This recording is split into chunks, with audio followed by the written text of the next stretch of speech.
Good morning, everyone. This hearing is now called to order. Just would ask that those who are joining online to turn on their cameras that we can identify everyone.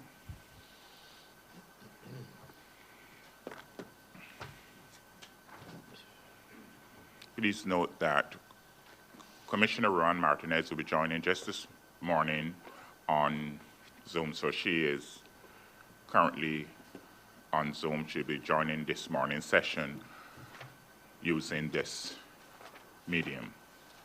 Okay.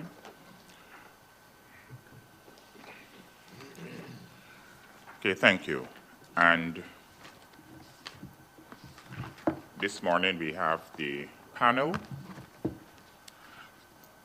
to present, so I invite the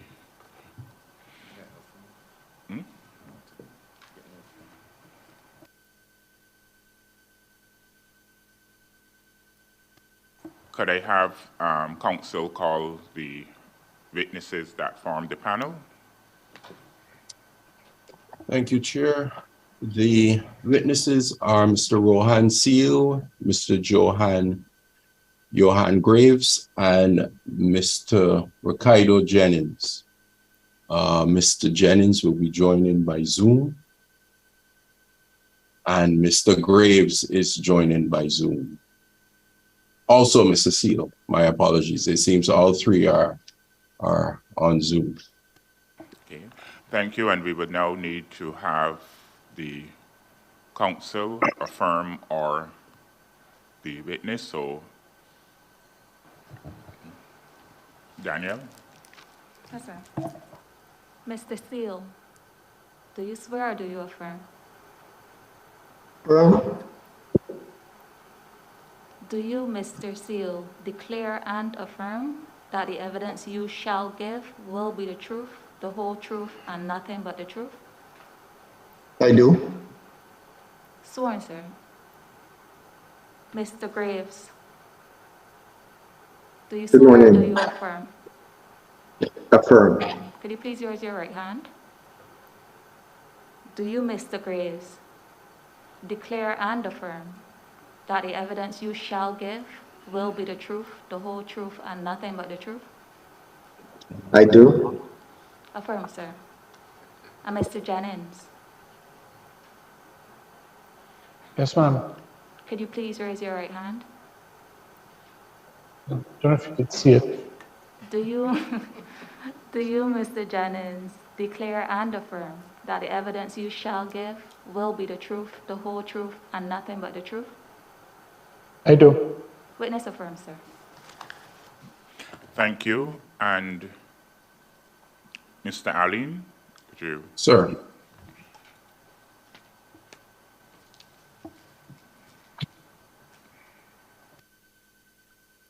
For the record, can each of the witnesses please state their name and address?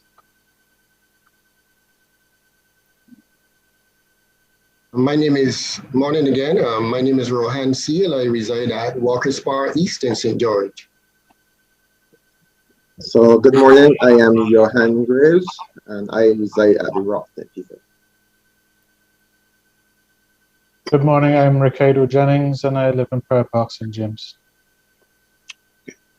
Mr. Seal, can you give me your position with the applicant company? I'm the Director of Asset Management with the Barbados Light and Power Company Limited. And how long have you been involved with that position? I've been in that position since 2016. Mr. Graves, what is your position with the applicant? I'm the Director of Operations at Barbados Light and Power. And how long have you been in that position? I've been in that position since March 2016. Okay. Mr. Seal, a brief statement of your duties with the applicant. Well, in my role as Director of Asset Management, I have responsibility for 4 key areas: generation asset management, T&D asset management, as well as system planning and projects, which looks at long-term planning, and also renewables energy integration onto the grid. And I also have responsibility for areas of plant performance, reporting, and also asset utilization.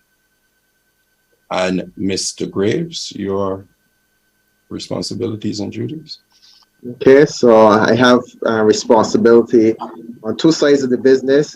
Firstly, on the generation side of the business, I have overall responsibility for the generation plant that the utility owns. Responsible for the overall operation of those units, supplying power to the country 24 hours a day, and also for the maintenance and upkeep of those units. Also on the transmission and distribution side, responsible for the operation of the grid and also for the maintenance of the grid, and also the motor transport fleet, and those areas are the ones that I'm responsible for. And both Mr. Seal, Mr. Graves, are y'all responsible for the memorandum on capital expansion that was filed within this application? So Yes. I would have, Go ahead. okay, so I would have contributed information to the memorandum that was filed. And Mr. Seal? Yes, similarly, would have shared in the preparation of the memorandum of capital expansion, and also the evidence and the affidavits that would have been sworn and entered into evidence as part of this application. And what criteria guide you, Mr. Seal, in the creation and content of the memo on capital expansion? Well, as part of that process of planning for utility, that's a very long-term process. So what we would normally do, we would engage consultants. And in this case, we would have engaged Mark McDonald to assist us with the preparation of a capital expansion plan, both on the generation and the T&D side. And that in that study they would have undertaken, they would have looked at taking into account how the 100% RE goal is stated by for the island, and some of the key planning criteria we would have asked them to look at was to consider a 20-year horizon for planning purposes, and also to look at a more detailed plan for the first 5 years, which is 2021 to 2025, and the number of reliability criteria that we take into account when we do those preparation of long-term plans.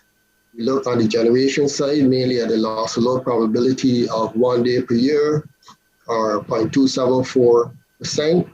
And what that is a probability that really seeks to take into account whether the system peak or early demand would exceed the available generation capacity for that particular period, and we seek to plan within that criteria. And on the T&D side, we seek to examine what would be the impact on the system for the loss of a major transmission asset, for example, and we call that N-1 planning criteria, N being the stable state, and N-1 being when the system is subjected to some form of contingency or fault. It should remain within the operating criteria. And we also examine sales as well as part of that long-term planning, the impact of sales as part of that criteria as well. Okay, so for those of us who are not so au fait with these terms, you just referenced N-1 criteria. What specifically are you referencing by that nomenclature? Right, so that's a T&D planning criteria, as I mentioned. In other words, we want to ensure that under various scenarios, the power system remains stable. So we call that stable state the end state, and we would then subject the system to various contingencies. And under N-1, in other words, if we remove a major transmission line or transformer asset, the system should remain stable under that scenario criteria. Okay, so that basically speaks to the issue of reliability. That's correct. In normal speak. Okay.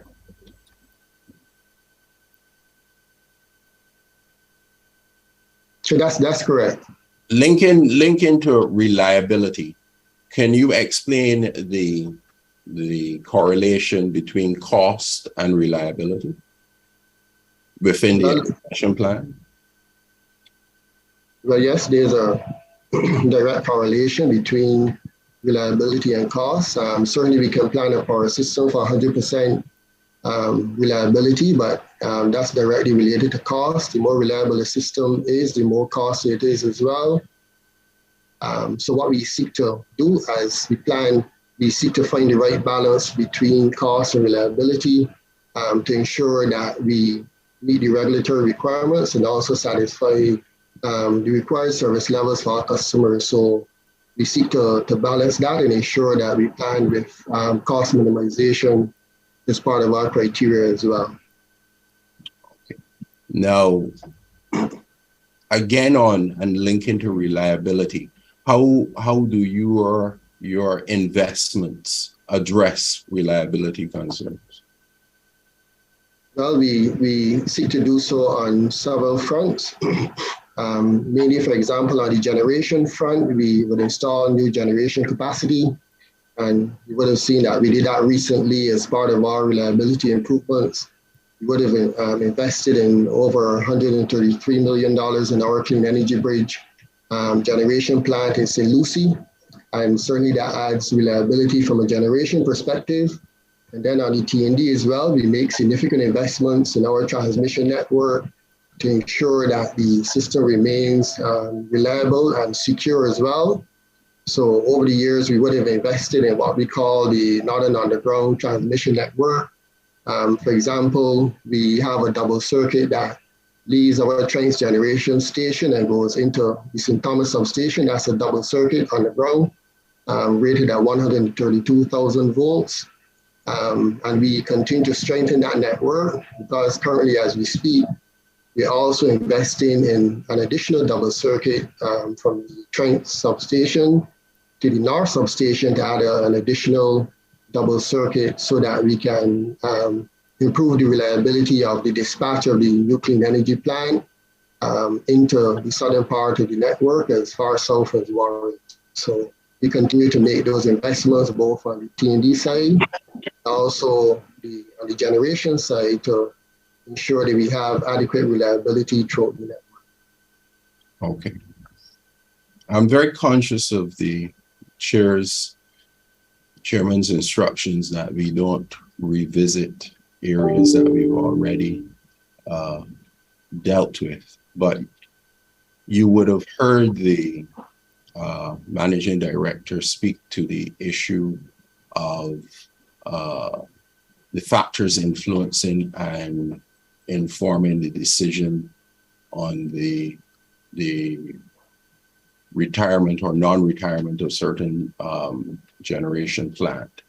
And throughout your expansion memo, you would have spoken to these factors. I just wish you to confirm or deny your understanding and agreement with the testimony already given by the managing director on the issue of the non-retirement of the steam plant. Yes, I confirm. Our managing director would already have borne testimony to the prudence of the non-retirement of the steam. And in the capital expansion memo in paragraph 9 and 10 on page 784, it also speaks to the reasons why we would have extended the life of the steam. Okay. Now, Mr. Graves, can you speak to the adequacy of the applicant's generation system between 2010 and present? Okay, sure. So between 2010 and present, we've definitely had an adequate amount of generation capacity. For the long term, as was alluded to, for long-term planning, we use the loss of load probability of 1 day per year. That would normally inform our long-term plans. Then on a more short-term basis for planning, we would use effectively the same sort of contingency of N-1, where when we are looking to take units out of service for planned maintenance, we would assess the amount of operating reserves we have, and at all times ensure that we have at a minimum equivalent or more than the largest available unit at any point in time. So in our assessment, when we're doing planning outages, is to ensure that we have adequate reserves to cover for the failure of at least the failure of the largest unit. Over the period, the assessment is that the reserves were adequate. Okay. Mr. Seal, can you give us a short concept of the steps between conceptualization and implementation of the Clean Energy Bridge?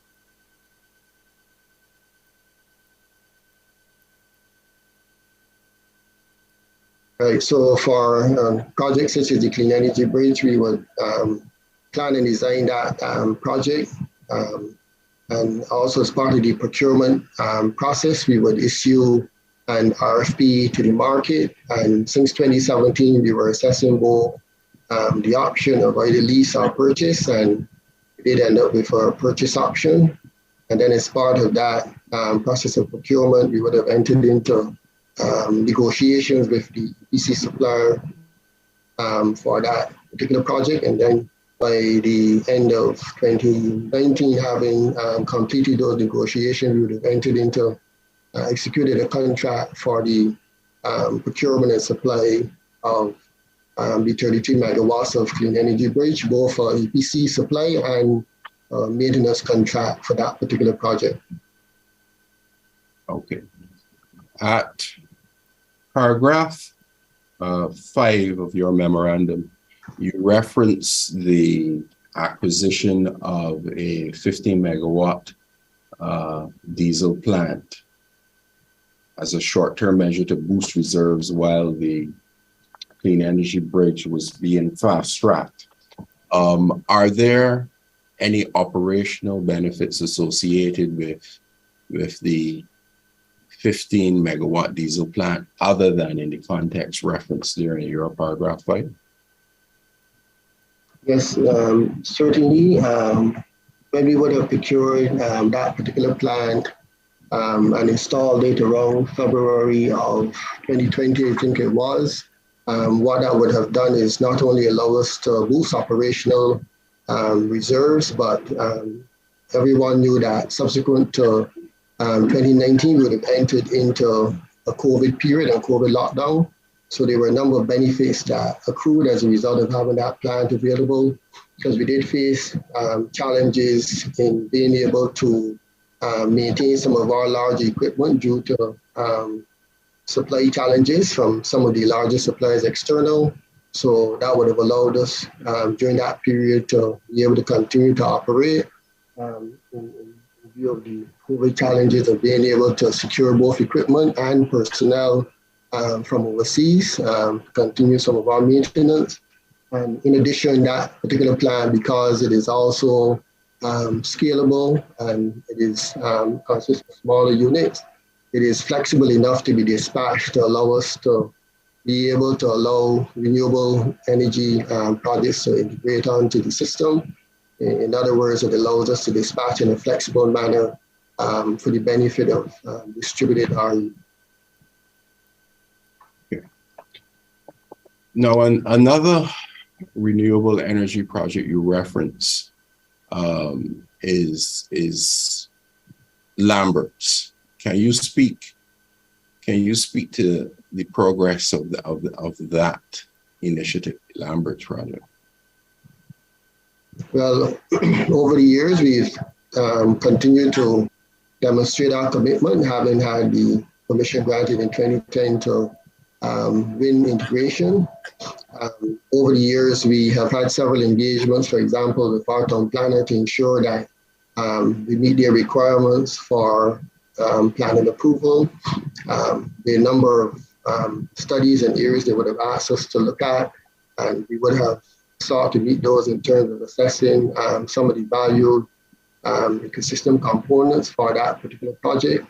And after being able to meet some of those criteria, eventually we were given permission to hold a public meeting as part of that process. I think it was around 2020, and we also continued that. Okay. Now, with reference to your T&D network, I believe it is of some import to have a concept of its functioning relatively to comparables. How does your T&D network compare regionally and internationally in terms of efficiency and effectiveness? Well, as referenced in my memory case, paragraph 19 speaks to the overall efficiency of our network is around 5.91% at the end of the test year. And that actually ranks us among the best in the world in terms of efficiency of our network. And one of the contributors to that as well in terms of helping us to be able to manage non-technical losses is our EMI program, or automatic metering infrastructure, that assists us with part of the efficiency gains that we see across our network. So based on that figure, we're among the lowest in the region and among the best in the world. Okay. Speak to the SCADA system and the rationale for it. Well, what our SCADA system does, it allows us to be able to maintain command and control of our T&D assets and our various substations. It really gives us the eyes and ears out there as to the status of our T&D network. And over the years, we would have made significant investments in our system for two reasons. Because as the SCADA system, it has to be a real-time system that allows us to be able to manage the network. And as we have more proliferation of both renewables and other intelligent devices on the network, our SCADA system commensurate has to be expandable and capable of being able to interface with those enterprise systems. And so we would have improved our SCADA system to make sure it can respond in terms of being able to be 10 times faster and also be more expandable. And it also allows us, as mentioned, to leverage other applications across our network, such as distribution automation. We started to install what we call smart switches or devices on our network. And what that does, it enhances the reliability of the network, because those switches can allow the network to automatically reconfigure when there's a fault. And our SCADA system has to be able to interact with those switches.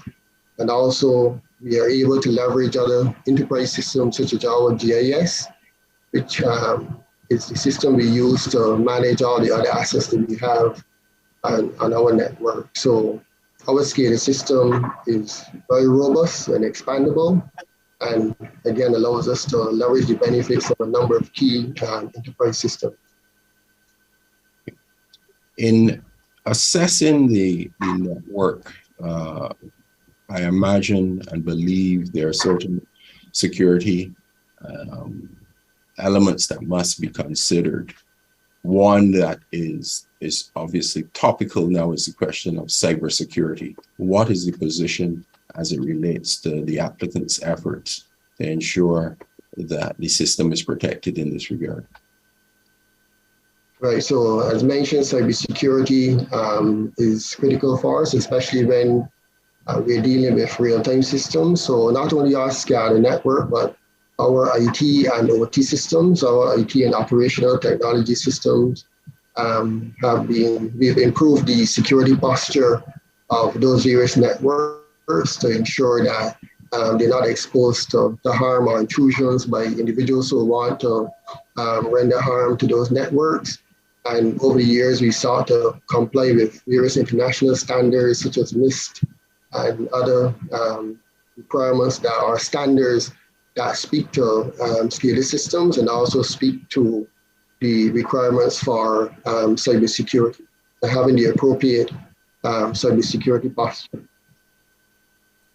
Okay. Now, in relation to the physical protection of the TND network, please speak to the plan in terms of the investment in the substation infrastructure.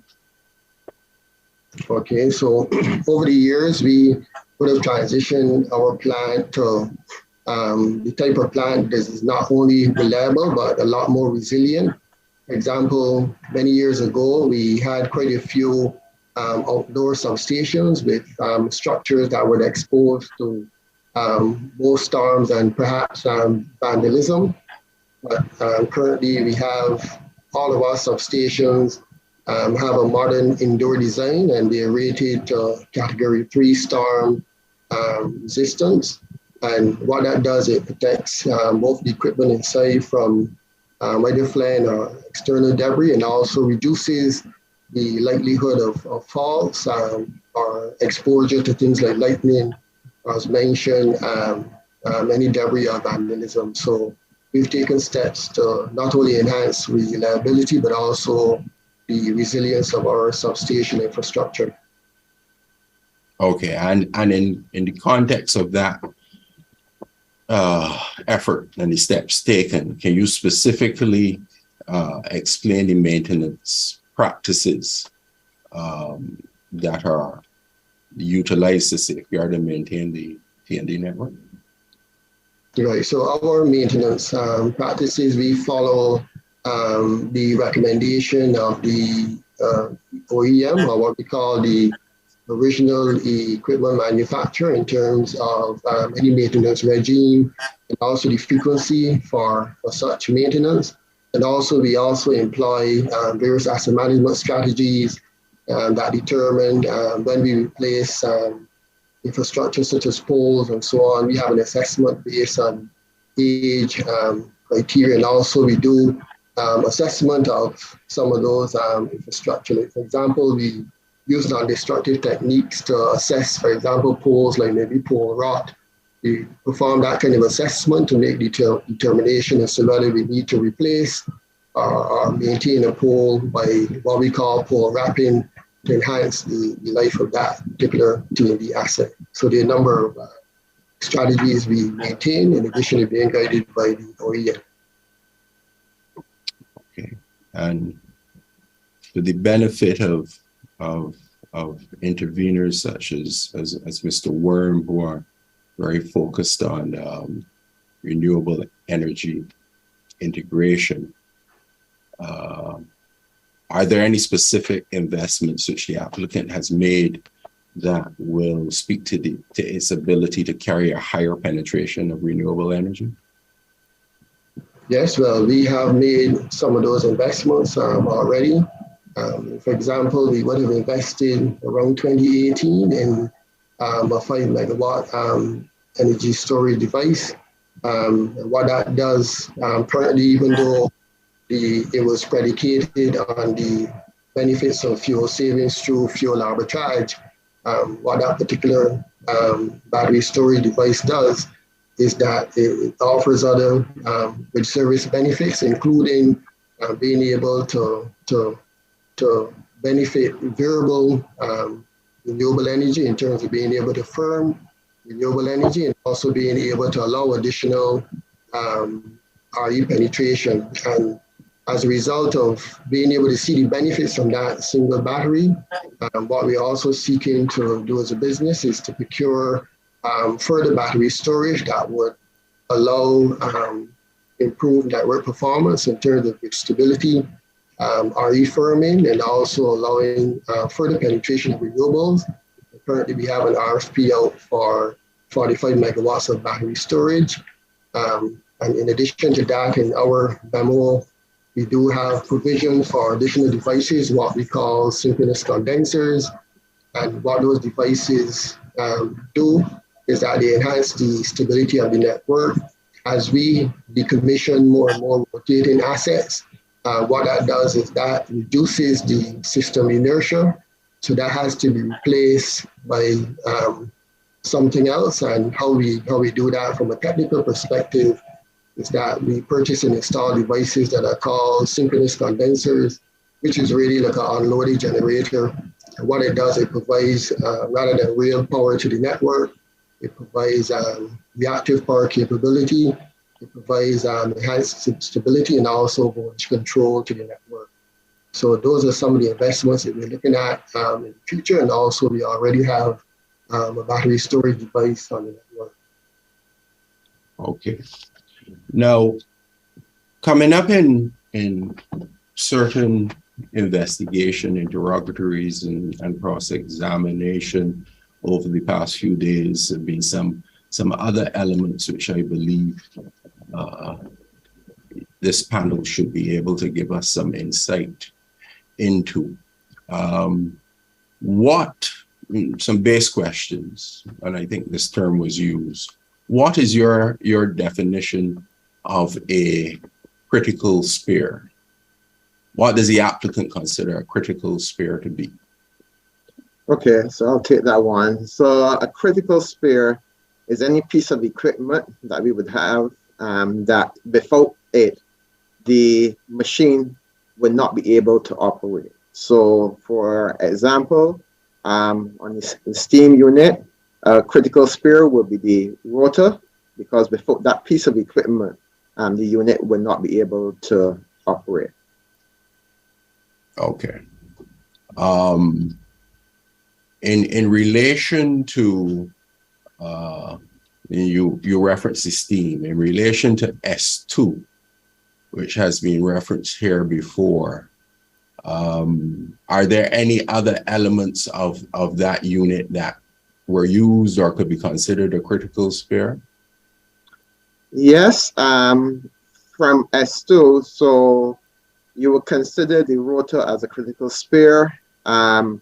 You could consider things like the generator as a critical spare, because without those components, as I said, the unit will not be able to operate.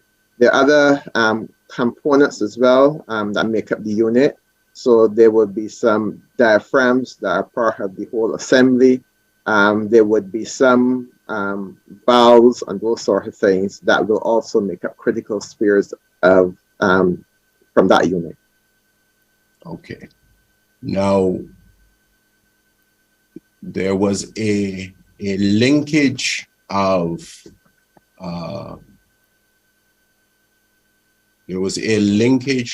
the cost which is being depreciated of the sum invested in S2 over the 4 remaining years. And maybe this is for you, Mr. Jennings, in the context of that sum, that, and Mr. Graves has just referenced critical spares such as the diaphragm and the cost of a rotor. Can you link that to the sum that was invested in that and what is being depreciated? I can. So the items that would have been, there's an interrogatory that was supplied showing the investment from 2018 to 2020, which shows about 19.2 million would have been spent. Of that 19.2 million, so prior to 2019, of course, the Esteem was fully depreciated. So that's the relevance of I think the interrogatory asking what was invested between 2018 and 2020, the 19.2 million. Of that 19.2 million, roughly about $5 million would have been spent on S2. And that would have been for things such as the same rotor that Mr. Graves just spoke about, for some work on the alternator, and some work on the turbine as well, and then some replacement of some other spares as well. So, but my estimate of the undepreciated amount at the end of 2020 relative to S2 would be about 3 million of that 12 million, and related to those critical spares that Mr. Graves just outlined. Okay, because there was some query or questioning as to the choice to use S2 as a, and this is my loose language, spare plant. Can you link the cost of a rotor and a diaphragm as referenced by Mr. Graves to the value that went into repairing and maintaining these subject machines? He may actually have the numbers better available than I do for those individual ones. If not, I can look for them. Okay, so do you have a concept, Mr. Graves, of what cost we are looking at there, rotor, diaphragm? Okay, I don't have all of them, but I can give you some of them at this point in time. So in terms of the rotor, a new brand rotor would be in the tune of about 5.6 million Barbados dollars, which is one of the reasons we chose to repair the rotor back at that point in time. The S2 rotor that was repaired, that was to the tune of about $2.1 million. There was, in terms of the work on the alternator, that would have been around $1.1 million. Then there was some other work, as I said, that would have been done on the diaphragms and other components of the steam turbine. That's about another $1.5 million. And then there were other components, but those are the main items.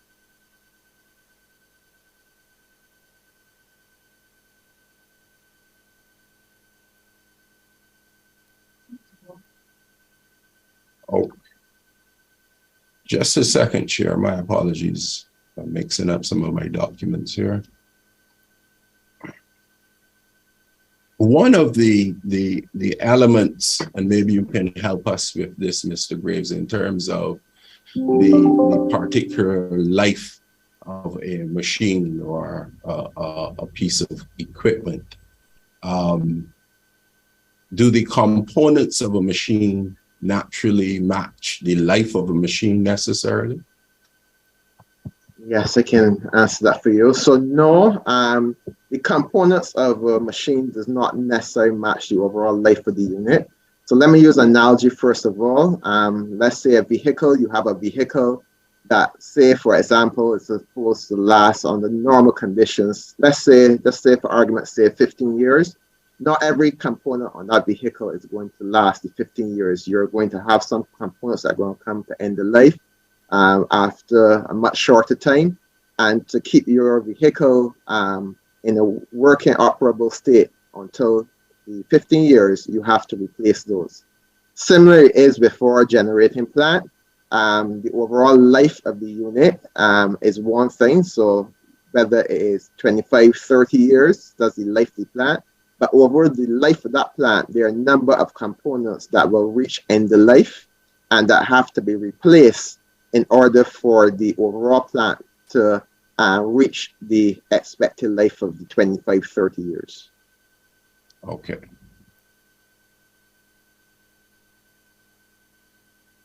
And in relation to the decision to repurpose Unit S2, would you have communicated to the commission about this decision? Yes, we would have. We would have sent correspondence to the commission in December 2020. If my memory serves me correctly, it was dated December 28th, 2020. This correspondence sent to the commission. Okay. So let's get to the base issues as I understand maybe concerning some of the interveners.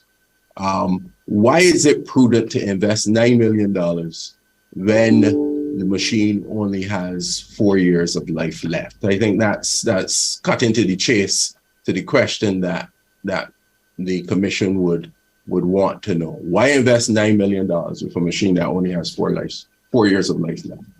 Okay, sure, no problem.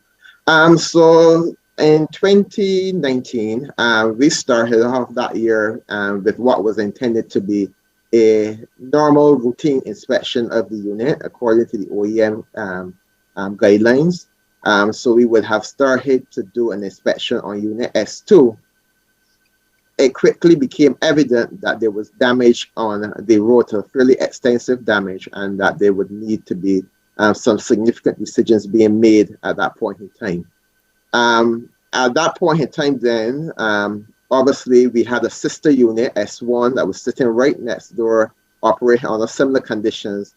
What we would have determined is that it would be responsible of us to check that unit to see if it was being exposed to the same sort of failure. When we did, we found some damage on that rotor as well, but not to the magnitude of the one on S2.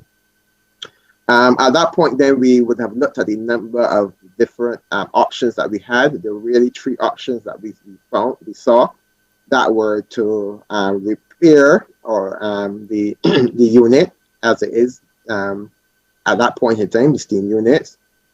We could rent capacity to replace the capacity, or we could build new capacity. So if you take each of them one by one, we have, by very recent experience, to build new capacity would be a very long process. So for example, the clean energy bridge the clean energy bridge plant took approximately 3 years to build, and it was at a tune of over 100 million Barbados dollars. The second option, renting capacity. So based on our analysis, when you look in terms of the fuel cost alone, if we were to rent capacity, the additional fuel cost to customers would have been about around $24 million per year. That's because the steam plant is using heavy fuel oil, residual fuel oil, whereas the rental plant would use diesel oil. So immediately you saw that there would be a big extra cost that would have had to be passed to customers. The third option then was to repair the unit. We would have then looked at that. In terms of timeline, that was the best option.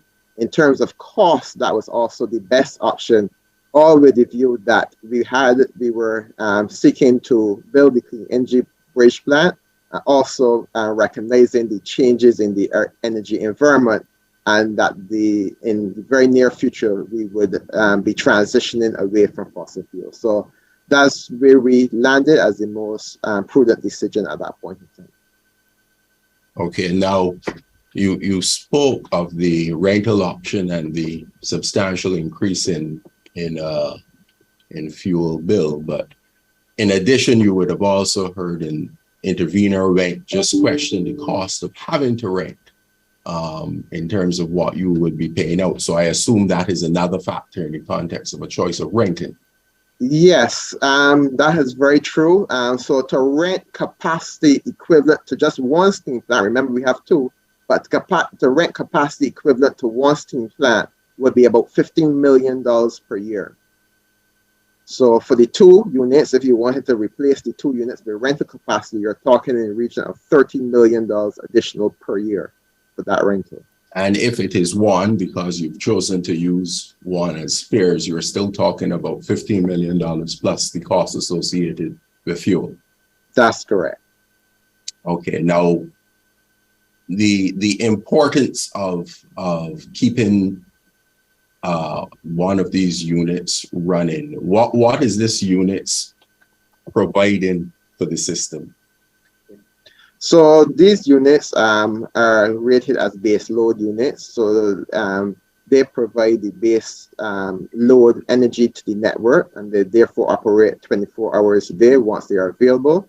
As they are cheaper than the gas turbines, and even some of the smaller, what we call the small diesel units that we would have purchased in 2020. So they bring their base load. They also would assist with the overall network reliability and also the operating reserves. And therefore, there was the need to have these units or some other capacity to be able to fill that demand. Okay. Now, let's seek to clarify some other issues that have been raised. And we've heard this term bandied about. How are service lives of this equipment determined? How is service life determined? Okay, sure.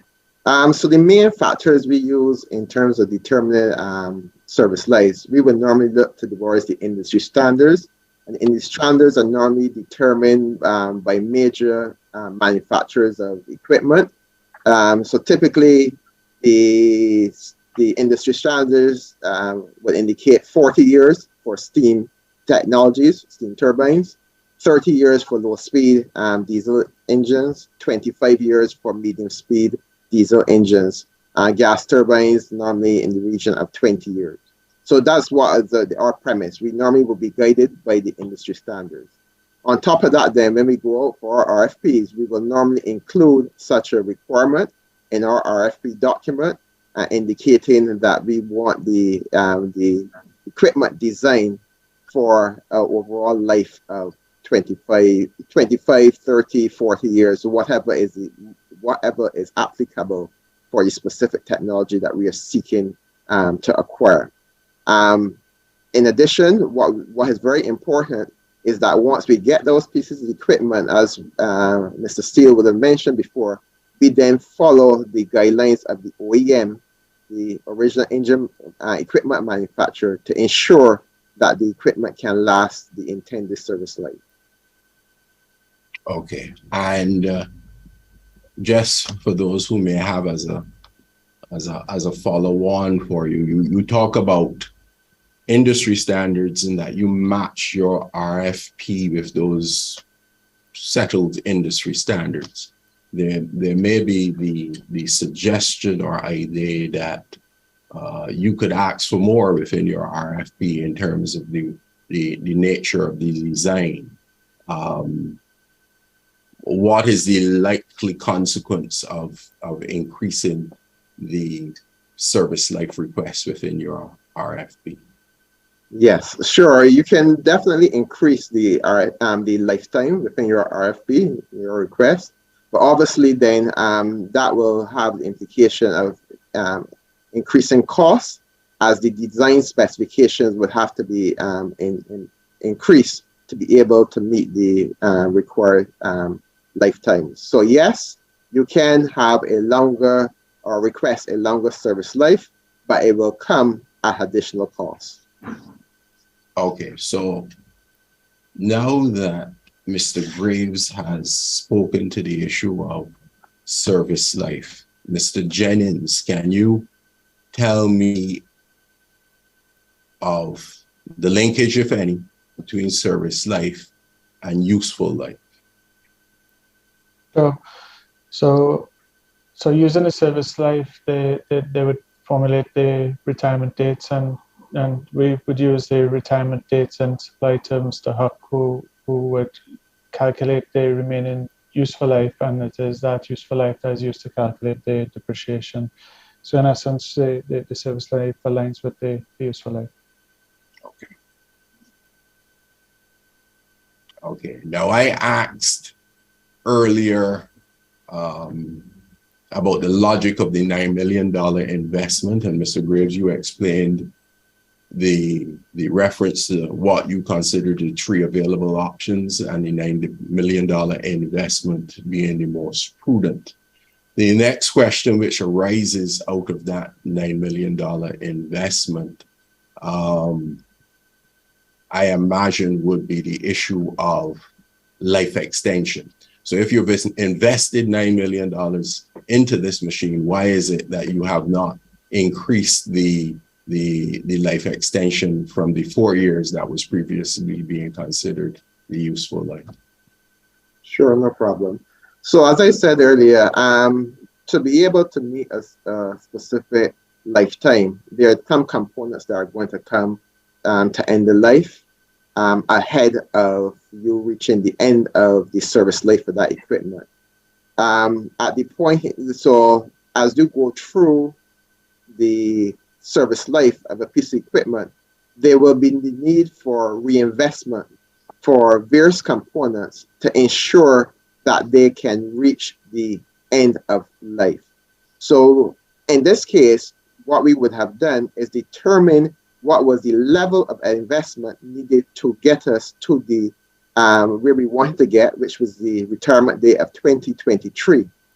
What I would say is that if it is that we had determined that we wanted to run the plant, let's say to 2026 or even 2030, the level of the investment would have been different because we would have looked at it to see what additional work or replacements would be needed on the specific unit to be able to get to allow the unit to run reliably out to that intended timeline. So as I think Mr. Hutt would have said in his testimony, that investments would constantly be needed to allow the plant to attain the intended retirement date. So that $9 million was to get you to 2023.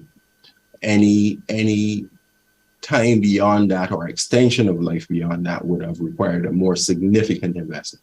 That is what you're saying. That is correct. And I can just give you one example. For example, the rotor in the turbine, that has a finite life. So typically that has a lifetime of 250 running hours. For the unit to run to 2023 is well within the 250,000 hours limit for that rotor. However, if we were to have to run that unit beyond then, that component would have come to the end of its life, and rather than repairing it, rather than taking a decision to repair it, we would have had to take a decision of replacing that rotor at that point in time. So the decision we made was based on the fact that we had a retirement date set of 2023. Anything beyond that would have required a different investment portfolio. Okay. Now, I believe it may be somewhat implied by answers you've provided to me so far, but let's get specifically now. The issue of S2 not being kept in service. Can you explain that decision? Sure, no problem. So S2, as I said, S2 started on what was supposed to be a routine inspection in 2019. We found damage. We did and looked at the various options, as I alluded to. And for S2, the intent was to have the rotor repaired and the unit rebuilt.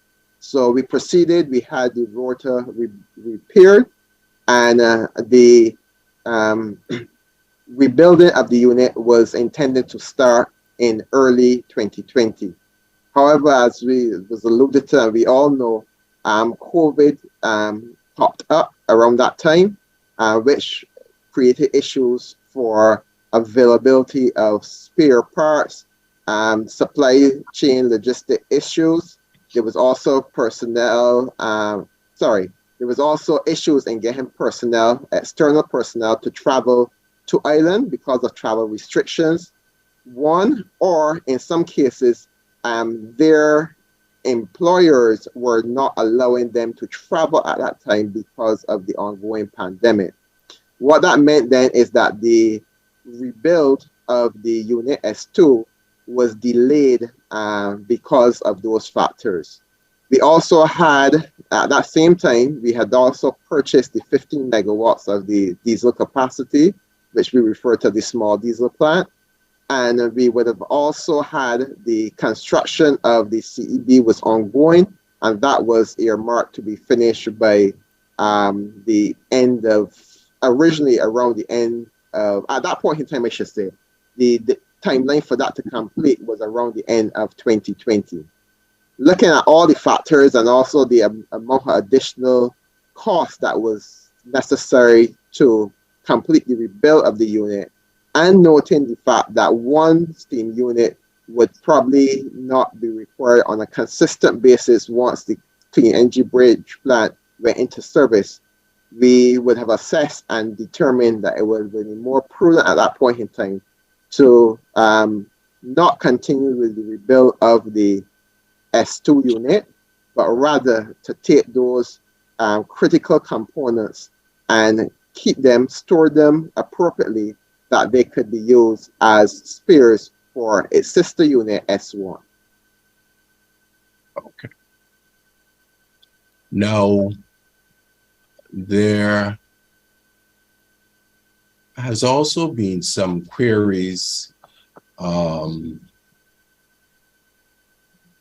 and I think speculation is the correct word. Speculation within the hearing as to what happens to buildings after the life of the equipment which housed it has come to an end.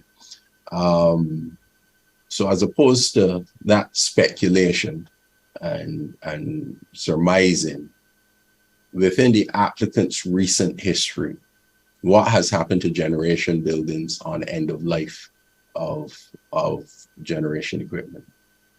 Okay, so the example I can give you would be from our Spring Garden plant. Back in around 2001, 2002, we would have decommissioned a plant that we refer to as our Merlis plant. When that plant was decommissioned, all the equipment was removed, and the generating building would have been demolished at that point in time. That then made way for the new plant that we have, the low-speed diesel B plant, which now sits in that particular location.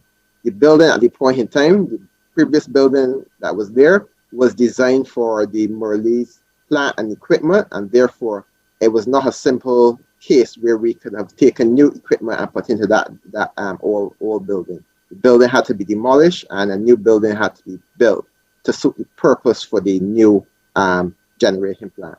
I was going.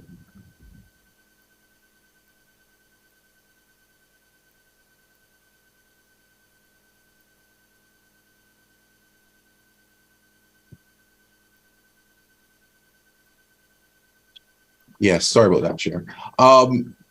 Okay, so that's your recent experience. That's the applicant's recent experience, a live occurrence as to what you all did with a building.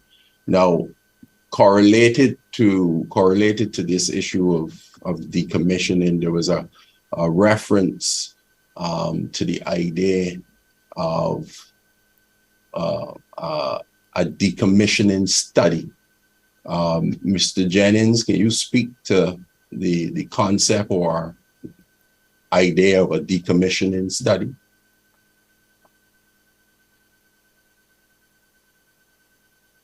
Sorry, sure. So a decommissioning study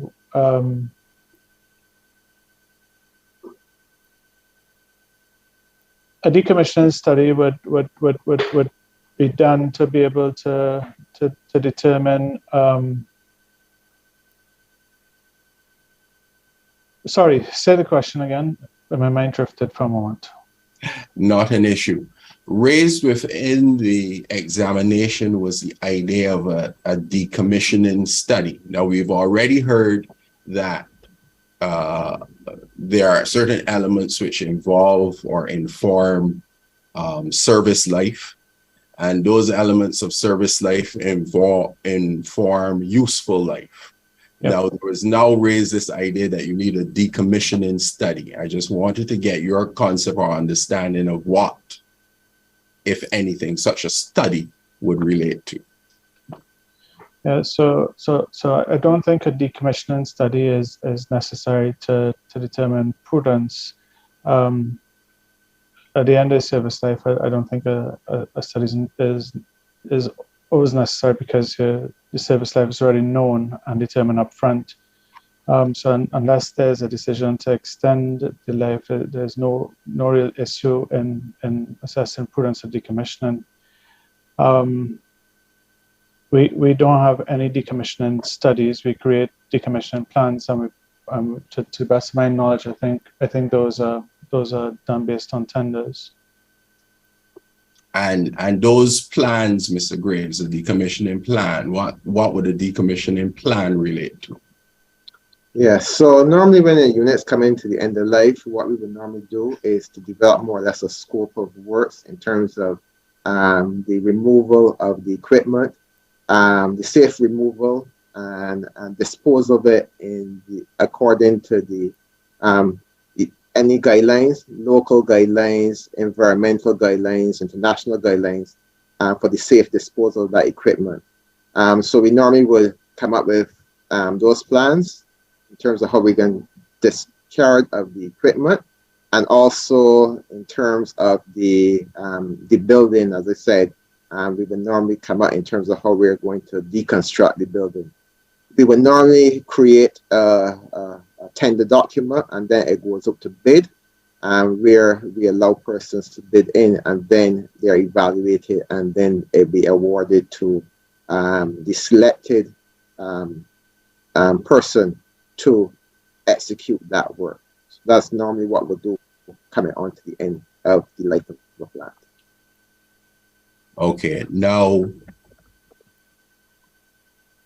finally, there was some inquiry as to the nature of, let me rephrase that. There was some inquiry as to the role of the asset management team in advising the insurance assessors on the assessment of T&D risk and exposure.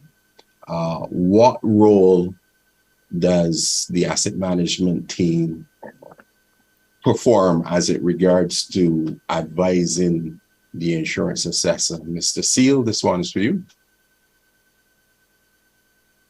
Right, so in order to aid the insurer in terms of his assessment, the asset management team will provide information relative to the assets.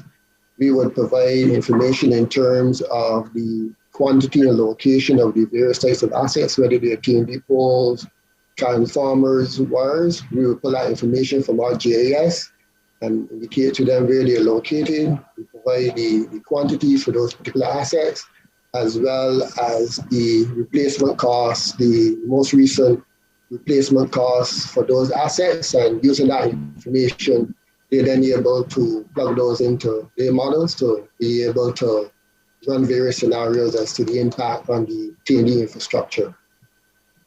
Does the asset management team provide any information as to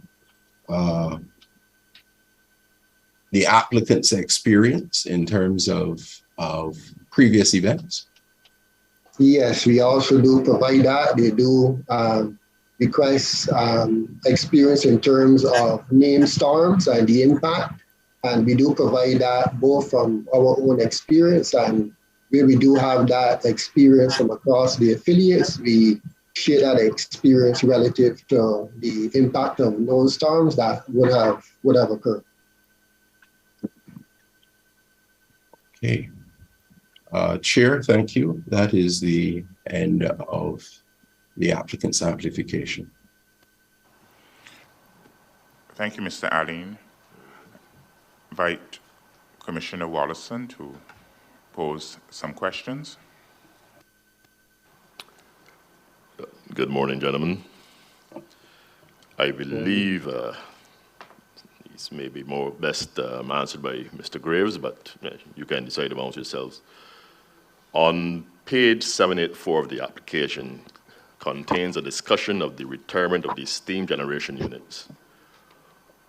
What was the generation capability of each steam unit in 2012? Okay. So I am going based on my memory at this point in time. Around 2012, the 2 units would have been available for the normal rating of 20 megawatts. But typically we would normally dispatch them at around 18 megawatts to allow the units to respond to any system variations on the network. So they were available for full load, for their rated capacity 20 megawatts. Okay, thanks. Okay, what is BLMP's maximum load?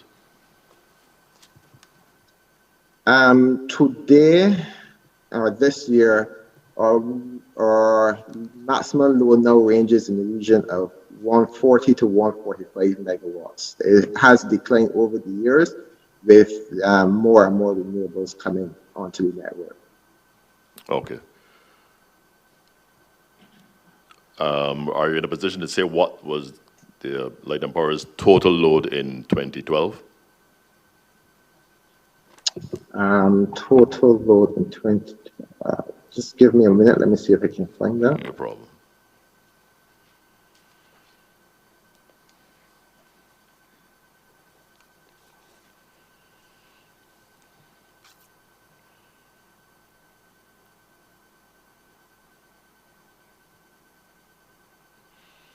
Okay, I do not have that at my fingertips right now, but that can be made available. Sure, all right, thanks. All right, prior to the installation of the Clean Energy Bridge or the CEB project, what was Light and Power's total generation capability, excluding the rented generators? Okay. Give me a minute. Mm-hmm.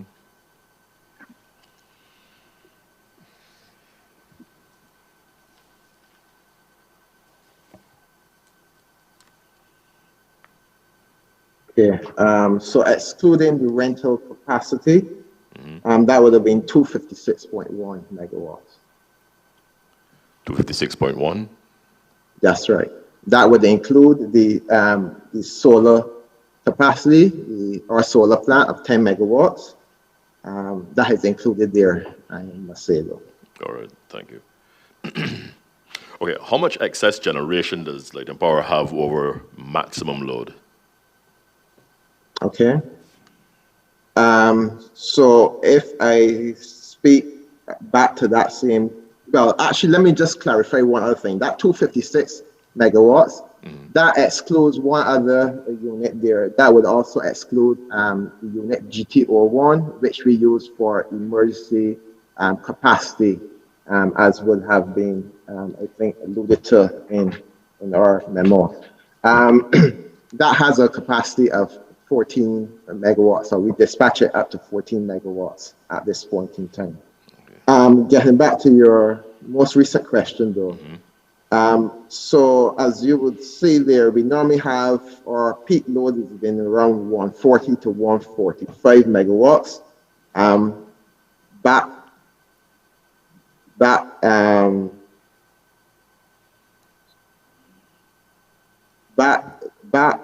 then, we would have had it to 256 megawatts. So you were talking about 110 or so megawatts in excess capacity that we would have. And that is allow for us to be able to remove generators for maintenance and also to deal with any failures on other generators.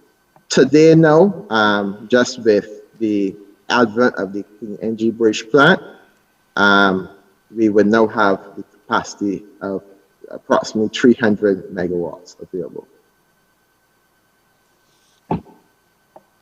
Okay. Okay. The company claims that sales have generally been level since the last rate increase. How did the lack of sales growth cause Barbados Light and Power to continue to operate the steam units after 2012?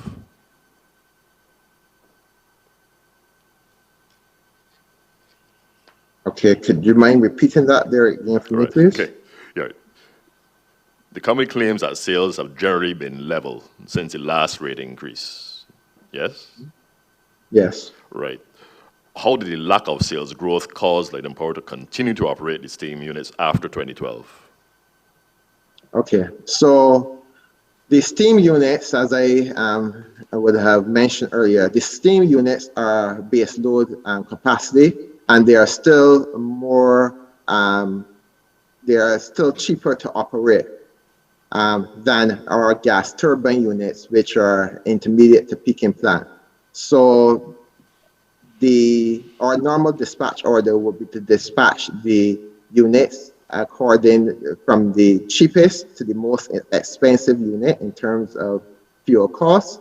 And as such, then the steam plant is, as I said, cheaper than the gas turbine units, and therefore the steam units, once they are available, are run in preference to the gas turbine units.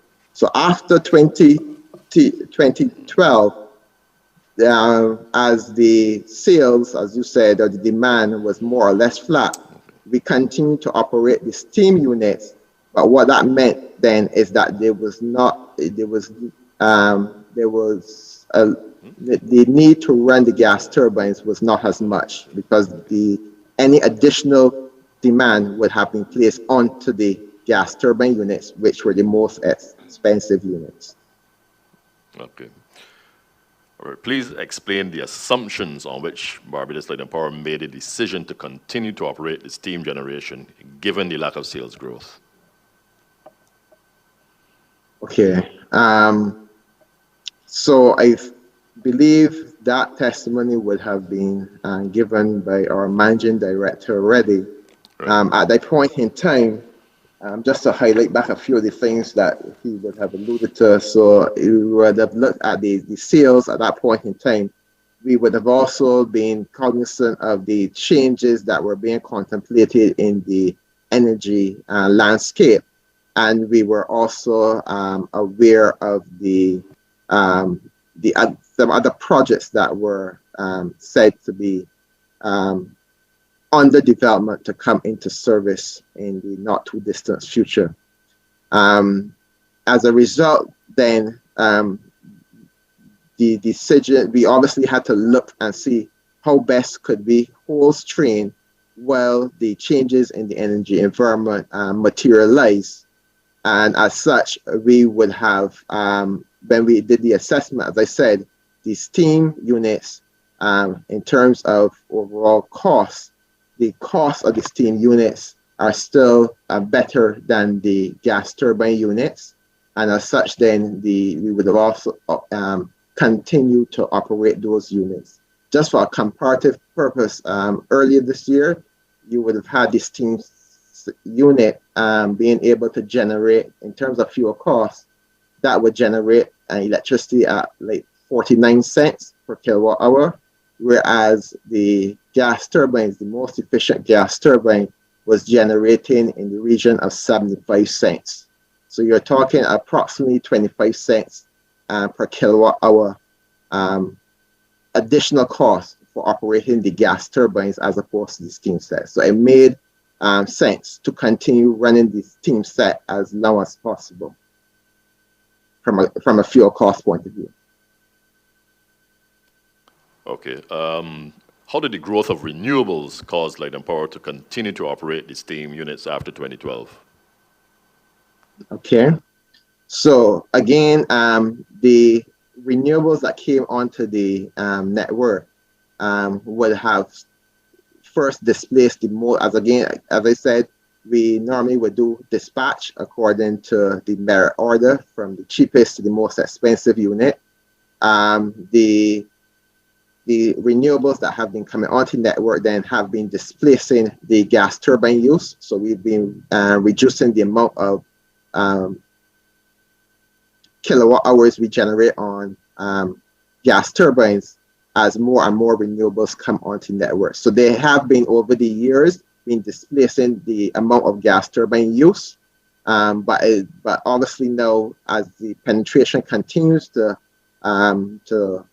increase, it will get to the point where it starts to displace some of the base load generation, which is obviously then at the point when you look to retire the steam set, because they will not be, it wouldn't be prudent to continue to keep them going any further.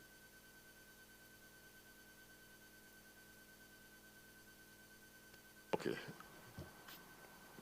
Could Barbados Light and Power's reciprocating internal combustion engines or RICE units have provided sufficient capacity to meet the load after 2012?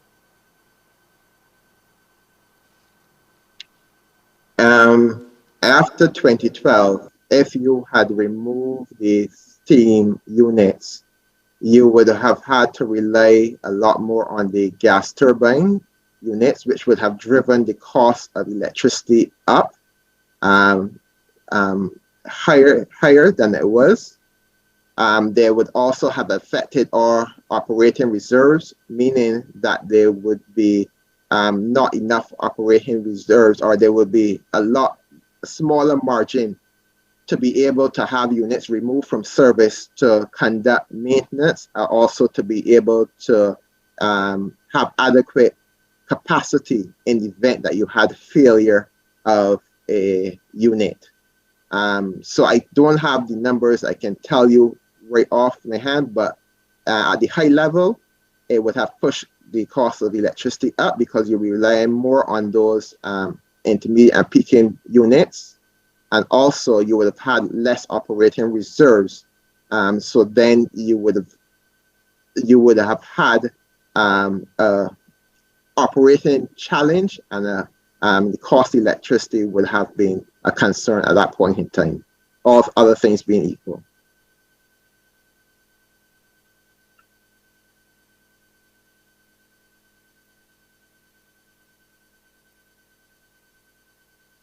That's it for me at the moment. This question is valid for the panel in general, in terms of there were some questions raised earlier in relation to the whole question of service life that you would have been able to speak to this morning.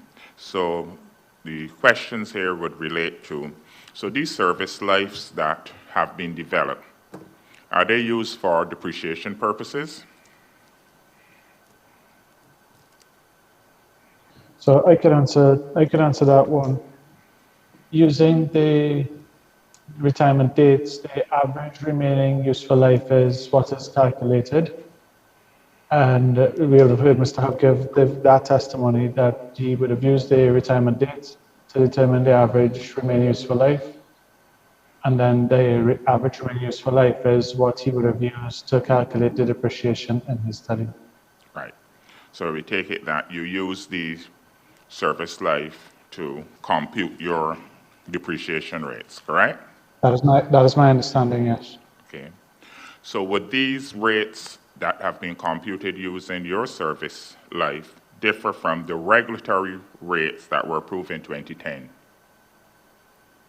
Yes, they would have been updated in 2012 and updated in 2017. Okay. So as a result of having these different rates, do you have a set of books for regulatory purposes and a set of books for IFRS? Yes, so what we do is we keep the books under IFRS, and what we do annually for regulatory reporting purposes is we make the adjustment to the IFRS calculated numbers, and we show that in the regulatory report that we submit annually to the FTC. So having prepared that report, let's say if you were to look at your 2021 balance sheet, for example, is there a difference between your amount computed, let's say, for accumulated depreciation for regulatory purposes versus that for IFRS? Is there a difference? Sir, there is. Yes, sir. Have you been able to calculate that difference? It is listed on that regulatory report, yes, Okay. to the best of my knowledge. Okay, so I'm saying that the accumulated depreciation is 853.7 million for your financial statements, that is correct? At the end of 2021, Yes, please. Balance sheet just give schedule me a minute. 3.2. Let me see if I can locate it.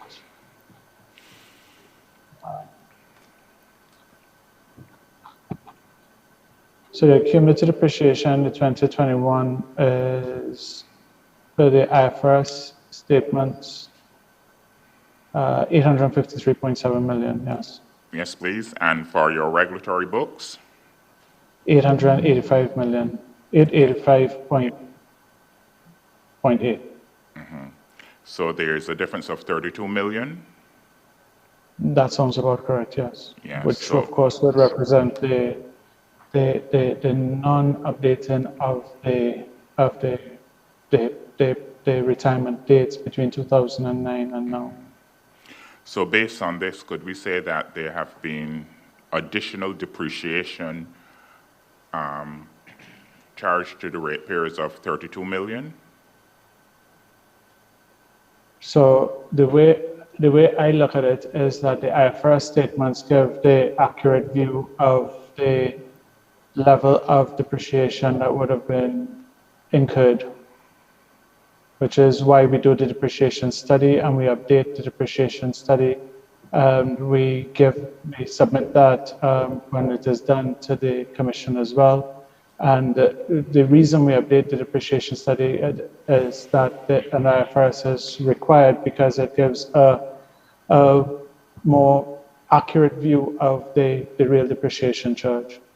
So I'm saying that according to your statement, that the more accurate view for accumulated depreciation, you're saying would have been 853.7 based on all the current information? That's correct, yes, sir. Yeah. That's my testimony. But according to the regulatory statement, that amount would have been 885.8 million, which you're saying would not necessarily be an accurate view of. That's my view. Okay.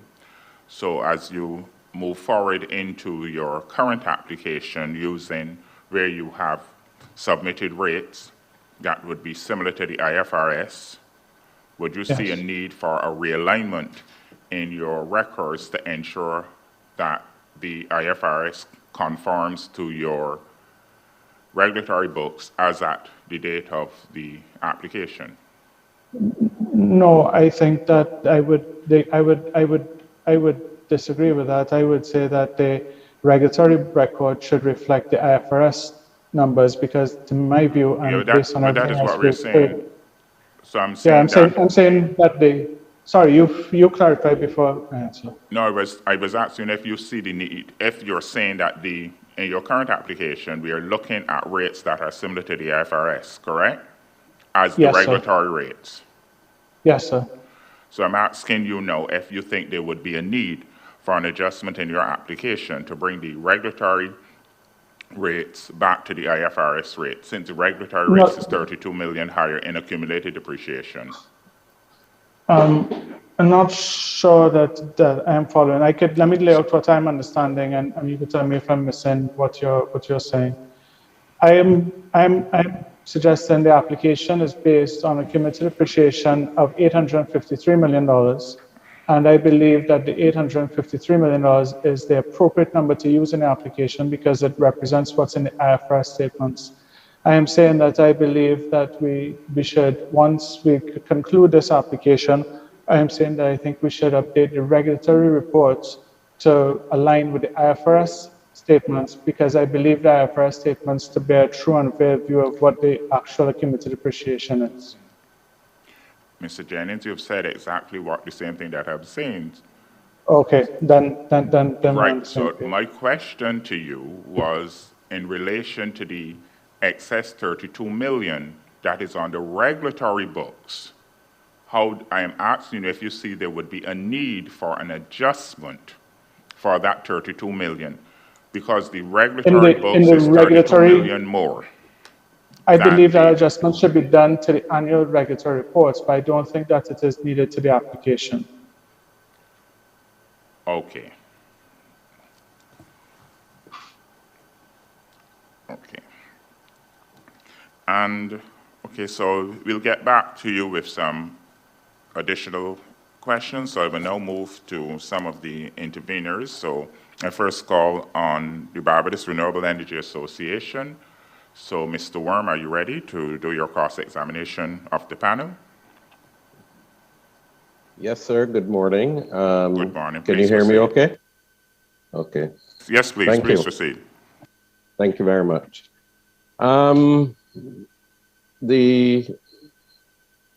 As we indicated previously, fuel is a very, very important part of your overall costs. And while we are discussing the issue on costs, your base charge is what your application is, we need to make sure that we also manage the fuel costs. And the question I would like to ask you, how do we know that we are getting the best price for fuel when we are going out? Do we go out for tender for the different fuel prices to ensure that we are getting the best price for them, for what we are using? Okay, I can take that one. So, yeah, the short answer is yes. We do run a tendering process for our fuel procurement. So typically our contracts are normally renewed every 3 years. We will normally start by preparing a tender document, a request for proposal, I should say, and that will normally be sent out via the various media channels and also posted on our website. And we have responses usually come in from both local and international vendors in response. We normally go through a process of evaluating, and then we select a successful opponent, and then we will enter into contractual negotiations and finalize it with the actual contract for each of the fuels that we use. So the last. Sorry, go ahead. Sorry. Okay, I'm that's it. Thanks. Yeah. Okay. No, my question really is that for all fuels or is that only for diesel and abjet? No, that is for all three fuels that we primarily use: heavy fuel oil, diesel, and abjet or kerosene. So you get external prices on the bunker C, the heavy fuel, or because I thought that was all being supplied through BNOC. So, okay, so for the last few contracts, BNOC has won the tender and they have been our supplier for heavy fuel oil. Okay. And is this fuel taxed at all? There are some taxes on some of the fuels. For example, there is some excise tax. There is VAT naturally on it. So there are some taxes on it on some of them, on some of the fuels. Okay. And how do you manage your operation of your plant to ensure that you are producing the best possible electricity at the best possible fuel prices? How do you make sure that your management of it is providing customers with the lowest possible fuel charge at a particular point in time? Okay. As I would have alluded to earlier, we would normally do we normally, in terms of dispatching the plant, we would normally set up our dispatch to dispatch the cheapest units first. So we would normally forecast what we need to provide for any specific day. We know the available units that are there to supply the load, and we will normally dispatch the units from the cheapest to the most expensive unit. On the back end to what we do, Mr. Seal will have spoken to a part of his section. They will normally do performance monitoring So we also do performance monitoring based on consumption efficiency of the various units.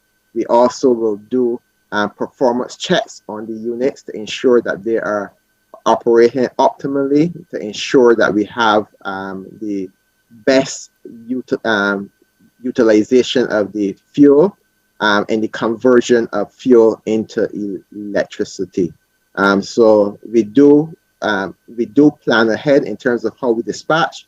We do monitoring of the plant in operation, both real-time monitoring, and we do some analysis on the operating statistics that come out of the plant.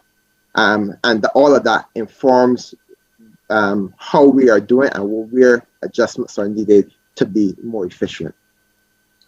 So to Commissioner Wallerson's earlier question then, in relation to whether you should have retired the steam turbines back in or not, you did not say it that way directly, but in terms of if you had retired the steam plant in 2012 as you originally planned without having an alternative generation source of a cheaper alternative generation source, would that have significantly increased your fuel costs? Yes, it would have. As I alluded to, you would have had to that capacity, that generation that was generated on the steam units would have to go onto the gas turbines, which would have led to overall higher costs. So yes. And Mr. Aline earlier asked a question relating to and it was discussed previously as well, relating to the life of buildings versus life of generation equipment. And earlier discussion, it was alluded that, or questioned whether we could have used buildings, say for example, a steam building, the steam set building, when that is retired, for things like energy storage and other, because I don't think you're going to be doing any more development of generation at Spring Garden, at least may it not be immediately. So when these generators come to the end of life, would there be any value for using those buildings for energy storage or any other capital works that you will require at that location in the future? Yeah. So typically the energy storage batteries that are supplied today are normally supplied in containerized modules, or that they will be designed like the battery that we have at our Trent site. They have enclosures that are weatherproof and they just sit on the outdoor on their own. So typically the energy storage devices will not require an actual building. They come either with their own structure or that they will be in containerized modules. So really and truly, having a building for them is of really no additional value. It will be an additional cost in trying to keep that building for that purpose, because the units are already coming with their specific enclosures. Okay, maybe a question for Rohan or Mr. Seal. How much are renewable energy, or maybe both of y'all, I don't know which one will answer, how much renewable energy systems, what capacity of renewable energy do we have on the grid today? We have around 64 megawatts of distributed. Then we also have our 10 megawatts of solar PV at Trent. Okay. Do you see, as a result of what you have on the system now, what are what technological challenges do you see developing as we increase capacity of renewable energy on the grid? What are some of the challenges you see happening? Well, just to add to Johan's response earlier too, even from a fuel perspective, One of the first things that we do allow in terms of dispatch onto the system is that variable RE. We actually allow that to go on first because that's cheapest. So we allow that 64 megawatts of distributed and also our 10 megawatts that we have control over. So once we allow that amount of variable capacity to be under the system, and then we allow our base load units to go on, what can happen sometimes on a very low day, that penetration level of renewable energy can reach as high as 40%. And what it does cause some challenges for our system operators to manage the network. It can cause voltage issues and also swings from a frequency perspective. So we do have to manage very carefully the other assets that we have online to make sure that those units can respond to maintain the requisite system frequency levels and also maintain voltage. So we do have challenges from the high penetration level, but we are managing currently. And as I did mention, and it's contained in the memo, what is also required, since we're very close to that limit of around 70 or 80 megawatts that was identified in the GE study many years ago that would allow our system to operate safely without mitigation, we are practically at that limit. So we do need to add additional devices in order to stabilize the network. And we have identified those as additional battery storage and also equipment such as synchronous condensers that would allow for the system to operate stably and within the right voltage limits. So you're saying some of these issues are already occurring. Are you aware that many of the existing renewable energy systems out there are experiencing a sort of failures of their, or should I say shutting down of their PV systems periodically, reducing obviously what they're able to produce and obviously to be available to you? Are you aware that this is already happening, that they are all some of them are experiencing power quality issues which cause their systems to shut down, at least temporarily, before that situation is corrected and they come back online? Are you aware of that? Well, we are aware that that is a possibility, and that's also one of the reasons why, as part of our process for standardization, we would have issued a grid code that was approved by the FTC in 2017. And what that grid code seeks to indicate is that the various inverters that manage these devices, they should be specified or conform to the operational ranges as outlined in the grid code. And as a result, if it is that some of those inverters do not meet that particular standard, it's possible that they may face some of those issues, but we do encourage installers to ensure that they're able to meet or conform to the requirements of the grid code to avoid challenges that you identified. Well, it is my understanding that they're all meeting those requirements. Some of the have, and I can't say for all, but some of the people have. Mr. Worm? Yes. I would like yes, you sir? to pose a question as opposed to testifying. Yeah. Yes, sir. I thought I was going to build the context of the question. Thank you for, so I'll try and see how I can phrase that.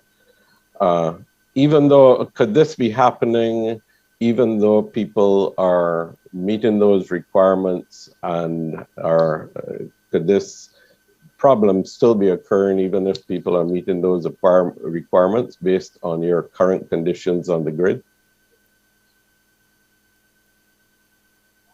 Well, as I mentioned, if they're conforming, it should not. So I don't want to speculate as to the particular reason if those devices may or may not be meeting those requirements, but we continue to work with developers to ensure that any integration of a system onto the network, it meets the requirements for safe and reliable operation. Okay, so the point really is, can we have a look at how what these problems are and try to address them, because I do believe there are critical to moving forward? Because you said you only had 70 megawatts, and anyway, the point really would be how soon can you put some of these mitigation measures in place? How soon will they be available? Because if we are having this problem at 64 megawatts, obviously there's a lot more to come on the system. So how soon can we get these things in place to avoid this sort of problem that is occurring and the other problems that will occur later on as more penetration increases? Right. So as mentioned in the capital memo, as far back as 2017, we would have signaled the requirement for some of these mitigation measures. And as I did mention earlier this morning, we are already in the process of seeking to procure up to 45 megawatts of battery storage. We would have received responses to that RFP that we would have issued to the market. So we are in the process of looking at that particular procurement. And of course, the full procurement and implementation is subject to, as you mentioned, the vagaries of supply chain and some of the post-COVID impacts. But we are working with suppliers to make sure that we can have those mitigation measures implemented on the grid as soon as humanly possible. And what sort of time frame are we talking? Because you haven't ordered any of those as yet, as I understand it, based on what you're saying. What is a reasonable time frame to expect this? Because is it 6 months, a year, that you will have all of these in place and operational, or at least some of them? What would be a reasonable time frame to expect? Well, most suppliers have indicated because of demand and supply chain, probably around a year before full implementation or delivery of those particular assets. But we are working with suppliers to see how best we can improve any of those timelines. But it's typically a year, but we're still making that assessment. So based on that, is it possible still to increase penetration onto the grid with that sort of time frame? Is it still possible within that period to add more renewables, or is that should people not be expecting that their systems would be able to be integrated into the grid until those are in place? Yeah, so there are other options or strategies available to us, some that we are currently implementing. We have the option to increase procurement of, for example, we can upsize devices such as transformers, perform certain upgrades, and also there is the option of behind the meter application for storage. That's also a viable option. What that does is that it allows householders, for example, if they install or have a PV system and they also have behind the meter storage, which is a smaller scale storage compared to utility scale, that can allow the householder to absorb some of that power and increase the penetration level of various feeders. So there are various strategies that can be used until the long-term measure is implemented. Okay, so are you working then with the Ministry of Energy to be able to provide that? Because as I understand it, we don't have, and the Fair Trading Commission, as I understand it, we do not have a rate for energy storage, nor do we have a mechanism yet for licenses for that outside of the current arrangements with PV. So what are you working with the Ministry of Energy and the Fair Trading Commission to try to sort of fast forward these issues so that we can get some of these factors in place as a matter of urgency? Yes, we are working, as you are aware, with a number of stakeholders on that particular issue. As you mentioned, you are correct, it's not a rate as yet, but we are working with a number of stakeholders to address that particular issue. Okay, because as we move into that realm, there are a lot of new technologies, new systems, new to all of us in Barbados, yourself as well. And we are likely going to need several pilot projects to test the applicability of some of these systems to Barbados and how we can operate them, etc. Mr. Worm, the question, Mr. Worm. Yeah, yes, I'm getting to that, sir. Thank you. Do you have the funding available, or how are you going to be able to fund these? And are these projects only for Light and Power, or do we need the Ministry, Fair Trading Commission? Because all of this is new. So would all of these different entities likely, in your opinion, likely need that sort of studies and so on to make sure that we are doing this the right way? And how is this, or do you anticipate all of these studies will be funded? Right, so we are looking at a number of pilot projects, but of course, the utility cannot be expected to fund all of these projects on their own. As you mentioned, when it comes to matters related to RE and RE investments, we do believe that there is a mechanism that can appropriately address how many of these projects are funded, including pilot projects. But of course, we continue to investigate the opportunity for being able to examine pilots, look at pilots so we can examine the various issues and come up with innovative solutions to challenges of managing a network that is moving towards 100% RE generation. Okay, thank you.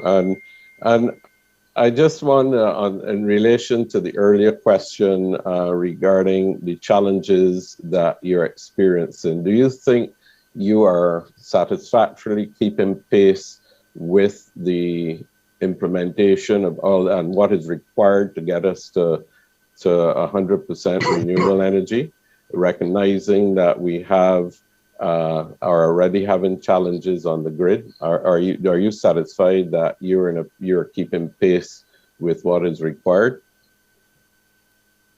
Yes, I will say that I am satisfied. We have already made certain investments within the RE space in support of the transition to 100% RE, and we also continue to make investments and have future investments within our plans that will support the 100% renewable goal. So I'm satisfied keeping pace. Yeah, sorry. Can I interpret your response then as that you believe that your performance is satisfactory in this area? Is that a correct interpretation of what you just said, that you're satisfied with? Just give him the opportunity to answer the question, Mr. Worm. Well, perhaps I may have to ask you that question when you're satisfied, but I think that as a prudent and responsible utility, we are doing all within our power once we appropriately enable to be able to support the transition. Yeah, and the reason I ask that question is because I do not believe, and have you reached out to people then? Because I feel it is an opportunity for you to find out if people are really satisfied, because I know, Mr. Worm, the question. So, yeah. So are you prepared to reach out to persons to find out more about what their challenges are? Yes, certainly we are. As I mentioned, we are currently working with many key stakeholders in civil society, including BREA, which is the Barbados Renewable Energy Association, to look at things like pilots and to be able to examine the issues, what the issues are, and how to come up with solutions that will test integration and that will test areas such as curtailment, increased penetration, and so on. So we are very open to continue that engagement, and that in fact already exists.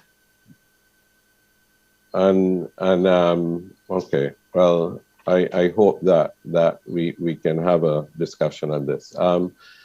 Traditionally, you have, or maybe to ask a question before the chairman has to come in, when you're installing generation, do you take particular effort to ensure that these are resilient and meet international standards? And what do you do to make sure that all of these can last for the full period that you have designated for their lifespan? Right, so this speak earlier to the matter of resilience when it comes to our substations infrastructure, and that also extends to the generation infrastructure. For example, if I may just comment on two key elements. For example, our clean energy bridge, those buildings are designed to withstand, as I mentioned, in excess of a Category 3 storm. And we also would have in the specifications for the design build of that particular plant, we also take into account earthquake loading as well. So we design both for earthquake and for hurricane.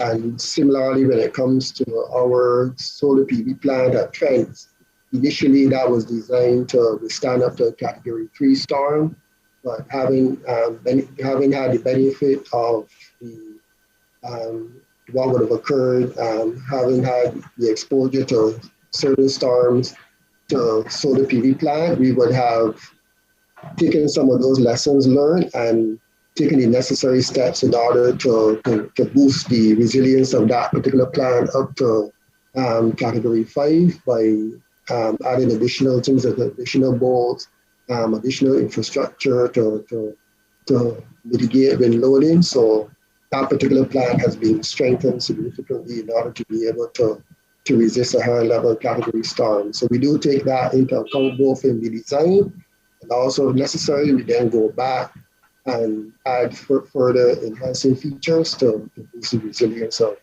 generation plant.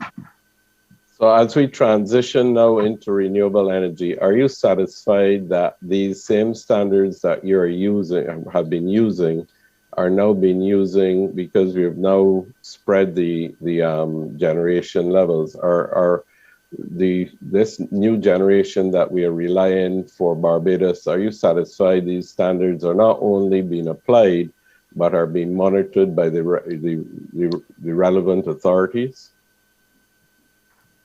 Right, so I can speak to what Barbados Light and Power is doing in terms of resilience.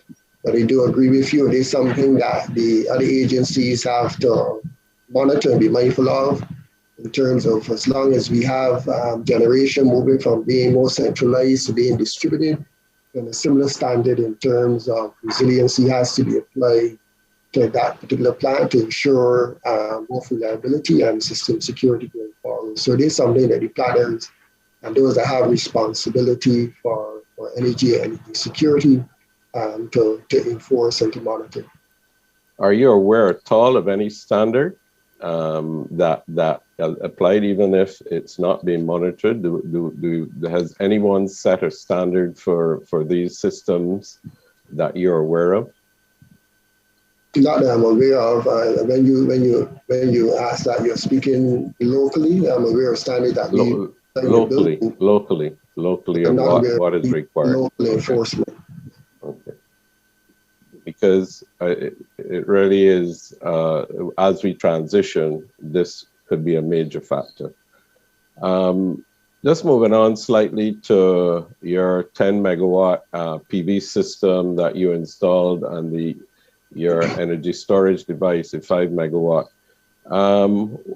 Have you calculated what level of savings that you have achieved through these installations?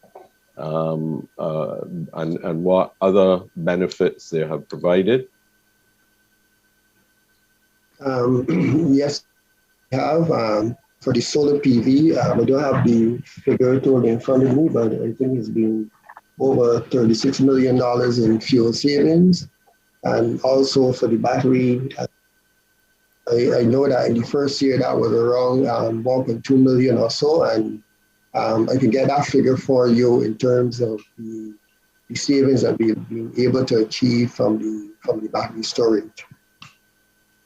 So the PV system or both of these systems, customers would have received that direct benefit because they would have effectively lowered the fuel clause adjustment. Is that correct? Yeah, that's correct. Right. Okay. as we introduce new technologies and control systems, what are some of the major things, studies that you are going to need to do to make sure that we properly integrate these systems? Can you identify some of the things that you may need to do? I know you alluded to having to do mitigation. Just to clarify on that, what are some of the things, studies and so on that you're going to be needing to do? Well, we normally perform routine studies anytime there has to be integration of renewable or traditional plant onto the grid. So the interconnection studies that are performed, the connection impact assessments, impacts on the grid that need to be performed in order to appropriately assess the impact of distributed or firm capacity onto the network. So those are some of the studies that would normally need to be performed. With impact assessments, interconnection assessments for those particular projects. So based on that, these are I would say, very, this transition is very going to require a lot of technical analysis and checking and monitoring as you go forward. Is that correct or reasonable conclusion to form? Yeah, that's correct. I didn't get into the details of what goes into those assessments, but there are quite a bit of technical details involved in those, whether it's the load flow analysis, we do stability analysis as well. And we even because of these devices use what we call inverters, we also have to perform things such as harmonic analysis, because that also has an impact on the network and has implications for quality. So those are some of the detailed studies that would be subsumed within those kind of assessments. Yeah, a very popular, or I should say, as we move to renewable energy, we're going to get an increasing number of or interest in people putting in electric vehicles onto the grid, or should I say, driving electric vehicles. What is going to be the impact of these vehicles as we go forward? What are some of the challenges that you see that you will now have to mitigate? Well, electric vehicles. The question could be, sorry, Mr. Chair. Oh, goodness. The question in terms of the impact, I believe is a bit wide for the witness, if the question could be reworded. So the witness could answer from BLPC's perspective, sir. Agreed, Mr. Worm. Could you rephrase the question or move on? Well, I wouldn't want to move on from this one, but I would say, do you see the impact on your grid, I should say, as these additional more and more vehicles come onto the grid? And the impacts could be both positive and negative from your perspective. Right. Okay. So if I understand the question, as you mentioned, it could be positive and negative.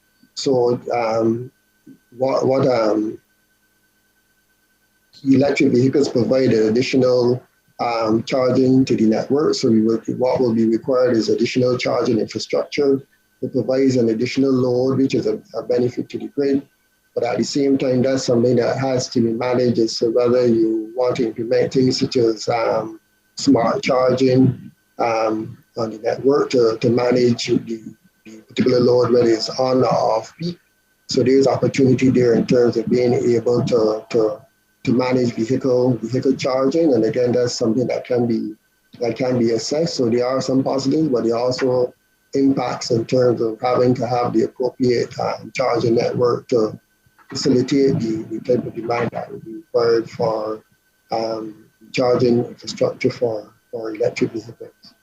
So based on that, hello? Mr. Worm, I'm just trying to find out from you how much longer you would have. I have several other questions, sir. So if you need to break now, this probably would be a good time. But I would also like you to, during during the break, if you could ensure that you formulate the questions as they relate to the application, because that at the end of the day is what we need to consider. So if you could formulate your questions in relation to relevance to the application, we would appreciate that. So we would just take a 20-minute break and we will resume after that. So thanks, Mr. Worm. We just have a 20-minute recess.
Thank you, Mr. Worm.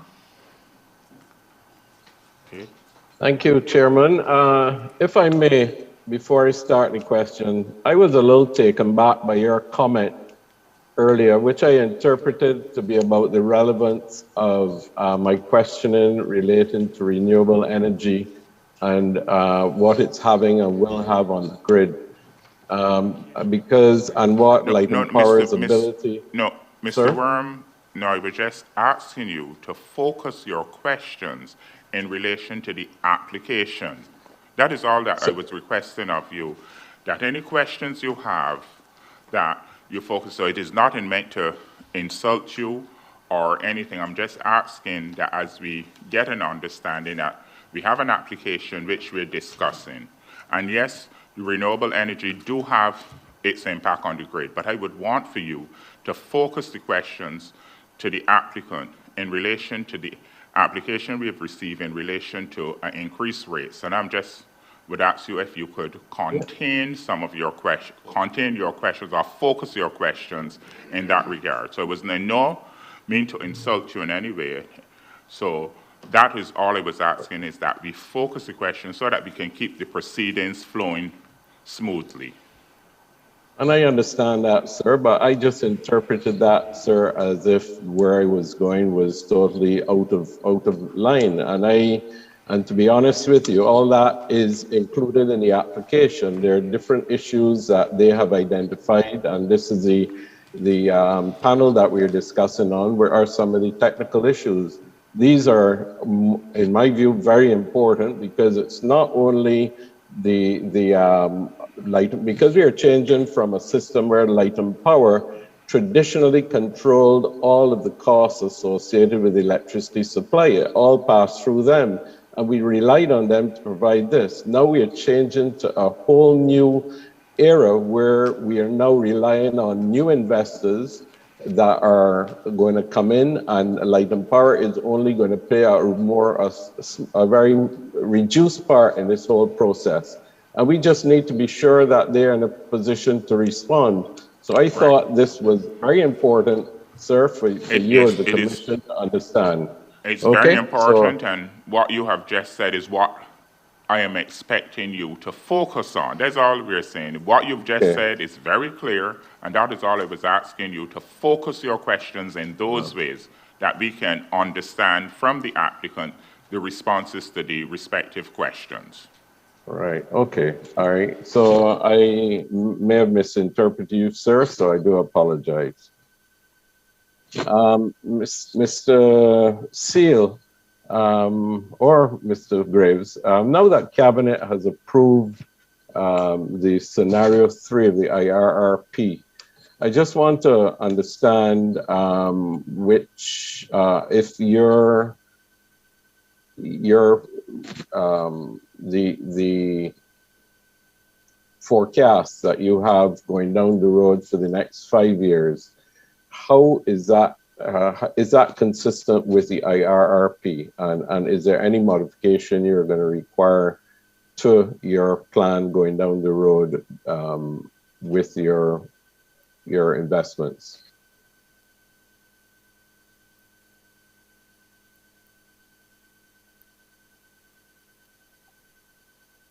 Yeah. Is it a question for me or your hand? Whoever answers this. In other words, is this going to require change of what you have forecasted over the next 5 years? Well, our forecast is based on our planning study that we would have, regeneration and T&D planning study performed by Mark McDonald. For the most part, our generation and T&D plans align somewhat with the government IRRP.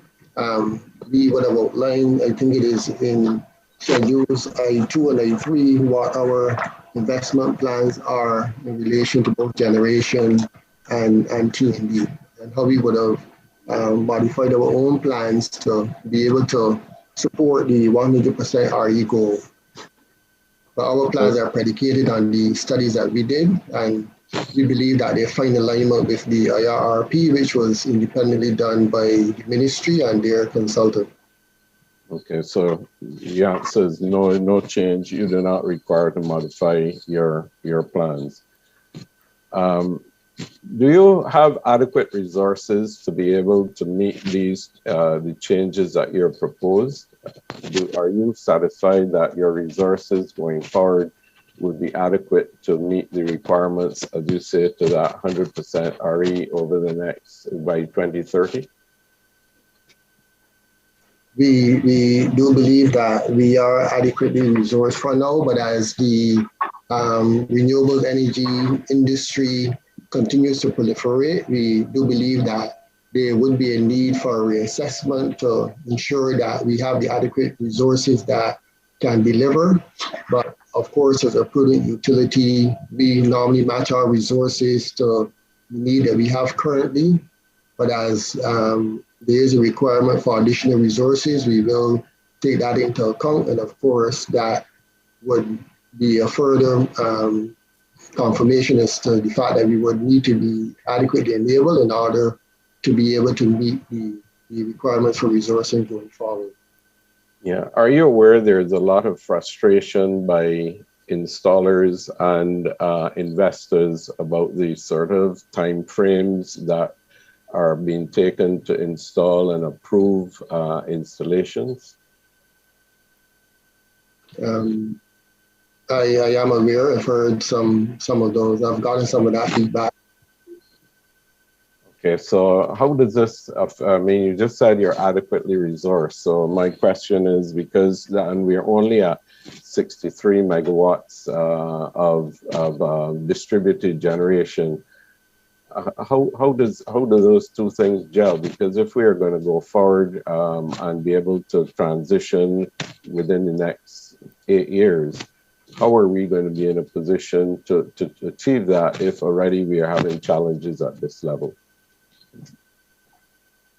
Right, as I mentioned, as the renewable energy industry continues to take off, it requires the need for resourcing among a number of agencies, not just BLPC, but we will take the steps necessary in order to be adequately resourced to respond to the increase in the proliferation of renewables. Okay, so, well, I just put it to you. I think that is something that is of urgent need to be able to look at what your resources are and how you're gonna actually get there. Because as you know, I have always expressed concern about this.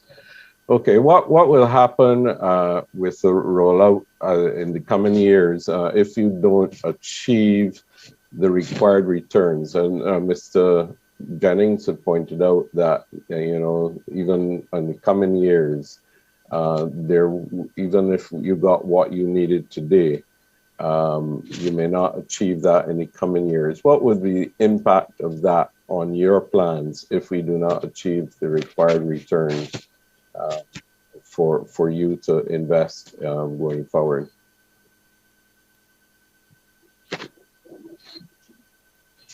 Yeah, I think Mr. Jennings would have outlined in his testimony the impact of not being appropriately enabled, both from a financial perspective, being able to attract the necessary investment to be able to fund our capital expansion program.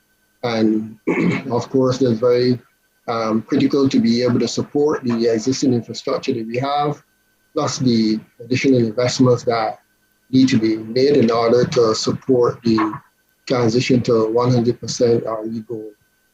And of course, as mentioned, failure to be able to meet that commitment could have unintended consequences, as was outlined in the testimony that went before me.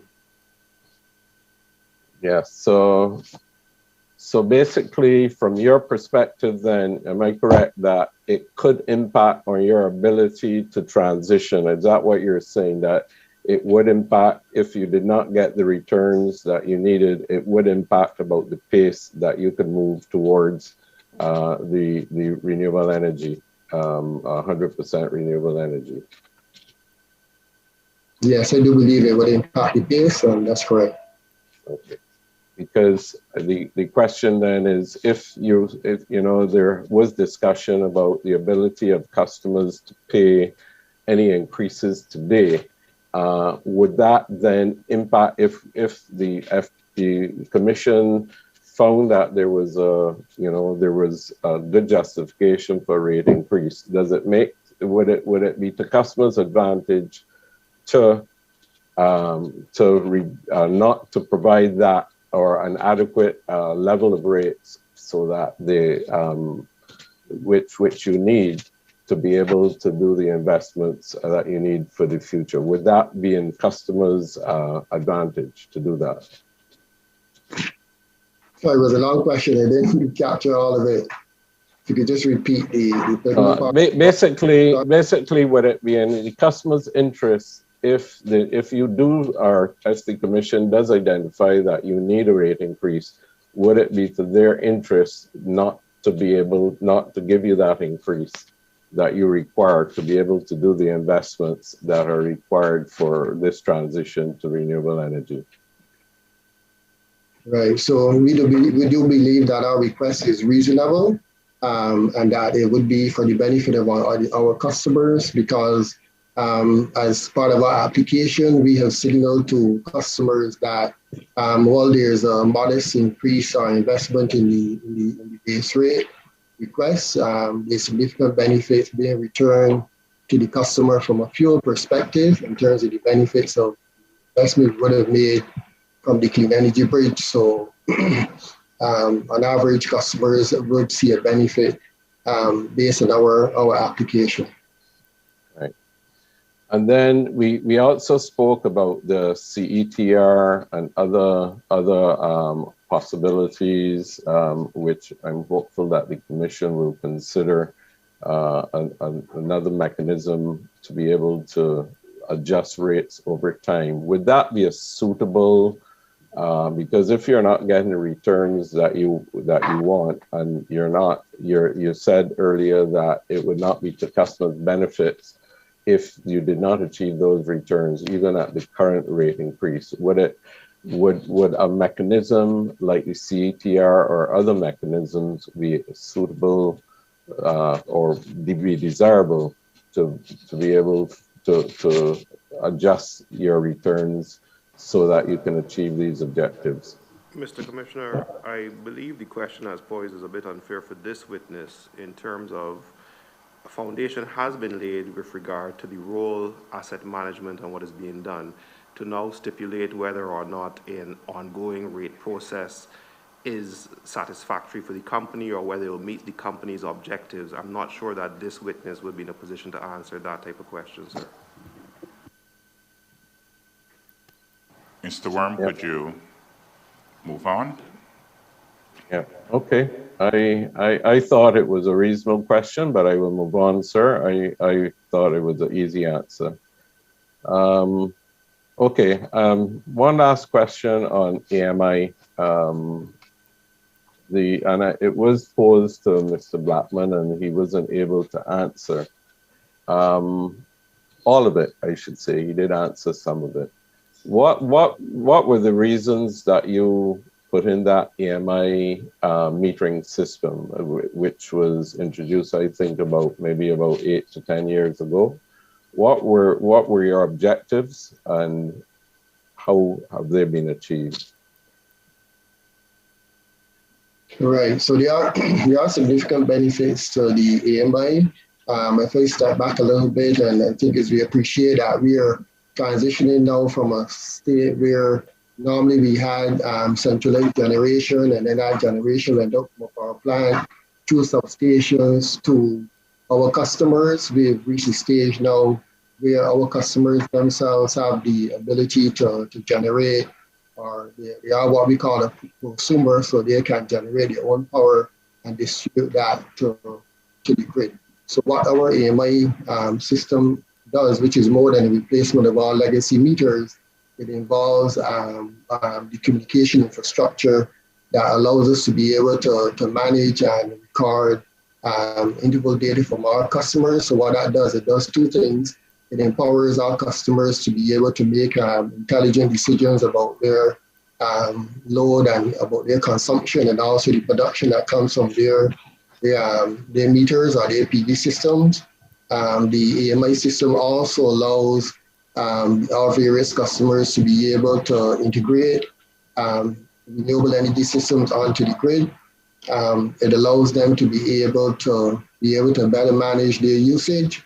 And in addition to that, what that communication infrastructure does, it allows us to be able to leverage several systems onto the network as well as a foundational element of the smart grid.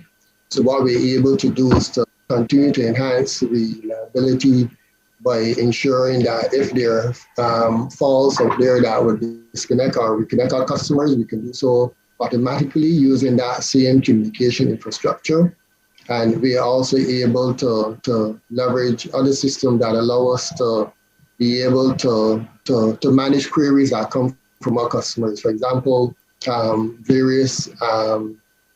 technology allows us to be able to decipher what we call power quality issues that exist at the various residences. So that information comes all the way back to our command center. We're able to perform the necessary analysis that allows us to be able to tell how our customers are using power, any issues that they meter, whether the voltage issue or the power quality issues, and to be able to make those assessments. So there are several benefits to that AMI that we have installed, in addition to just the replacement of the legacy meter. So it facilitates a number of interactions and benefits to the customer.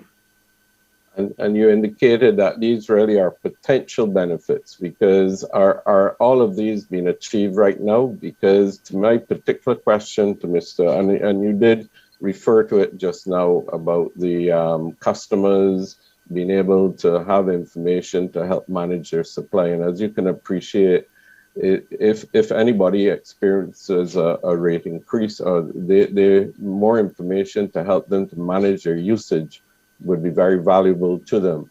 How soon would it be, would that type of information be available to customers in the way like on a website or some portal that they can access? How soon is that likely to be able to occur? Right, I don't want to put a date on it, but as you correctly mentioned, we've been rolling out the benefits in a very phased way. And one of those benefits is being able to provide information, alerts to our customers, have the type of interaction with our customers through a portal. So those are all benefits that are being investigated by our customer care section. They don't want to put a date on it, but of course it's on our radar to have those benefits available to our customers. I think it's critical that you spend time on that as a priority, because any rate adjustment, even for renewable energy suppliers. Mr. Worm, the question, please. So basically, sir, that's it for me. I just wanted to make sure that they're doing what they really need to do to benefit customers. So thank you very much for your time and your patience, sir. Thank you, Mr. Worm. Okay. Ms. Cummins from the Energy Division, Ministry of Energy and Business Development. Good morning, panel. Good morning to fellow interveners and everyone else. Chair, with your leave today, I would also like to invite Mr. Brian Haynes, who is my co-presenter, to also ask questions of the witnesses. With your leave, sir. Okay. Thank you.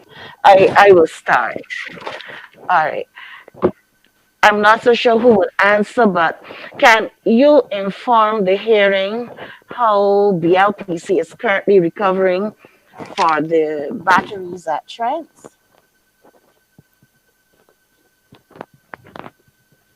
St. Lucie? I can take that one. Yes. The energy storage device at Trent St. Lucie is the application.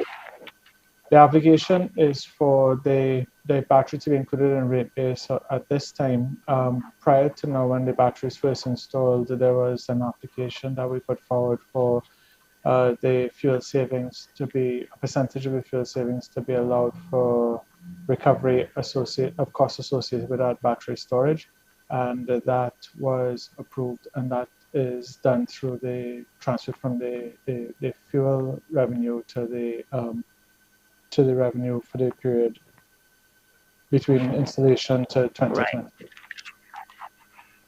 Right, because you just said something else I was going to, because I was going to point out, yes, that we recognize in the application that there is provision made for recovery of the capital expenditure for energy storage devices. So my next question is given that and the fact that there is a cost for recovery in the fuel clause adjustment, is there going to be an amendment to the FCA to remove the recovery for the batteries therefrom? Yeah, so that decision ran for 3 years, and I believe that period has expired. At the end of 2020, I believe, let me just check here. I believe the amount of revenue that was recovered was about $2.7 million.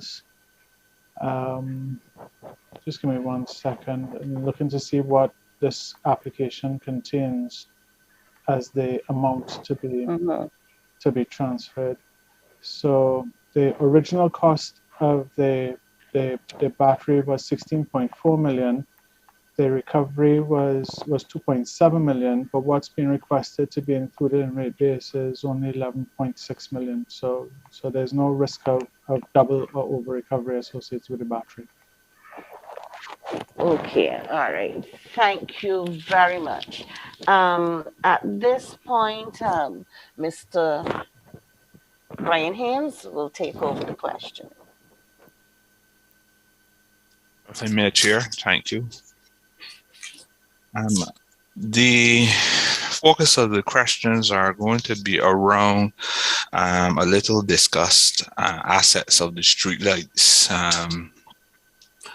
And I noticed that within the application, there was some outlay and methodology. There was an outline for recovery of those assets, and I wanted to ask a few questions around that, if it pleases the Chair. Proceed. Thank you, Chair. Can you, and I believe Mr. Jennings would be able to address these questions. Can you identify and explain the methodology used for the allocation of cost recovery for the streetlights? In fact, I think I have my questions a little backward. Apologies. I wanted to first ask the Barbados Light and Power conducted a streetlight replacement project. Is that correct?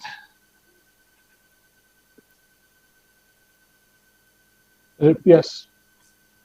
Thank you.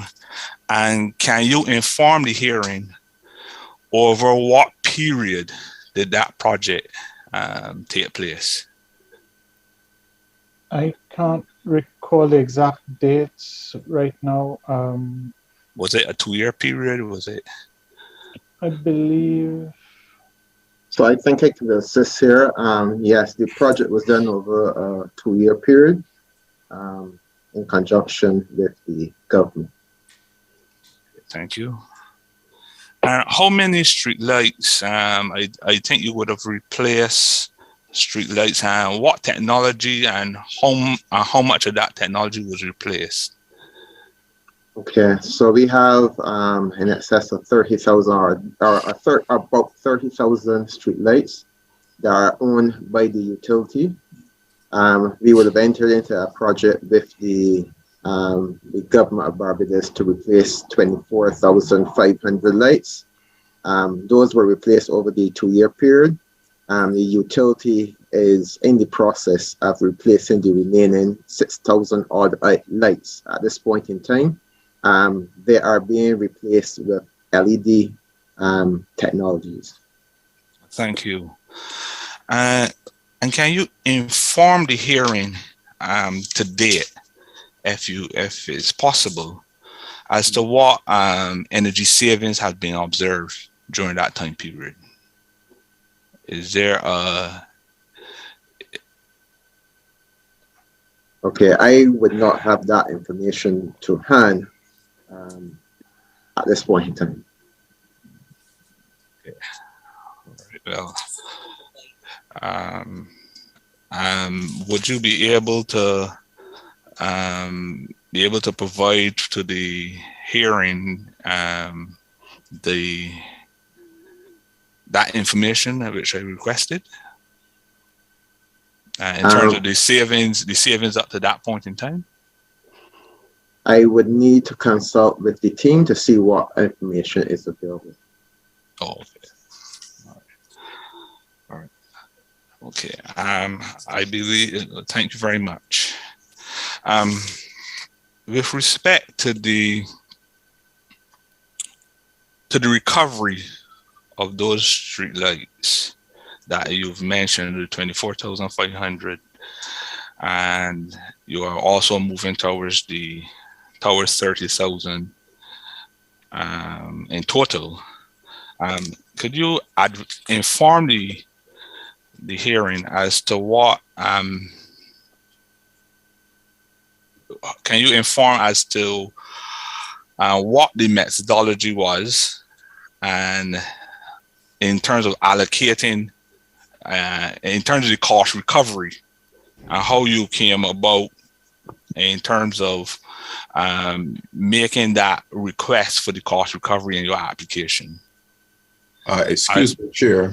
I do believe that this question would be best posed to Dr. Carter as to the question of allocation and recovery of costs. I don't believe that this team is the best suited to make that assessment. So, Mr. Haynes, would you be able to hold the question for Dr. Carter? Well, I believe that in terms of the recovery, the asset, I was expecting that at least some indication of that recovery. But if Dr. Carter is the appropriate individual to respond, then I will hold the remainder of the questions. Okay. In terms of your team cross-examination, Ms. Cummins? All right. Sorry, I should have put my hands up. Yes, before you had moved on, Chair, I had just wanted to let it be put on record that the ministry's team has requested the information as to the energy savings, the cost that has been made.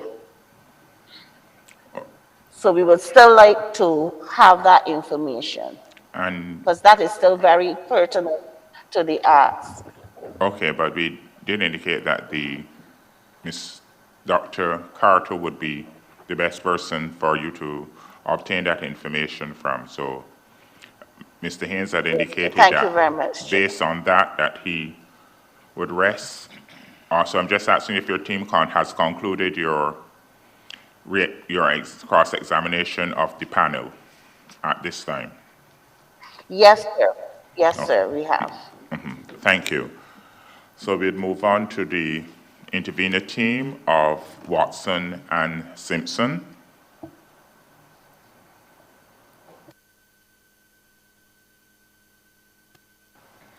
Mr. Simpson, you're going first? Yes, I will, Chair. Thank you. Okay, please proceed. Good morning to the panel and to the witnesses and all others present. We have some questions as well surrounding the generation capacity and the assets. I may not, and please forgive me if I do not always use the correct terminology, and I would ask that you correct me accordingly where necessary for the purposes of the record of the proceedings. And Chair, I do beg your indulgence from the outset if I do go over certain parts of earlier testimony for some clarity, but of course, I will be guided by you as I proceed. My first question for the panel, primarily Mr. Graves and Mr. Seal, is to ask you if you can to please indicate the range of and provide some background on the generation assets that the company uses in terms of type of plant, size, capacity, age, type of usage in terms of base load versus peaking plant, etc., if you can. Okay, I'll take that one. So just give me one moment so I can pull it up for you. All right. Let me start by let's start with the steam station. So we have generation on 4 sites across the island. Starting with the steam set unit first. So there's one steam unit now that's in service that has a capacity of maximum continuous rating capacity of 20 megawatts. That unit would have been installed in 1976, and it would utilize heavy fuel oil. Just for the benefit, I am referring to table I1 on page 786 is where the assets of the company are outlined. Next, you have the low-speed diesel engines, which are also located at Spring Garden, the 10 to 13, 12.5 megawatts each. You see the first two, the 1011, 1982, the 12, 1987, the 13 is 1990, and they all run on heavy fuel oil. CG01, this is a waste heat recovery turbine. What that unit does is that the exhaust gases coming out of the D10 to the 13, the exhaust gases is used to heat water and create steam, and that steam is utilized in this unit as a energy recovery mechanism to extract additional 1.5 megawatts of power. Then we have the newer low-speed diesel engines, the 14, the 15, 30 megawatts each, installed in 2005 and utilize heavy fuel oil as well. And again, there's a heat recovery turbine attached to that unit of a 2 megawatt capacity. The other unit, the newer unit, the small diesels, the 15 megawatts of capacity that we would purchase in 2020, that's also located at Spring Garden. They use diesel as their fuel source. At the garrison, we have one gas turbine that is GTO2. That has a capacity of 13 megawatts installed in 1990, and it utilizes diesel as its primary fuel. Moving next to Sewell, we have 4 gas turbines at that site. GTO3 is 13 megawatts, GT4, 5, 6 each is 20 megawatts. Install varying dates: GTO3 1996, GTO4 1999, GTO5 2001, GTO6 2002. Those units can utilize either aviation fuel or diesel. So we will alternate the fuel source depending on which is the cheaper source at the point in time. At this point in time, and for the last few years, they have been utilizing aviation fuel as it has been cheaper than diesel. Trent's site, our newest generation plant, you have the 10 megawatt solar plant installed in 2016, the battery installed in 2018, and what is not on this table would be the clean energy bridge plant, which would have been installed in earlier this year, June 28th is when it came into production this year for a total for 33 megawatts. So as you see here, the total I would have said 256 early this morning is actually 249.5 megawatts prior to the advent of the clean energy bridge plant. The only additional unit that's not mentioned here is the unit which GT01, which is treated as an emergency unit, where we utilize that for emergency use as necessary, but that does not make up part of our normal generation dispatch fleet. Okay, thank you, Mr. Graves. Can you just explain the difference between base load and a reference I saw to peak and plant assets? Can you just clarify the difference between those two terms? Sure, no problem. So base load plant is the plant that that are required to meet the minimum requirement of the grid 24 hours a day. So typically we normally have a minimum demand of around 80 megawatts overnight, or demand go down to about 80 megawatts. And then in the day and evening time, it goes up to a peak of about 140 megawatts. So the base load units are usually very robust units that are the cheapest units that are used to serve that minimum demand, that first 80 megawatts of demand. And then you would have what we consider as intermediate units and the peaking units. The peaker units are the units that just come on for a few hours every day just to effectively supply the peak in demand during the day, and then they're shut back down. So they run just a few hours every day. Okay, thank you. So based on that last response, is it easy for you to just indicate to us which units make up that base capacity of 80 megawatts, which ones then come on for intermediate, and which ones finally would make up the peaking demand? Okay, sure, no problem. So typically, we, as I said earlier this morning too, we would also look in terms of the merit order. So I'll bring the clean energy bridge into it at this point in time as well. So the clean energy bridge is the one that has the least fuel cost right now. That will be followed by the, so all right, let me make it a little simpler. Basically, all the heavy fuel oil plants we treat as base load capacity. Yeah. So all the steam, the low speed diesels, and the clean energy bridge plant will all be treated as the base load units. Obviously now, because we have quite a bit of heavy fuel oil capacity at night or on weekends, we do have to shut down some of those base load units because of the amount of renewables now that have come onto the grid. And the ones you generally have to shut down at night would be which ones? Okay. Typically, we would normally go for units D10 to D13 based on the cost. The one unit that will be slightly out of merit order. So in terms of merit order, it will be a clean energy bridge plant, then D14, D15, then it will be D10 to D13, and then the steam unit S1 will be the last of the heavy fuel oil.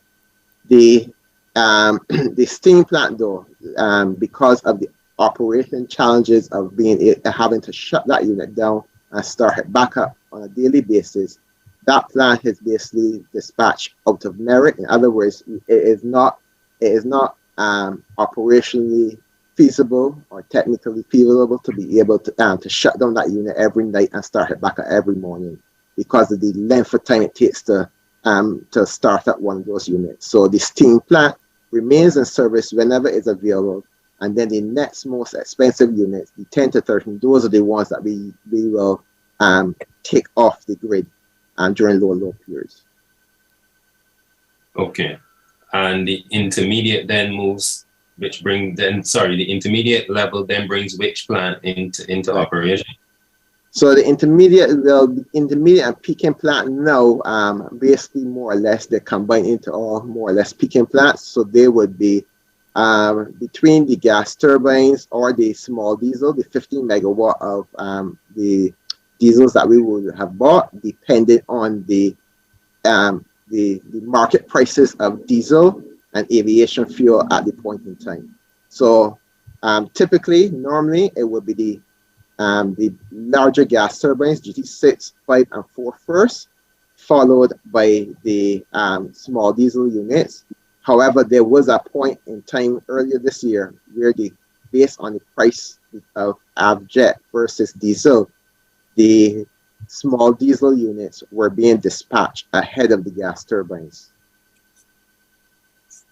And then all other plant would formulate your peaking plant if required. That's correct. So gas turbine, all the other gas turbines, yes. Before I go to my next question, just following on from your very good explanations there, how is this dispatch managed? Is it an automatic process, or is it a manual process with a team of engineers or whoever determining based on fluctuations in load what plant should be dispatched? Okay, so there are a number of tools that we would utilize. We would try to, or we have a team that actually will prepare some forecasts based on historical demand, looking back at what happened yesterday, what happened last week, what happened, what other events are going on in the country. We will come up with a high-level overview of what we anticipate. The operators who manage the network, they have a number of tools in front of them that they will utilize as well. Those tools will include, as I said, being able to look at the previous days, the previous weeks demand, looking in terms of what, like today is a very cloudy, rainy day. So they will be able to make an assessment and anticipate what the load is going to be and what they will need to dispatch. So they do have some tools in their repertoire, and we are seeking to build on those now as we go forward with the renewables that are coming on, that are making it a lot more tricky in terms of management of the grid. You mentioned merit listing, I think was the word you used. That's correct. For the dispatch, right? Is that somewhere in the application? I believe I may have missed it if it is. That was actually supplied in response to an interrogatory. This was the interrogatory from the FTC that was submitted on September 9th, question 43. We'll actually show the merit order there. Thank you. Now, from that table I1 then, and further to your earlier testimony, your capacity is the 249.5. That's right. And you testified this morning that with the addition of the clean energy bridge, you move up to the vicinity of 300 megawatts. That's correct? That's right. And you also testified that 110 megawatts or thereabout will be considered extra over your maximum load, which right now has been in the range of 140 to 145 megawatts. That's correct. Now, based on an earlier answer you gave, I just want to clarify, you did state to me earlier that the minimum base load is around 80 megawatts overnight. But when you spoke about taking some of the plant off at night, were you suggesting that sometimes you can take off more because that minimum demand drops even below the 80, or do you maintain 80 consistently overnight? Right. We normally would, the demand drops, that 80 would normally happen somewhere between like 2 a.m. or 4 a.m. During the overnight hours. So it's not a flat overnight, it drops. And it also depends on what is going on in the country. If there are a number of events going on, that sort of thing, you will see the demand staying up later into the night. So the 80 megawatts is basically just a moment in time, or that was the minimum you will come down to. If you look at the amount of the capacity in terms of this, of the heavy fuel oil capacity, we have well in excess of 100 megawatts of the heavy fuel oil or base load capacity. And as such, then that's the reason why we need to take off some to be able to balance the demand with what we're generating at the point in time. Okay.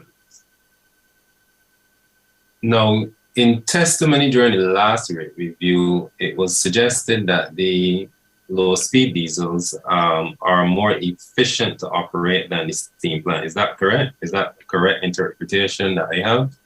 That is correct, yes. It has a better efficiency. Are they also cheaper to operate in terms of the fuel? Yes, as I would have alluded to, yes, they are cheaper than the steam. Okay. How possible is it for Light and Power to carry all or the majority of its base load on those low speed diesels? Okay. Sorry? Go ahead and answer. Okay. As we are now with the Clean Energy Bridge plant now coming into operation, and obviously the amount of renewables coming into the network. As you can see, based on my earlier testimony, the amount of base load that we have right now has increased, and it is now possible that majority of the that capacity can be taken on the low speed and obviously the medium speed, that being Clean Energy Bridge plants. You must remember though that at all times there need to be an excess to allow for maintenance to be conducted on the unit. So we always have to have the excess capacity to allow for adequate maintenance to be done on the units. With all of that said, and looking into the environment, the plans of the company would be to retire the steam set at the end by the end of next year, 2023, recognizing that it would that the low speeds and the medium speeds are more efficient than the steam plant. Okay, and I'll come to the steam plant in some detail based on your last response there. If I asked you what level of redundancy is built into your generation network, how would you respond? Okay, so right now, as I said, we have just under 300 megawatts of available or plant, and we are seeing a peak from what the utility has to supply up to around 140 to 150 megawatts. So if you look at that, that will give you an idea of the excess capacity that we have at this point in time. So that's about 150, 160 megawatts of reserve capacity. So more or less 100% reserve. Now, your lead counsel took the panel through some questions on the steam plant, and I want to turn my attention there because it has been a focus of a lot of examination and cross-examination during the procedure so far. In 2009, during the rate case application, 2009-10, the Light and Power testified that the steam plant was approaching the end of life and was due for retirement in 2012. Is that correct? Now, at that point in time, that was the outlook, yes. Okay. At that time, was that 2012 indication based on, that was the expected date for retirement for some time up to that point? As I was made to understand it, yes. Okay. At that point, if you are aware, can you indicate what was the generation capacity of the plant at that point in time and the efficiency of the said plant? I think this morning you may have testified it was 20 megawatts at that point in time. Correct. It was 20 megawatts, and the efficiency, I believe, though, the efficiency of the steam plant normally range in the region of 35 to 38%. But I'm subject to correction, but that's what my memory tells me right now. Okay.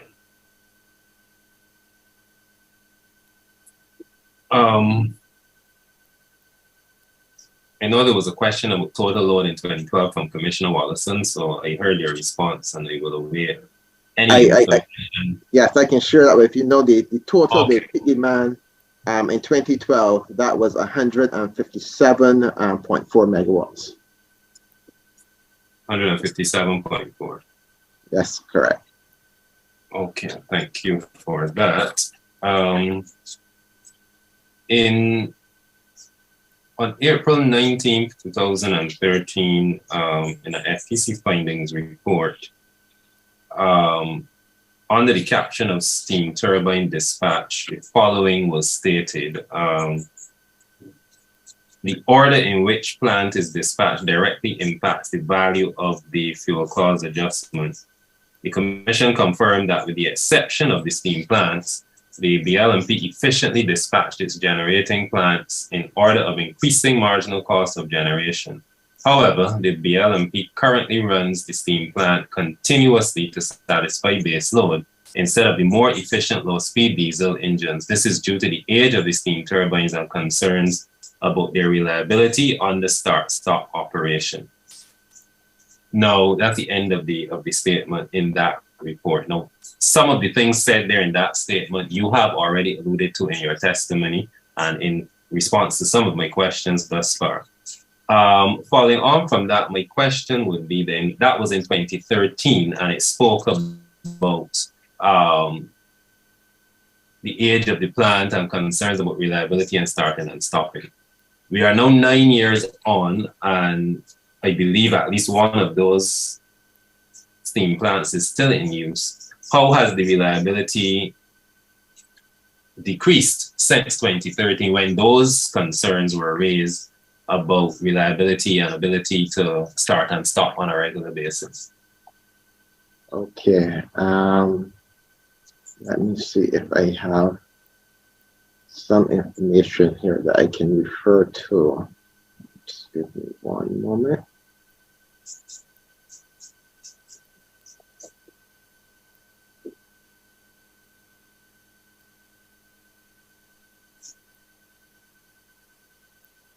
Okay.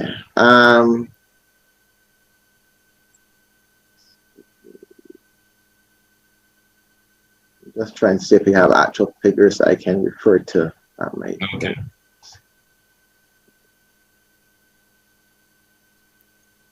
Okay. All right. I don't seem to have those figures, the actual specific figures at my fingertips.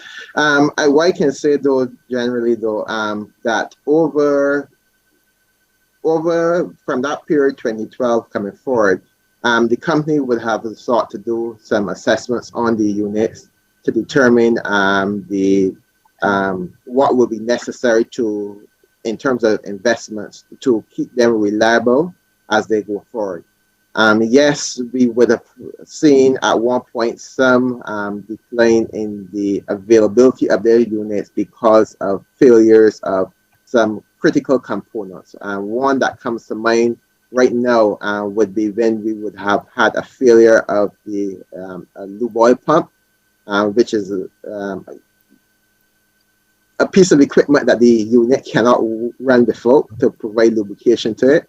And because of the age of the unit had to be out for an extended period of time while we sought to source one. They were not off the shelf. We had to get it specifically made for that installation.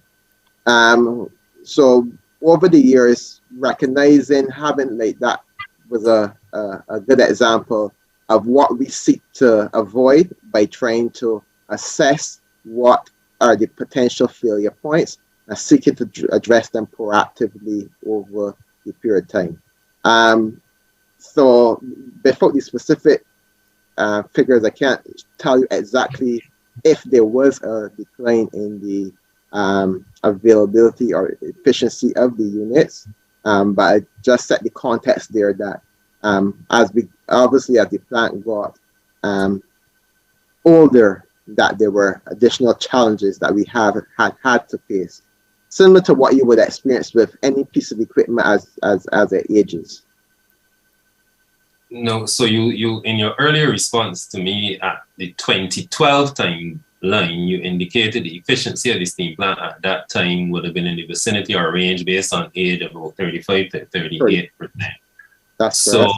if you can, because I understand you said you may not have the information in front of you now, but if you can, before leaving the panel, indicate to the commission and all of us what level of efficiency may have been there around 2019 when you testified earlier that the plant was removed from service for some repairs. So I just want to be able to compare 2012 to 2019 at that point in time, if possible.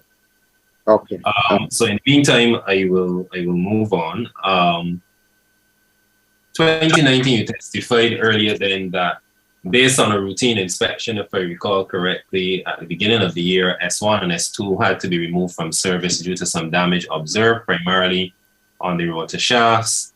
And one of the units actually remained out of service for a period. And this comes from a heat rate test report issued in December 2019. Of course, the report in June 2019 referenced it, but more detail was provided in December. S1 was returned to service November 14th, 2019 at a reduced capacity of 12 megawatts compared to the 20 megawatts that was available in 2012, but continued to experience some issues, particularly in relation to one of the burners in the boiler, and unstable operation at a level below 9 megawatts made it impossible to obtain the test results and so on. And S2 remained out of service at the end of 2019 for a rebuild of the turbine, etc. Now, earlier this morning, you testified and was supported by Mr. Jennings in terms of money spent on the repairs during that year and in 2020, and I believe it actually started sometime in 2018. So I just want to get some clarity on what was done and what is really the outcome of those works that were undertaken. So just to clarify again, and you can just affirm and Mr. Jennings can support if need be, the amount spent between 2018 and 2020 on the steam plant was 19.2 million, that is correct? That is correct. With 5 million specifically, as testified this morning, being spent on S2. That is correct. And S2 is the plant currently still in operation as we speak today? No, unit S1 is the S1. one. Yes. And S2 is the one held as for critical spares. That is correct. Okay. So in 2019 or 2018 to 2019, 5 million was being held as critical spares. Okay, could you just repeat that? You broke up there a little bit. All right, my apologies. 5 million, I think was said this morning, was spent on S2, is that correct? That's correct, yes. And that is the unit, just to be clear, that is being held for critical spares. That is correct. Okay. And you outlined the work done was on the rotor, the alternator, and one or two other components, that is correct? That is correct. And those components that the 5 million was spent on in S2, those were then transitioned into S1 as replacement parts, or they're still held as critical spares? Right. They are still being held as critical spares.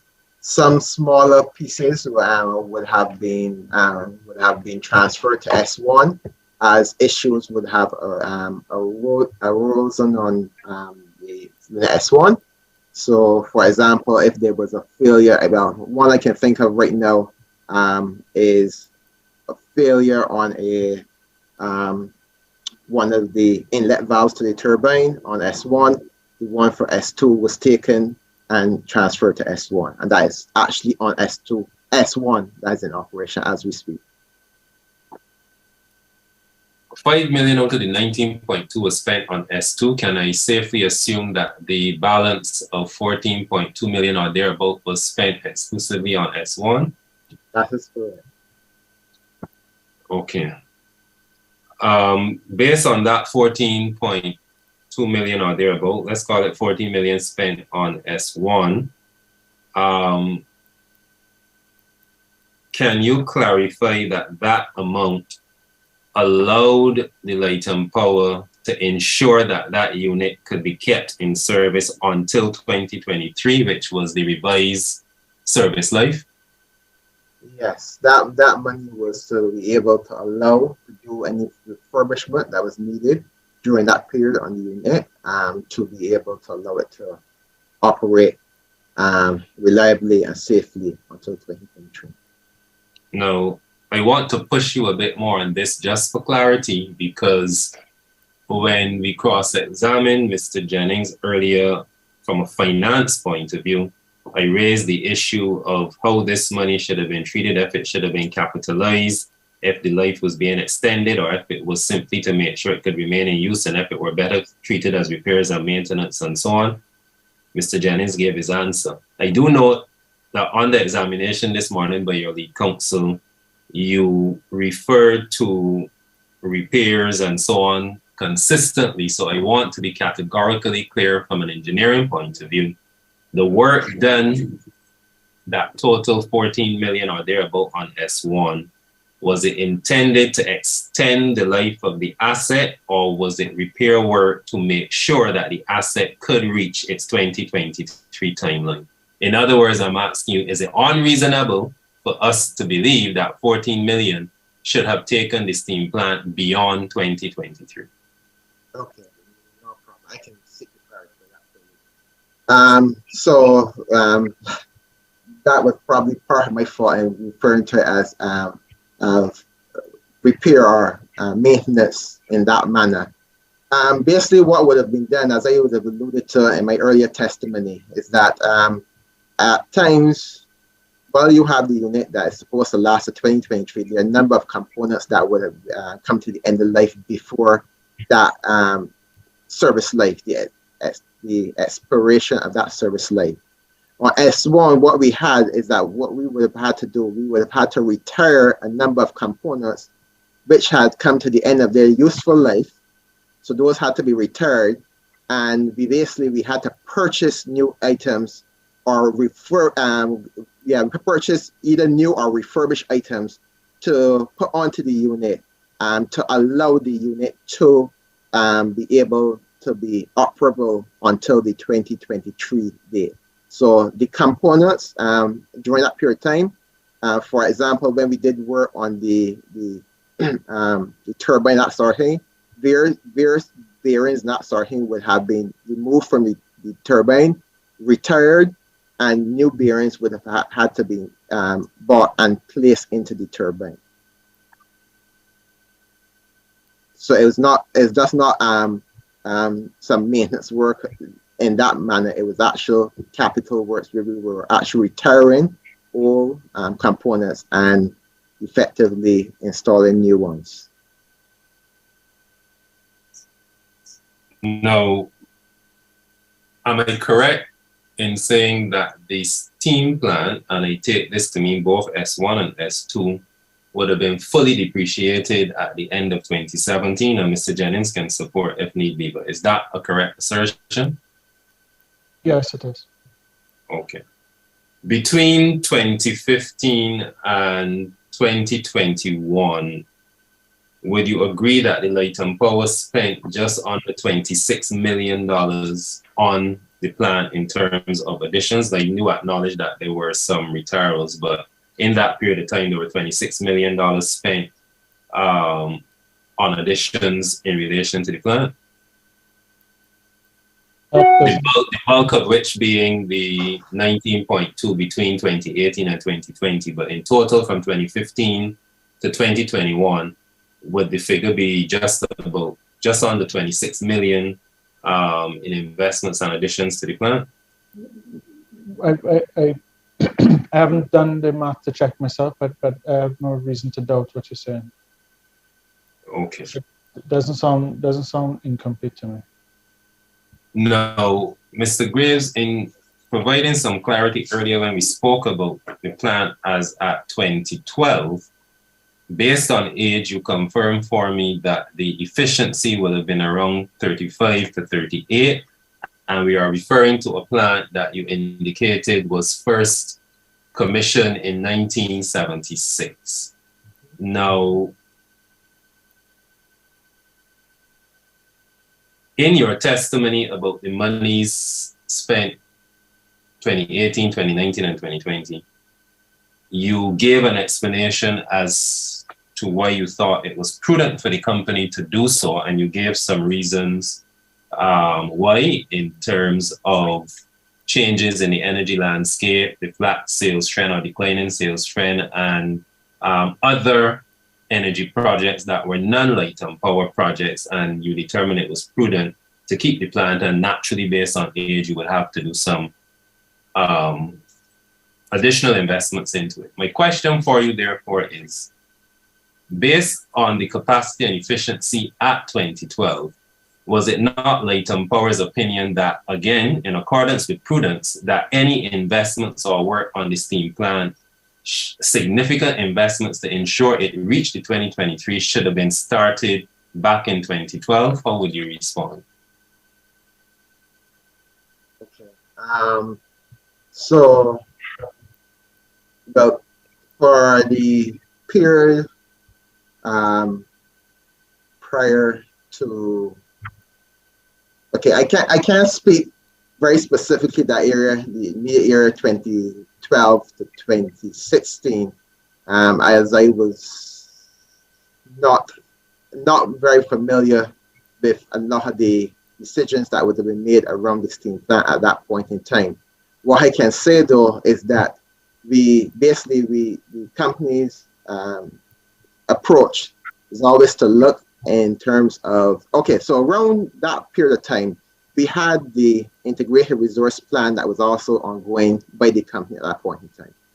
And the indication we had from stakeholders and government, as you heard our managing director allude to, was the fact that there was the anticipation of a biomass and waste energy plant.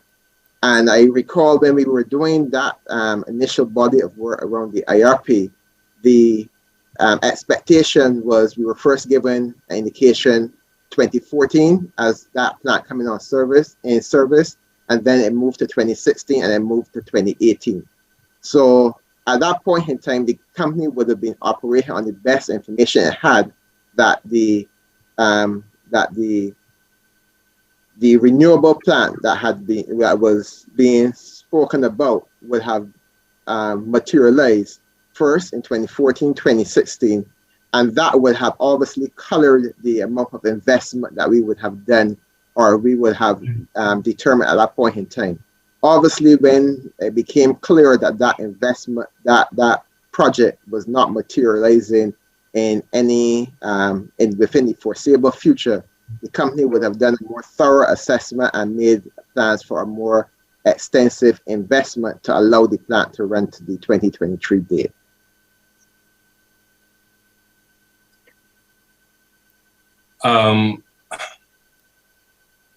With an understanding of how government operates with the best of intentions and how complex government is, and with an understanding that the Light-on Power is the only generator and distributor of power on island, from an engineering perspective, do you believe it was right and prudent for Light-on Power to depend on those utterances, as it were, in terms of pending projects and so on? Or do you think that Light-on Power had a responsibility to maintain its plant as the sole provider of energy until it was extremely reasonable to believe that those projects would come on stream? So I would say that there were a bit more than just utterances. We were given commitments in meetings and that sort of thing, especially as you would have heard as part of the integrated resource planning process. There was a lot of stakeholder engagement, and quite honestly, we took the input and we applied it to the process. As you would have heard earlier, at the end of the day, we have to manage that against the risk of having stranded assets at the end of the day.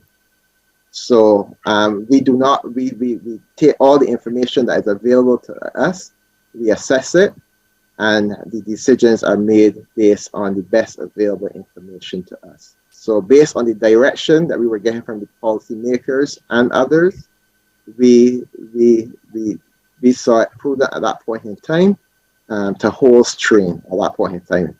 Looking back, we may have a different view of it, but at that point in time, we were using the best information. Chair, my obvious follow-on question, I believe, may find some objection or some guidance from yourself, but I would want, based on the testimony, to be very clear as to the reasonable expectation that Light and Power had that these projects would come. And in my opinion, reasonable expectation being something in writing or some agreement that committed persons, resources, and other factors to these pending projects that would give Light and Power the comfort. And I'm not certain who I should best put that question to, because it may be beyond this panel, but I will register the intent to ask the question with you, Chair, and seek your guidance as to who I should best place that question to at the appropriate time, if you allow. Chair, if I may assist, I do believe the question as to the form of assurances was already put to Mr. Blackman in his testimony. My friend very well and astutely in his questioning just now said it was from a perspective of the engineering perspective, which is why I had to sit and keep quiet. I thought he was going someplace where I could have said, Mr. Blackman has spoke, but he's obviously learning and learning fast outside of his main area of concern. But as to what he is now inquiring about, certainly the ND spoke to it. He has already indicated what level of it was in writing, not in writing, what he heard, newspaper. We've canvassed this well. I don't know that there's any more that can be gained there. But I do give my friend his congrats. That was a well-phrased question just now. Sure, I shall continue on that note. Mr. Graves, I will take you back then again to some earlier testimony before I move on to a few other questions. You clarified quite well this morning the definition of a critical sphere, and that without it, the machine could not operate. You even went on the further cross-examination to explain some of the challenges surrounding COVID and access to spare parts, logistics, ability for experts to be able to travel in to look at the asset and so on. So I have a question first of all. The critical spares, what is the level of condition they need to be in to be used within the plant?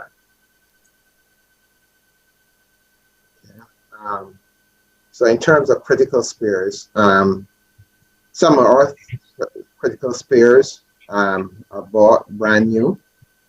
There are some components that will come off the units that can be refurbished, in which case we will normally send those to be refurbished overseas, or in cases where we can do the refurbishment here ourselves, we will refurbish them, and then we will ensure that they are stored appropriately, that when the need arises, they can again be utilized on the unit. So you can have critical spares, we can have brand new ones that we purchase, or there may be components that come off the unit, which we normally would call them the rotating spares, because they will normally come off, get refurbished, and go back onto the unit. Okay. So specific to S2 being held for critical spares, yes. What is the level of condition of that plant, and if any further components are used in the S1 unit, how long are they likely to stand up based on the current age and repairs to any components of the S2 plant being held as critical spares? So the various components that are available from S2 unit, obviously we need to assess each particular component to see where they are in their lifespan.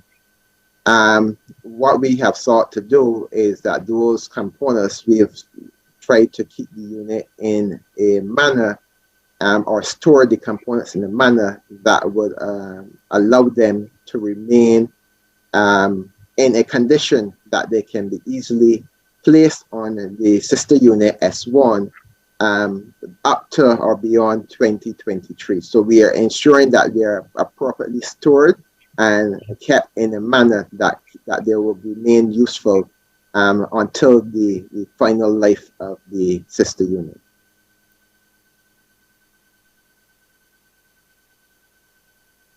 Now, based on the investment into the steam plant over that 3-year period, 2018 to 2020, what is the benefit that the company has derived in terms of generation capacity as a result of that investment? Has it increased your capacity, maintained it, or has the capacity even declined following that investment of the 19.2 million? So, so straight up, S2 would have been removed from service. So obviously you would have had a decrease in the available capacity by 20 megawatts. I think that is clear because the unit is no longer in service. What it has done, however, though, is having those units as spares for the sister unit. We've seen between 2020 and now, we've seen instances where a fault would have developed on unit S1, which would have made that unit have to come out of service. Now, the fact that we had spares available on the sister unit, in many cases, it was a matter of hours, maybe a few days, to be able to transfer the unit onto S1 unit to allow the unit to go back into service. So what has led to with S1 is overall greater availability of that unit, such that it can service the network between 2020 and when it will finally be retired. And the current generation capacity as we speak at this point is what for S1? For S1, right now, I believe it is available for in the region of 17 megawatts at this point in time. Presently, we are investigating a fuel pressure related issue on the unit. That is what has it not being able to reach the full 20 megawatts. That was a issue that has developed over the last 2 to 3 weeks or so. And when last was it taken out of service, or you had a failure on it? So last month, I recall, last month being September, the unit would have been taken offline. We would have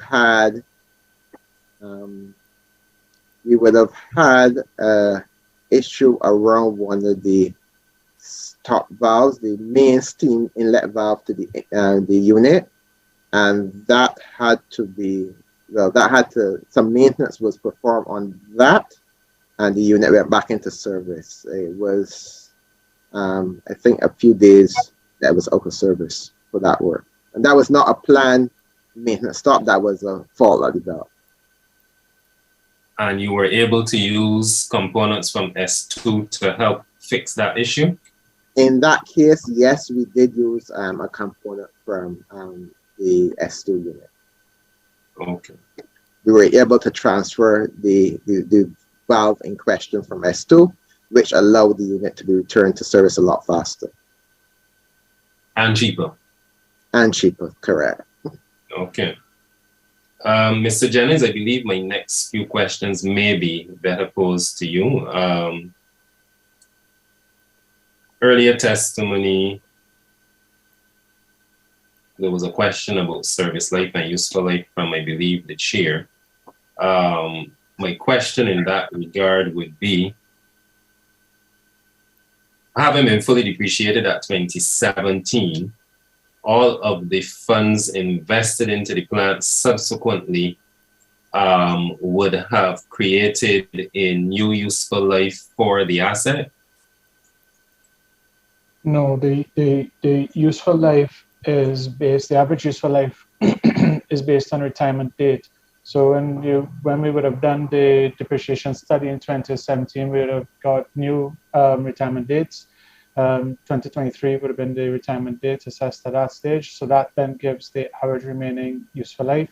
And then any amount that you spend, you're looking to write that off over the remaining useful life. So it's driven by the retirement date. So the 19.2 has had no impact on the proposed retirement date or useful life, except that that amount now needs to be depreciated over about 3 to 4 years, if I'm correct.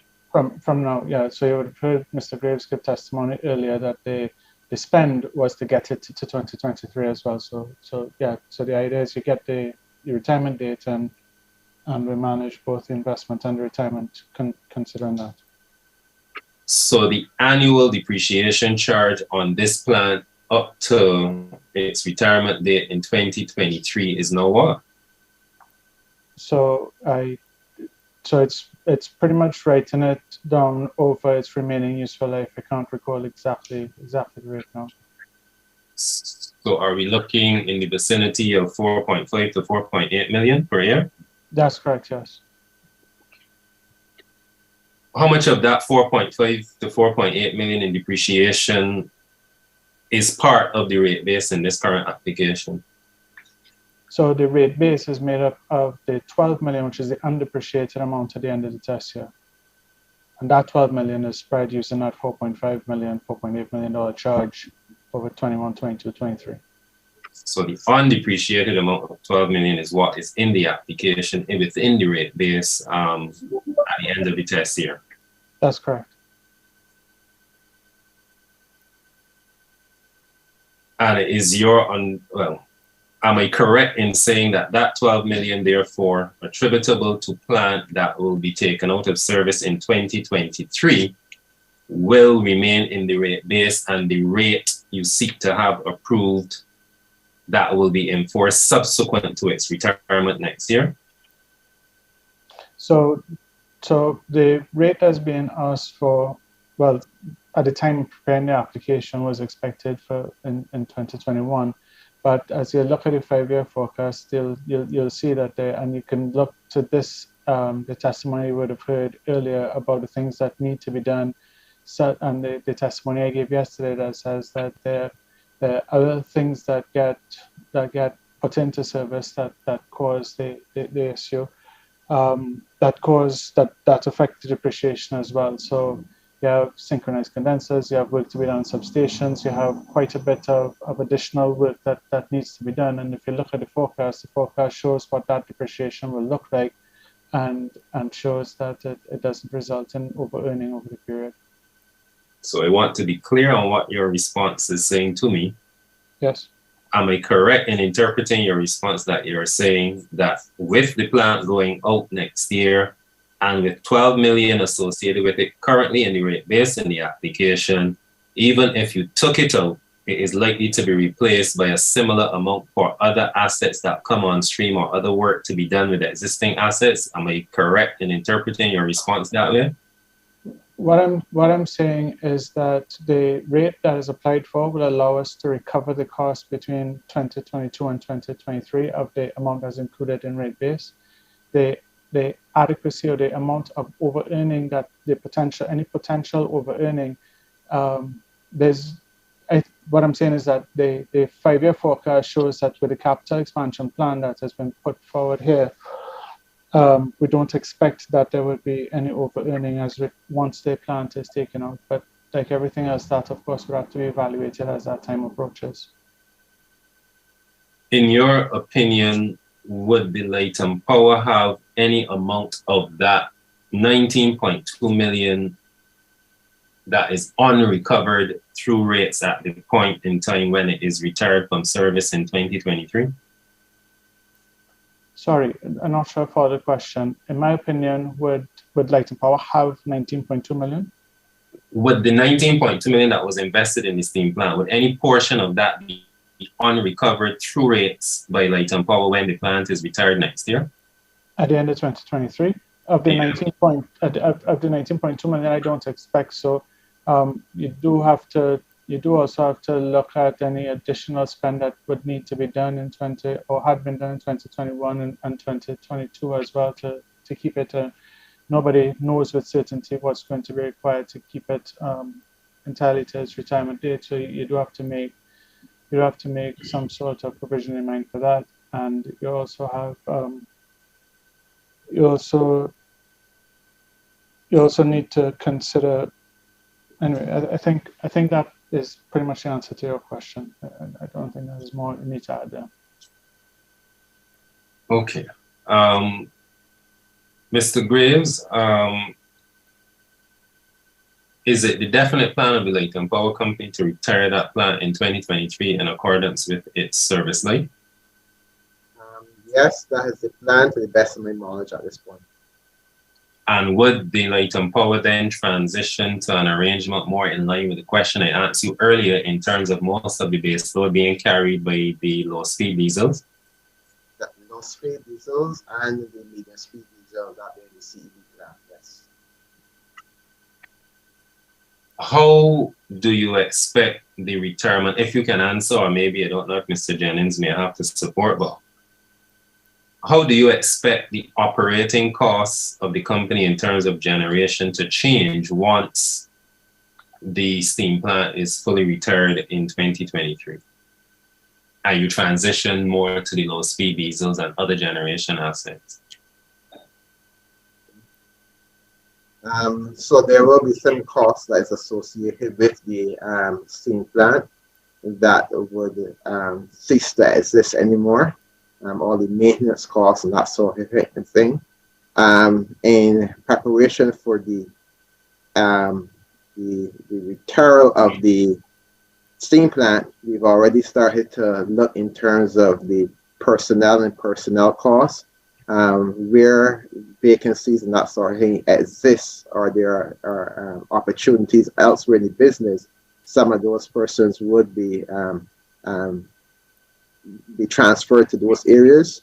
So in terms of the personnel costs, we see it as an opportunity to manage the retirements and that are going on at the point in time. But definitely maintenance costs and those sort of things would not exist anymore in relation to the steam plant. If I could just add to that would have been factored into the forecast. You have preempted my follow-on question, Mr. Jennings. Thank you very much. Just following your thinking. We leave this plant for the time being, Mr. Graves. There's a question I have here, and Mr. Simpson, if I see your lead. just before yes. Just before you move off the steam, I just want to clarify one thing that you would ask me to check for you. So the efficiency of the steam plant, I actually told you the 35 to 38 is actually the low speeds. So I had got that wrong. In 2012, the efficiency of the steam plant was 24.8% thermal efficiency. In 2019, it was 24.1.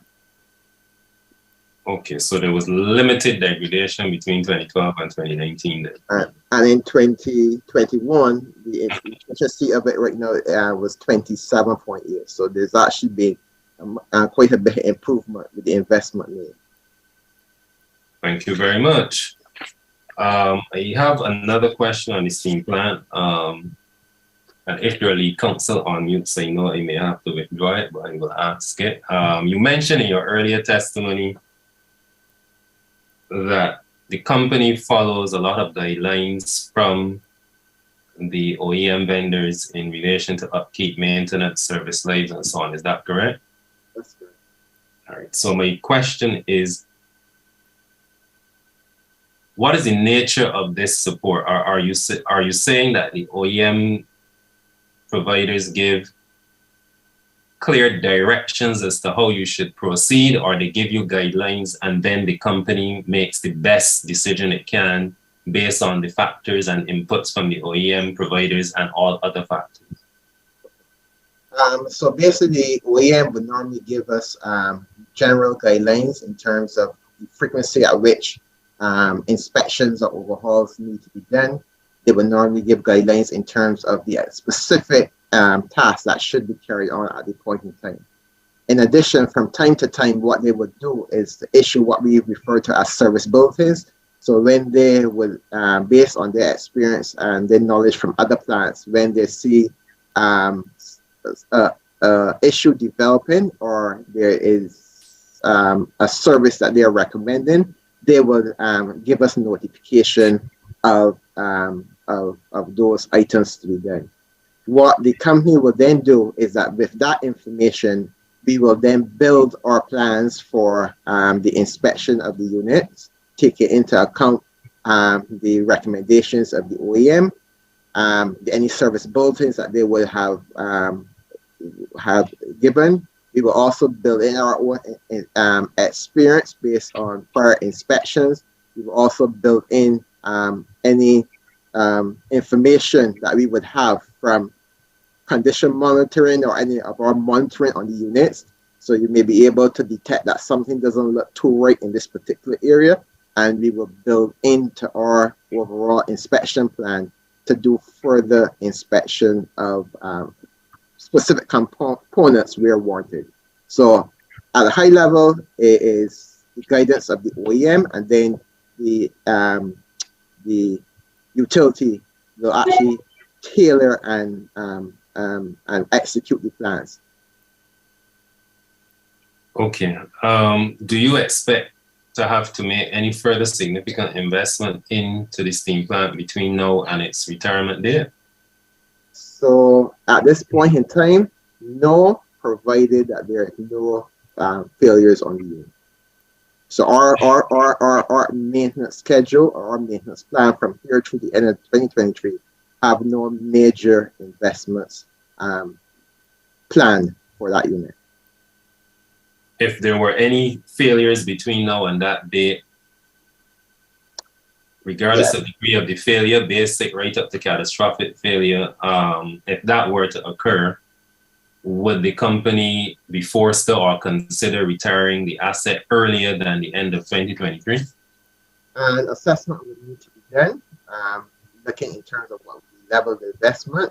As we alluded to many times, we have a number of spares on S2 that could be utilized, and we would also need to look at the timeline for any such repairs. So it could be based on where we are at the point in time. If all other units are available, there's no big maintenance stops necessary, that sort of thing, a decision could be taken not to do anything and retire immediately, or a decision could be taken to repair to get to the end of 2023. So it all depends on the conditions at the point in time.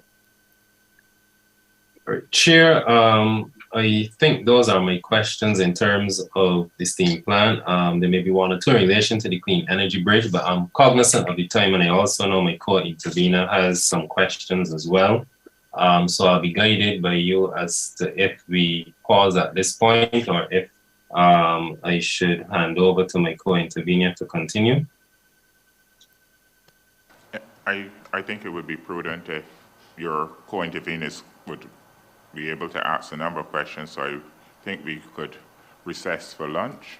So we would resume at 2:15. Thank you, Chair.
Okay. Good afternoon, everyone.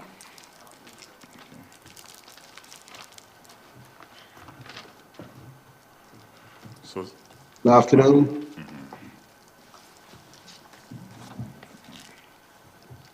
Mr. Simpson and Watson. And Ms. Watson? Yes. Okay. Yeah. Thank you, Chair. I believe my co-intervener has some questions, so I will pass to her and then I'll come back if required. Thank you. Ms. Watson, proceed. Thank you, Mr. Chairman. You have to excuse me. My throat is a little dry, but I will proceed. I just also want to signal that during the course of the morning's proceedings, I was knocked off Zoom a couple of times. So just learning that too, because it was clear to me that it was happening on your side. And one other thing, Mr. Chairman, there's a document. Just, Ms. Watson, just a minute.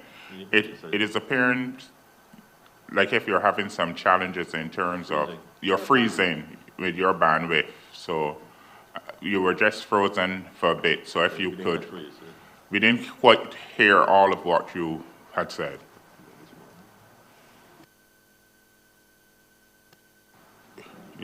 You appear to be frozen now.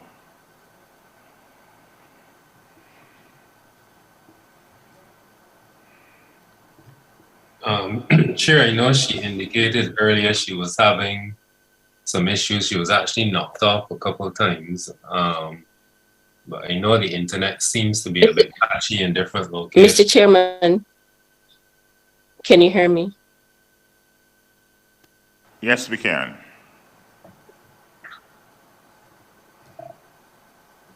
Yes, Ms. Watson.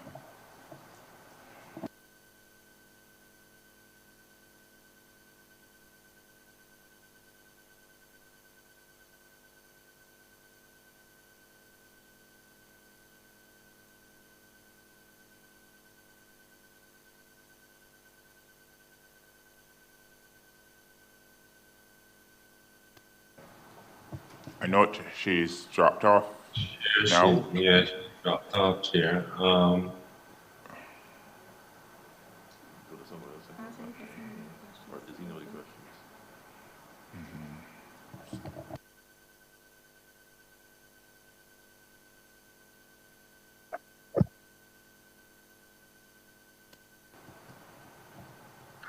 Mr. Simpson, and since you're having this challenge at this time, could we move on to Mr. Wendt and come back to you and your team for the remainder of the questions to give you time to?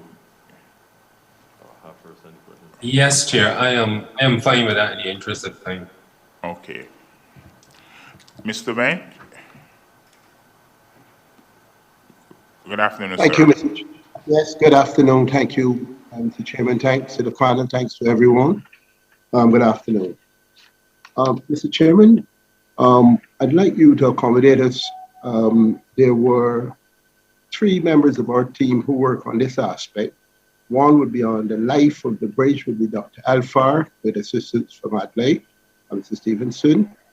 Then I also give some input there. Then there would be Miss Gibbs, who would have been looking at the station losses and the more operation side of the business.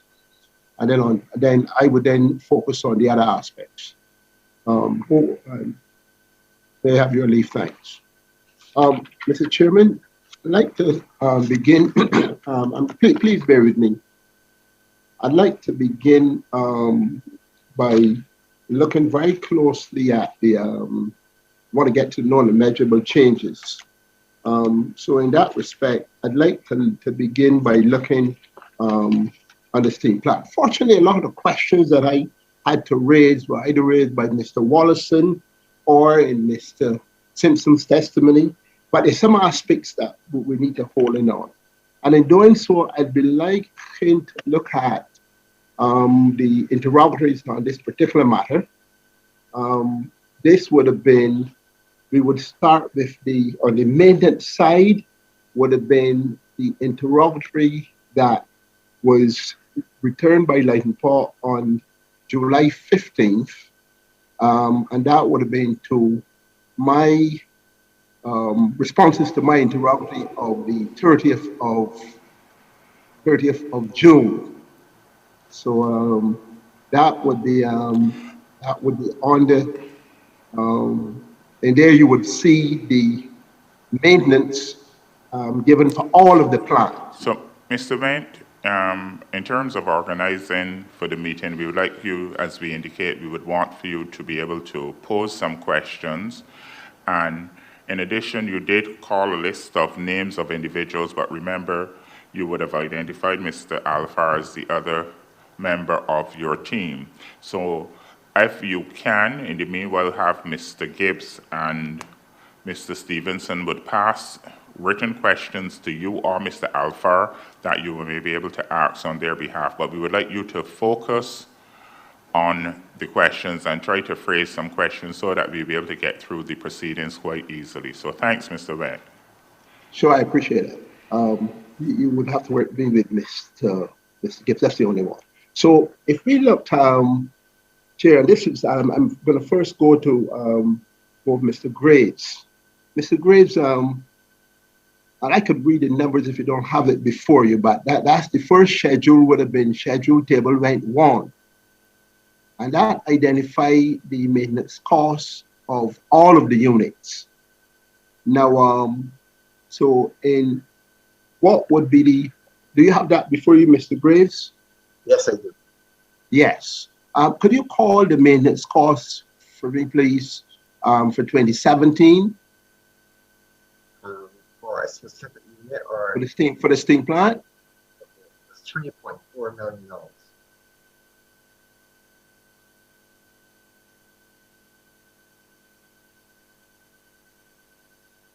Table event 1. Yes. Chair, having some difficulty hearing Mr. Graves. Maybe that might be Mr. Went's issue also. Could he repeat that answer, please? Sure, no problem. You're hearing me okay now? You're still a little bit low, but please. Okay. The 2017, that was $3.4 million. Correct. And then we could come on straight through to 2019. 2019 was $4.1 million. And 2020? $3.9 million. $3.9 million, correct. Mr. Graves, are these maintenance costs, including all the costs for the various units for maintenance, which would be lubricants, which would be, everything that's for maintenance would be in these costs for all the units? Okay, so this table here has in just the maintenance costs, lubricant costs, the personnel costs for operating the units and that sort of thing would not be included here. So, that's the personnel costs are not in here. What other costs would be not in here? As I alluded to, the lubricant costs will not be here. The water costs would not be in here. And there may be one or two other things. The superintendent's cost, which is personnel cost. Yeah. Go ahead. Yeah, those are the main things that will not be in here. There may be one or two other smaller things that I'm not remembering off the top of my head. Right. I'd like you, if you don't have it now, to be able to give us a schedule of that, because that's going to come up when I get towards the diesel plants. So, Mr. Graves, looking at that maintenance, then what we're saying, would it be correct that over that period, we're looking at $18.1 million in maintenance over that 5-year period? And that's just for the steam plant alone. That is about right, yeah.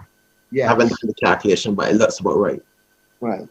Also, Mr. Graves, I think in his testimony, I had a calculation of $23.38 million. So this would have been on the capital expenditure. Do you also have the schedule that you sent me on the September 9th? This is on, that's the sent to the FTC. They did a request of, August 31st. Yes. That would, you have that? Yes? I do. Right. On that schedule, you would have given us there the capital costs for the steam plant 2016 to 2020. That would be on tab 39E. Could you tell us what those costs are from 2016 straight through to 2020, please? Okay, 2016 was 2.0 million, 27, 2.0 million, 2018, 2.3 million, 2019, 9.5 million, 2020, 7.4 million. That gives us a total of about 23.4 million, that's correct? That is correct. Yeah. Could you also go with me with on the schedule? I think this would now be on. I want to get to know the hours of use of the plant. I think that would be the previous. That would be on tab. Could be 39. Yes, that would be on 39F, please. This is the same steam plant. Do you have that before you? Yes, this is not hours though. This is energy, megawatt hours. Pardon? This is megawatt hours, not hours. Correct. If you walk with me across that schedule, am I saying that that steam plant S1 was out of service from January 2016 to June 2016 continuous? That is correct. But I also see that plant was out of service from March 2017 to June 2017. That's right. When I see that plant being out of service from October 2017 to February 2018. That's correct. And what I also see that plant from the information I have from March 2019 to September 2019. That's steam plant S1. That's correct. If I look at S2, what I see that S2 then, I think that ran fairly continuous, apart from that would have been in August 2017, but then that was, as you point out in your testimony, then from February of 2019, that plant was not available, and I believe up to this point in time. Is that correct? That's correct. So between January and June 2016, the S1 was out, and S2 would have given us 58,374 megawatts. Is that correct? Yes. Right. And similarly, and if we look at both of them in the interest of time, we saw that S1 over the period January of 2016 to December of 2020, we would have had 236 megawatt hours from S1. Yeah? Is that correct? 200, could you repeat number? 236,000 megawatts from S1. That's between January 2016 to December 2020. That's correct. And we had 315,000 megawatt hours from S2. That's prior to it's when it's closed out. I think that would have been in June of 2019. That's correct. Right. Is that then giving us a total of 551,786 hours? Megawatt hours. Megawatt hours. Correct. Sorry. Yeah. Just one more sheet because I want to pull all this together nicely. Could you go with me on the actual hours of uses for that plant, the same steam plant that you would have provided me for this? Right, that's back on the July schedule. If you go to table event 2, Well, that table gives the running hours between 2017 and 2021 for all your generations. Yes, it is. Right. Would I be correct then that but just call one or two of them for me, based on the hours that the outages that we had, we highlighted for S1. Could you tell us how that operated in 2019? How many hours we got out of that? S1 ran 1,458.5 hours. Correct. And between that, in total, then S1 would have ran a total of 19,808.5 hours. Does that sound reasonable for that? Do you have that? Mr. Wayne and Mr. Graves, if you could just give us the actual reference for the information in which you're relying on, so that we could actually find the document to. Sure, Mr. Chairman. That is a July 15th interrogatory response from Leighton Power to my interrogatories of 30th June 2022. Thank you. Thank you very much. So so we had for Mr. Graves for S1, we had 19,808.5 hours. It ran over that entire period. That's from up to 2021 you give me. And we said S2 was not operating in 2020 or 2021, but you had a total, initially that was carrying most of it. So it was, would I be correct? That's 13,636 hours.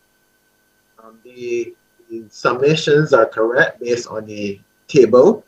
Yes. However, let me just point out that this table went to the run hours are from 2017 to 2021. Yes. Whereas the previous table where we were looking at the energy, the duration was 2016 to 2020. So just pointing that out, the numbers as you call them are correct.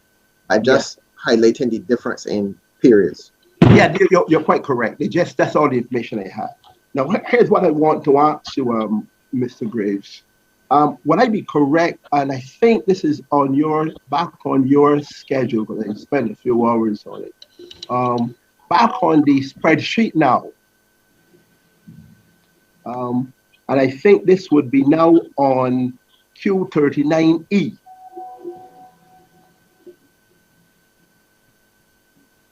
That would be, sorry, this would be now on, that's the one you have the rates on. I think that's the one.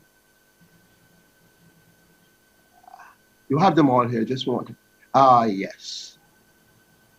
That's on Q43 tab. That's where you give us the rates to the projected fuel costs for each unit. That is correct, and that was based on the projections based on the August pricing, August 2022 fuel pricing. Right, thank you for that. Now, would I be correct, Mr. Graves, that you did point out that the lowest cost unit to run for base load is the steam plant S1 because S2 is not operating. Is that correct? Lowest unit for dispatch, as you can see from that table, would be the clean energy bridge plant, the 16th, the 19th. Yes, correct. Yes. But you didn't compared to the gas turbine, you didn't mention that the steam plant was 40.49 and the gas 0.7576, somewhere around there. Is that correct? That is correct. Wow. For the period of time that the steam plant was operating, if we take the difference in the rate, if it's for convenience, if you want to use 0.7, call it 0.79 instead of 0.75, that would be a difference of about 30 cents, for argument's sake. Correct. When we look at the hours, Mr. Graves, would you be able to give us an indication of the cost if we had used the gas turbines? So in the event that you had used the gas turbines, I think I would alluded to that this morning. It would have been, as you correctly point out, there is a 30 cents per kilowatt hour differential. I had the number I gave this morning was based on the energy for 2020 alone. That would be $24 million. $24 million. Correct. In additional cost if you have to run the gas turbines. This is the I'm asking for the differential between the two, because what I'm trying to get at, I think by you're sharp. I'm trying to see what would it cost us to have run the gas turbines for the hours that the steam plant ran compared to the investment that we spent in the steam plant and the maintenance costs of running the steam plant. Yes, sir. So for 2020, the additional costs to run the gas turbines as opposed to the steam plant would be $24 million. So taking that 30 cents per kilowatt hour and multiplying it by the number of kilowatt hours that were generated in the year. So $4 million. I had in 2020 7,198.3 hours, 2020. So we have to do it based on the energy. Yes, correct. So that's 24 million. No, I would like to see that calculation. It's a little different to mine, but we don't have it here. Would you be able to give us a breakdown of that? Not at the moment. Mr. Graves, just a minute, Mr. Wayne. Yeah, go ahead. Mr. Graves, I thought the question was in relation to the difference. So I was thinking that he would have been asking you to, to state the difference. So is are you saying the 24 million is the difference, or the 24 million is the cost of operating the gas turbines for that period? I think the question was the difference between the two. So is the 24 million the difference, or the 24 million the cost of operating for that period? 24 million is the difference. Okay, thank you.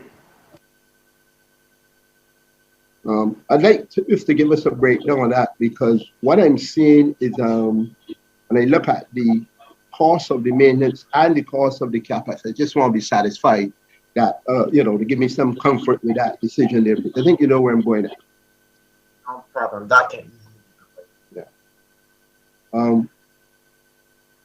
So that once you give me that would pretty much close off most of what I'm getting, because I want to see the prudence around the steam plant, the decision made. Now, Mr. Seal, would I be correct? I think that was in the application. Would I be correct that the steam plant, the CEB, is to replace the steam plant? Would I be correct?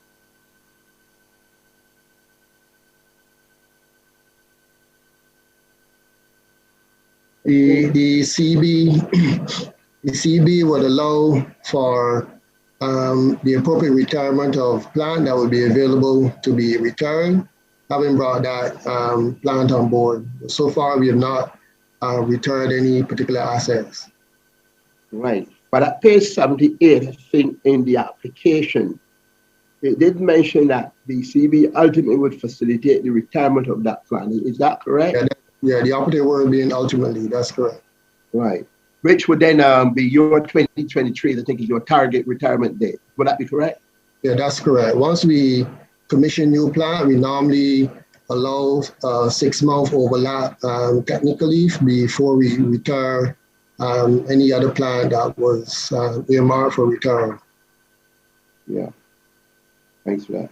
Now, thank you for that. Mr. Jennings, with the coming on stream of the CEB, and I think this is at page 733 in the application.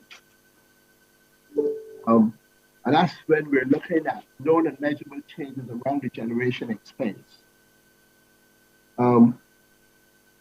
is it correct that you would have removed the, Mr. Jennings, the cost of the generation rental? Mr. Wayne, Yes? Mr. Wayne, you're moving away Yeah? from the microphone, so we're Oh, not. sorry. Uh-huh. Sorry. Let me bring this to this. Got a lot of people. So what I'm trying to get now, I'm into the test here now. So maybe you need to give the reference again, Mr. Wayne. 733, that page of the application, I think you would have broken it down there first on the generation expense. Yes. Would I be correct that the cost of the generation rental of 9.6 million is being removed? Yes, you are correct. And the expense of gas turbine 1, that expense is 69318. That also is being removed. Yes. Along with the agreement that 809,000 that has been removed. Yes, sir. Now I'll come back to the low speed diesel, but I want to look at the CB. Is it correct then that the maintenance then here, and I would agree with it if you would tell me that $4.78 million is now the amount of the cost projected to operate the CEB per year, your manufacturing and all the stuff that you do for a plant, that maintenance cost. So That's the operating and maintenance expenses for the CEB, yes. For the CEB? Yes, sir. Now, since the steam plant now is being retired, and that would be a known and measurable change. And if I go back at the plant maintenance schedule, which Mr. Graves and I were discussing, and this is for the test year, would we not have to, and it might have been an oversight, would we not have to remove the 3.856726 in 2020 for the steam plant? And if not, why not? So a deduction in this same schedule should be made. Mr. Wayne, just allow him to answer the question, please. Sure. Yes. No, so as I said in earlier testimony, I said it, I think yesterday, and I also said it with testimony of Mr. Simpson earlier, the cost associated with it, but at the time this application was prepared, the estimation was that the clean energy bridge would be in service in 2021. The rates were expected to be in service, of course, for 2021 as well. And you would have had the impact of the cost of the steam for 21, 22, and 23. And as I also said, that the removal of the operating expenses has also been factored into the 5-year forecast. So even with that being removed and the additional pressure that we're facing, as I said yesterday, there's an additional 2.6 to $3.5 million relative to 2021 forecast. So the actual. Mr. Jennings, we are not hearing Yes, you. sir. We are not hearing you clearly at all. A bit muffled. In terms Sorry, of your. let me see. Is that any better? You may have to turn off your video. No. Just. That's not the issue. Is that any clearer, Chair? Very much so. Okay. Yeah, sorry. So what I'm saying is that the cost of the steam is expected to be incurred in 21, 22, and 23 as it has been. And the forecast shows from 24 the removal of the cost associated with the steam. So it's not appropriate to remove it from the test here, in my opinion. And the forecast shows that even with the removed, when it's expected to be removed in 24 and 25, it doesn't result in over-earning. So that's the basis for which no adjustment would have been made in the test year for it. So, Mr. Jennings, are you clear with how the test year worked? Because all known and measurable changes are included in the test year, because the plant is coming out, and then that the revenue requirement will then assess that. I understand, but in the test year, so the rates are expected to this. So if you take out the cost of the steam and you set the rates on the basis of including no cost for the steam, then in 2020, that'll have the impact of not allowing the company to recover the cost of the steam in 2023. And further, it will have even worse impact on the ability of the company to recover the cost in 24 and 25 because you make that adjustment. So the point is that even with the cost of the steam included and not taken out in the test year, it allows for the anticipated rate for 21 where the cost of the steam would have been included, 22 where the steam would have been included, 23 where the steam would have been included. And then when you look at the forecast, even with the proposed new rates, when the forecast shows the reduction of the expenses after the retirement of the steam, you still don't show the risk of over-earning. So, Mr. Jennings, we deal with the forecast separate. So the question becomes, because we can't have it both ways. If it is that you want the steam plant to remain, then we have to take out the CEB. So we have to decide.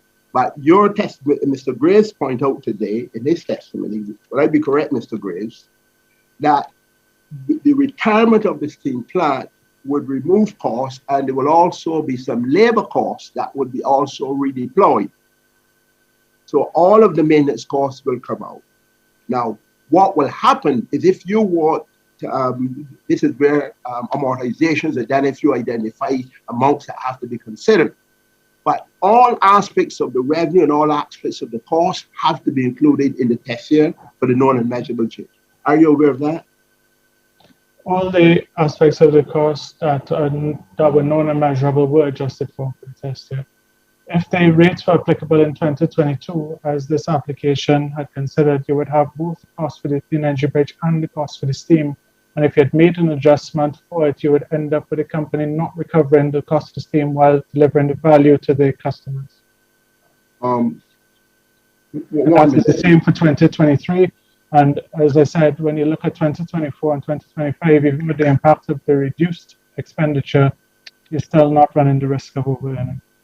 Mr. Jennings, yes, are you aware that since you made the adjustment for the removal of the rental, according to your logic, that the rental of 9.6 million, which you correctly took out of the test year, are you aware that there was cost for those rentals even after 2020? Yes, I am aware, sir. Yeah. So it works both ways. So where the costs have to be adjusted, would you agree that you have to do it consistently? I agree that the costs need to be modified to reflect the costs expected in the period. So we will get to the recovery of at the rate of return. But in terms of the known and measurable adjustment, I told you I spent hours on it. Would you agree that all costs, like as I mentioned, when you have the incentives, you correctly remove the incentives earned by the company? In my questioning earlier, I asked what were the penalties. And based on, I think, an earlier testimony from, it might have been yourself, those penalties were just about $15,000. They were small. So we would argue of them. But we have to be consistent in looking at the test here. So, Mr. Jennings, I would want you to review that. But, you know, we have a lot to cover. But I think that the panel and the commission understands that all known and measurable changes in the test here have to be taken into account. So I leave that there because I think we have a difference of view on that one.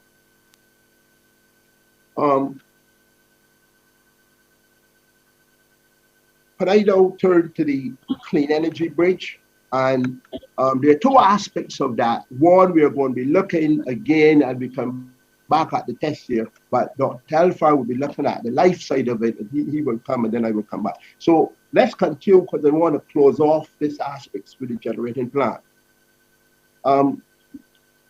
Mr. Right. Mr. Graves. Yes, sir. When I look again at that schedule we were looking at the maintenance, that was the schedule of July 15th. That's on table event 1. Just for my clarity on the acronyms and the descriptions, would I be correct to say that LSDA refers to below speed diesels 10 to 13? Just correct me if I'm wrong, because I'm not sure what they are. The 10 to the 13 and the waste heat turbine CG01 is also included in that station. I'm not hearing you clearly, sorry. I said the 10 to the 13 and the waste heat turbine CG01 is also included in that station. Ah, okay, gotcha. And then, so the LSDB now, the low speed, that LS diesel B, that I presume would be the low speed diesel 14 and 15. Would I be correct? 14, 15, and the waste heat turbine CG02. CG02, yes, gotcha. Right. Now, would you be able to tell us on this table here, the maintenance, again, that maintenance cost in 2020, could you tell me what that figure is on diesel A, low speed diesel A? Low speed diesel A, the maintenance cost 2020. 2020, as shown here on screen, is $3.5 million. Right. How did that compare to 2019? 2019 was $2.8 million. How did that compare to 2021?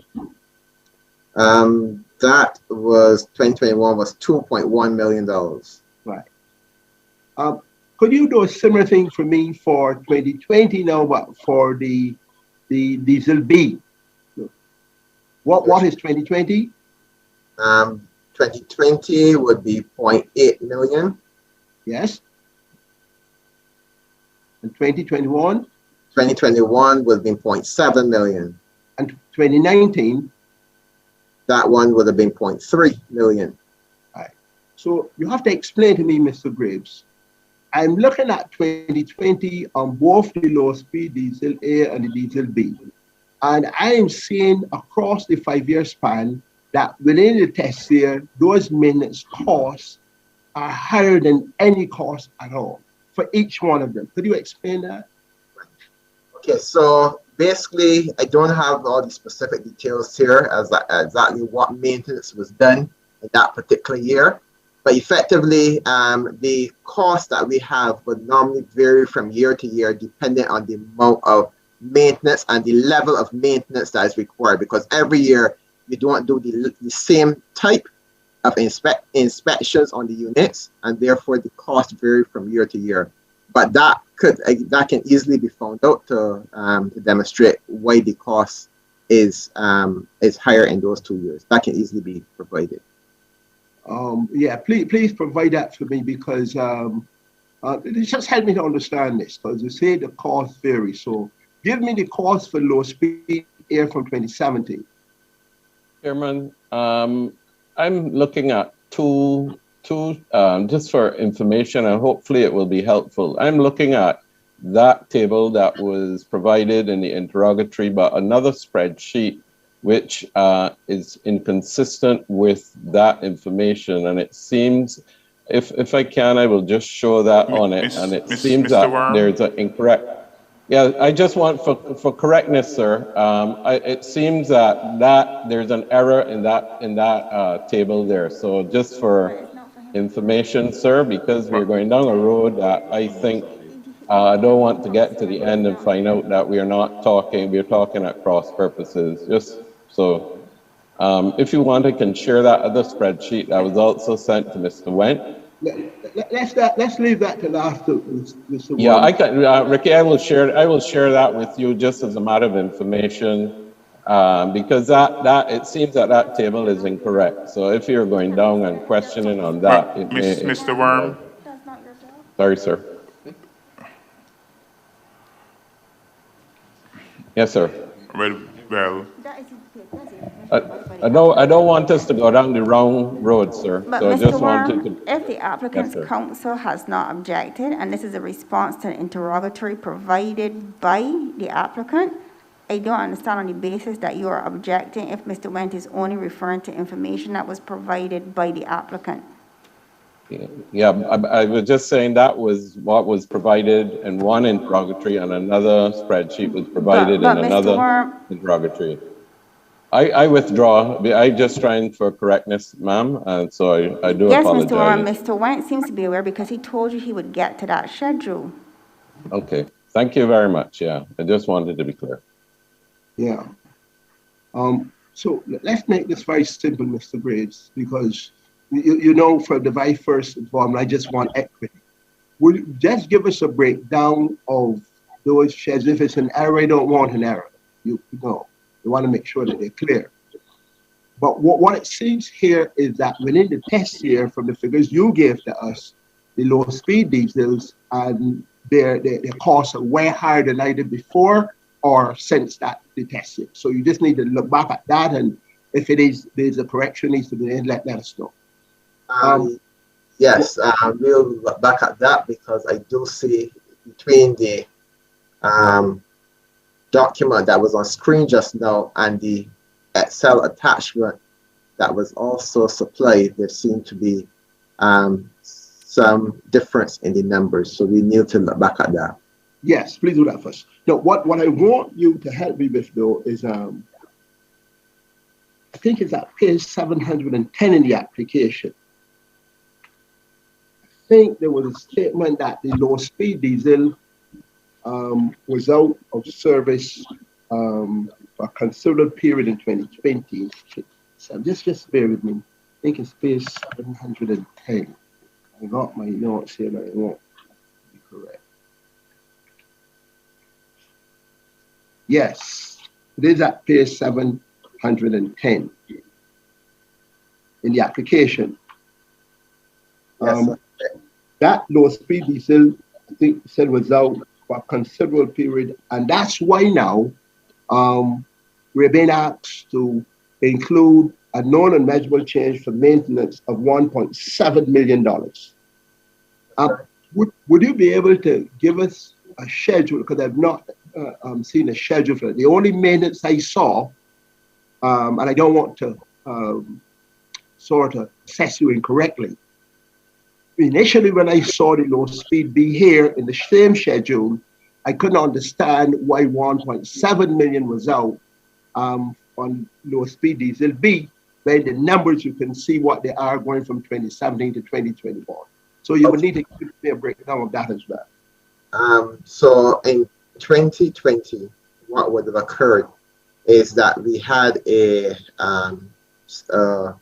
failure on the generator.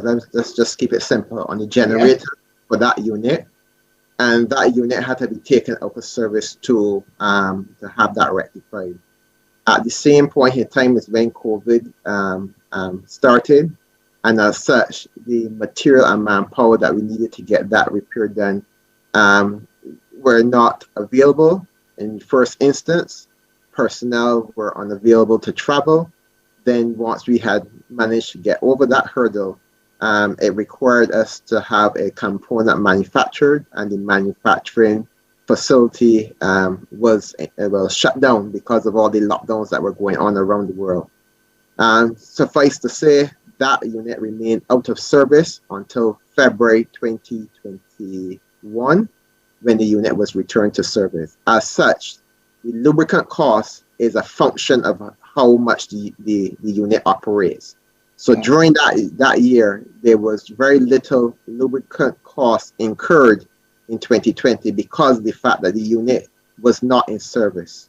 So the adjustment that was made was to adjust the cost of lubricants to bring back to what is in line with normal expenditure when the unit operates for the entire year. Yeah. So what if I go back to table 2 now? I'm sorry I have to be moving on, but I have the information in so many places. This is the table went to? Yes, went to, yes. When I look at this data, the data is suggesting to me that your analysis is about right. So just give the break. When I look at the hours of use, if the running hours, you can see there's a major dip on, because I just am not here to add or subtract. I just want to, so the hours looking there, when you look at how that unit was being used, yeah, that those hours suggest there that you're right. But I'd like to get a breakdown of those minutes cost just to know where we are. So, you know, that seems about reasonable. Now, the issue for me then is, could you explain, that would be in 2020. Now, 2020 was a normal, and I'm seeing in 2020 that we discussed the steam plant being unavailable, and we also discussed, so, you know, you explain that. Now, question, during that period now, if we turned in to the gas turbines, what would have made it once that plant was out and for that prolonged period, what would have made it provide the capacity to meet the demand? What units would have done that? The gas turbines would have the gas turbines.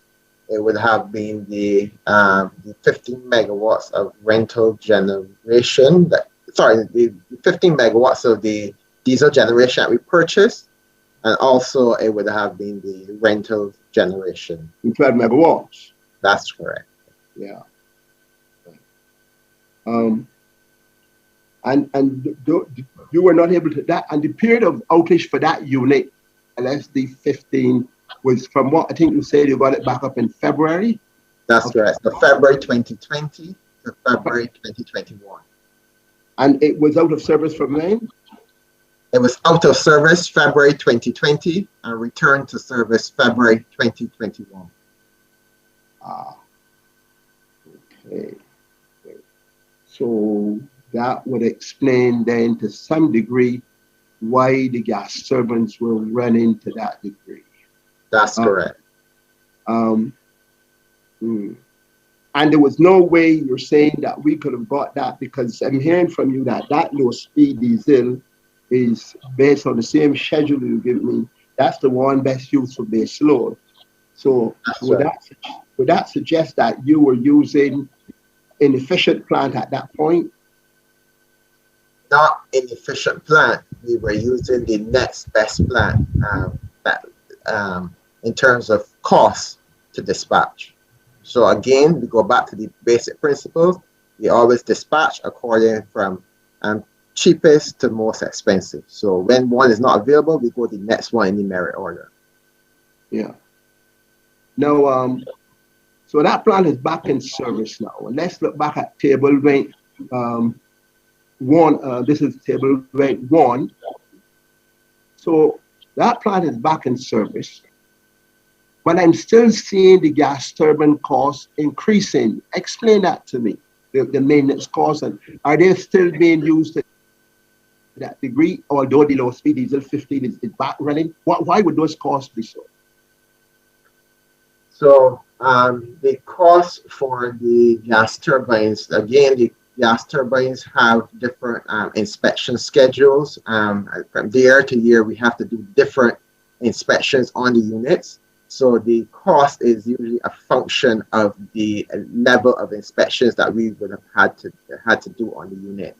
Presumably, obviously, haven't had to operate them quite heavily. We would have had to do a bit more in terms of our inspections on those units. I'm still struggling a little bit, Mr. Graves.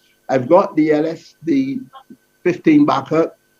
I've also got then the, during that period, I didn't think the steam plant was out, and I'm still seeing the cost running away from me.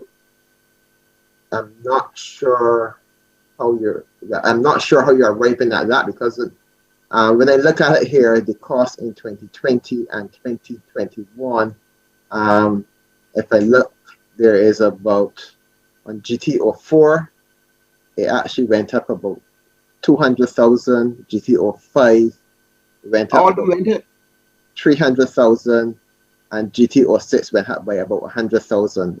What I was suggesting to you is that having we do different inspections based on the number of running hours that the units will have gone and have operated for. In 2020, as you correctly pointed out, we would have had to run those units quite a bit more than normal. And as such, then the amount of inspections that would have been necessary, I'm suggesting that those would have been slightly more in terms of the inspection that would have had to be done. And hence, the cost would have been slightly higher.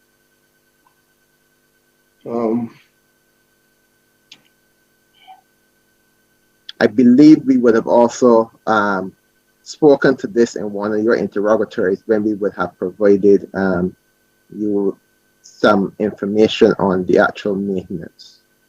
Yeah, I have to think this through because I probably try to think on the fly here. I'm getting all the units up, and I expected just as much. So cost went down for the low speed, the amount of hours. I expected then that because I have to take the hit on the gas turbines because you don't have the LSD 15, low speed 15, which is a big 30 megawatt unit you have. So you can't do anything about COVID. The challenge that I'm having now is that you got that unit back up, you still got the same plant running, spend a lot of money. Mr. May, but then I'm having a problem with why is the cost still so high? I'm not sure I'm satisfied myself yet, but I may need you to give me some information on that. Let's leave this here for now, Mr. Chairman. I will be back. I just want to start look at the clean energy, the life of the clean energy bridge. We want to look at that. So would you kindly allow Dr. Alfar now to take it from here, please? Dr. Alfar? Yes, sir. Yes, sir. Hello? Go ahead. Oh, okay. Thank you. The question is it correct that CEB was not part of the depreciation studies 2017 and 19? I'm just stating that. That's correct, yes. Okay. And that Mr. Huck was not involved in the CEB depreciation or life estimation. He mentioned that, I think. He did. Okay. That's my recollection, yes. All right. And does the CEB operate on heavy fuel oil, but can be converted to use natural gas? That's on page 785, I believe. That is correct. Okay. And I assume that natural gas is much cleaner fuel and more environmentally friendly. That is correct. However, natural gas is not available in quantities on island that can be used for power generation. Thank you.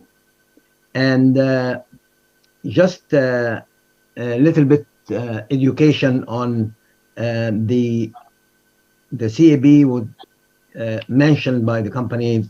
It will be as far as reliability and resiliency when renewable systems are not available. Can you just expound on that, please? Okay. Do you mind repeating the question?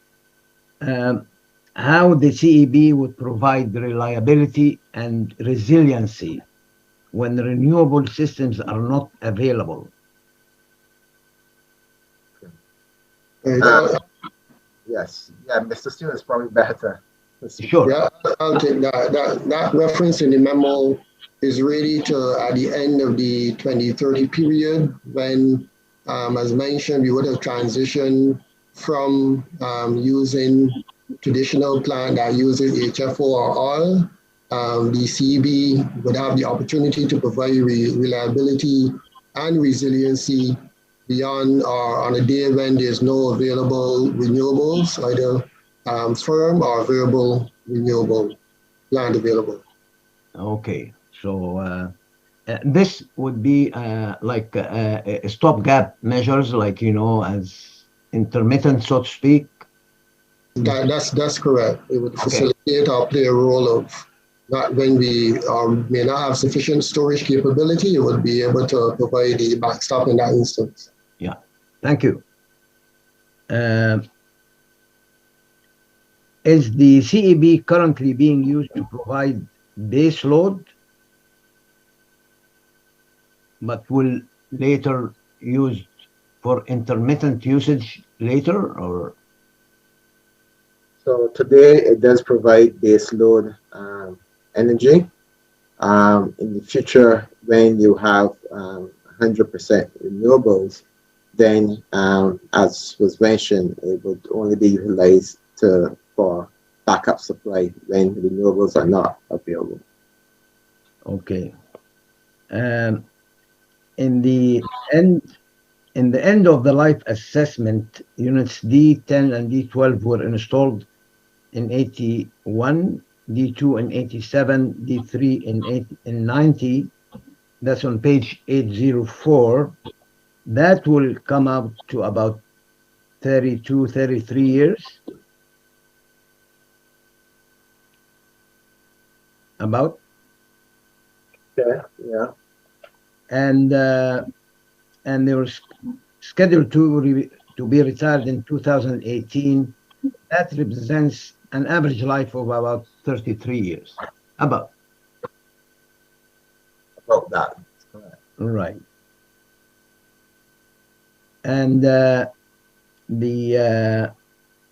LSD 10 to 13 are scheduled to be retired in 2028. So the average life would be about 43 years. About.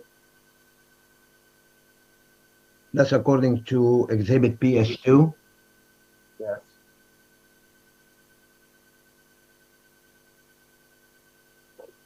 Right. Oh, I didn't hear. Yes, you're correct. You're correct. Thank you. And on page 786, the LSD 14 to 1415 installed in 2005 and will be scheduled to be retired. So the average life is about 30 years, was quoted. That's correct. Yeah. Now, as would the case with the steam station, would the company be able to extend the lives of the LSD 1415 units? Is it envisaged or possible or probable? That is not envisioned at this point in time. The utility has aligned itself with the direction of the government in terms of seeking to get to 100% renewables by 2030, and just having capacity on for resiliency purposes beyond then. So the expectation is that we would have no need for those units beyond that time. I see. Given the like what went through in the last 5 minutes, the historical experience with the units, much longer than 25. How did we arrive at the 25 for the CEB? As we would have shared in previous testimony, in terms of the lifetime of a particular plant, we normally would rely on the industry standard. For the industry standard for the clean energy bridge plant, that technology, medium speed units, is 25 years. So we would have been guided by that as the normal service life based on the industry standards. We would also, when we would have made the requests for the plant or sent out our request for proposals, we would have indicated that we needed it to last 25 years. Even I'm not an expert on that, I have to admit, but I have the general impression that it depends also on the hours of usage, and if it is used intermittently and for resiliency, it wouldn't be there wouldn't be harsh usage, so to speak, as other units and so forth. Would it be change from the, say, general impression of what you were describing? So when the CE plant was conceptualized and ordered, it was ordered to do base load operation in terms of its operation. So it was designed to last 25 years running as a base load unit. Obviously, as you, I think you're alluding to, you may be able to, depending on how the unit is operated, to relook that in the future. But the intent of the design of the plant is for it to operate as a base load duty. That being that it runs effectively approximately 8,000 hours a year. And as such, it was designed for a 25-year lifespan. Oh, yes, I hear you, but I thought you may have taken into account the resiliency and the intermittent use in estimating the life. That's the point I'm making. But I hear you. Okay.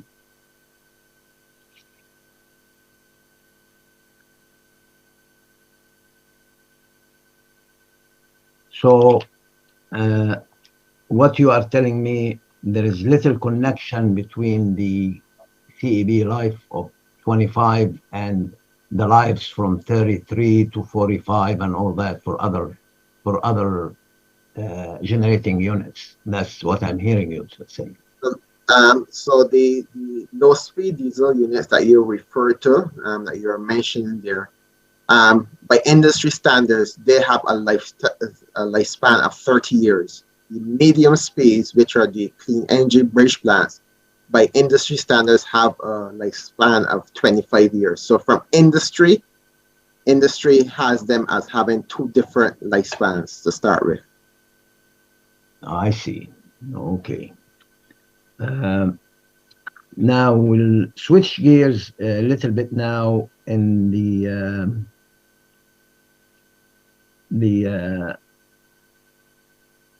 there is an interrogatory from MEBD regarding the CEB.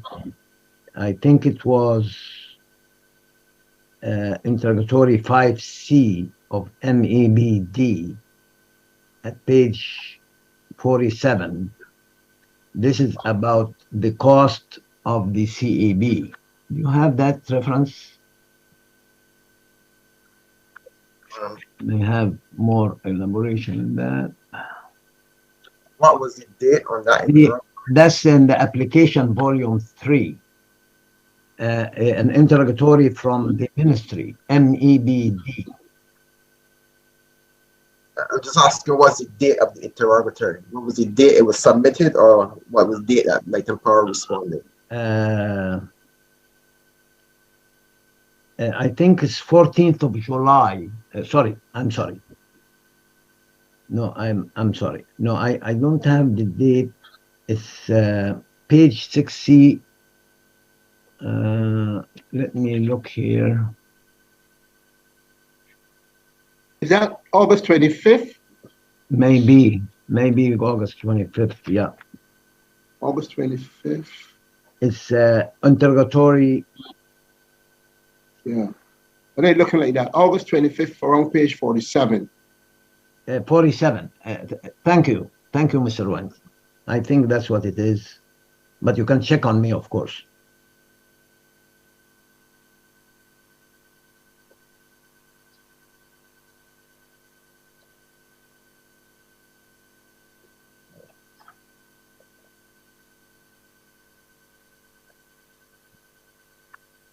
All right, you'll go ahead. I am not finding it right now, but you go ahead. I'll see if I can find it. Oh, okay. It was mentioned that that as at 30th of June 2022, the cost included for CB was 141 million and change, 141.4 million. That's the total cost. Does this make sense? And then within that, the company said it's recorded in two accounts. One account is 97.8 million, about roughly, in equipment, and in buildings is about 43.6 million.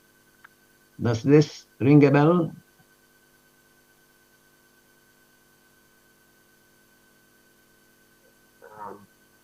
Not sure. Yeah, I can assist there. Yes, we did provide a breakdown of the equipment costs. Yes. And also the cost for the buildings for the CEB, and the total was around over 141 million also. Right. So, yeah, I'm just quoting the numbers from the interrogatory. These were classified separately, right, as two accounts. That's what the company said. They're in two accounts.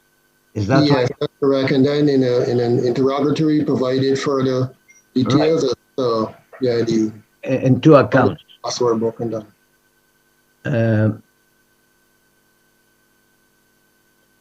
Is the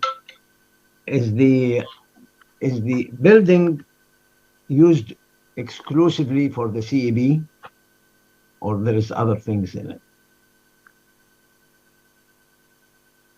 The buildings identified are related to the CEB, yes. So it houses only the CEB? I'm just asking. Is it housing only the CEB? Mr. Chair, the buildings... Mr. Chairman, if I may, I believe the issue of the housing of the bridge was addressed this morning in the testimony from Mr. Johan... Mr. Graves, sir, you will recall that detail with regard to building and how they're built straight to spec. So I believe this has been asked and answered, sir. Mr. Alfaro, would have heard the information pertaining to this. Information has already been entered into testimony.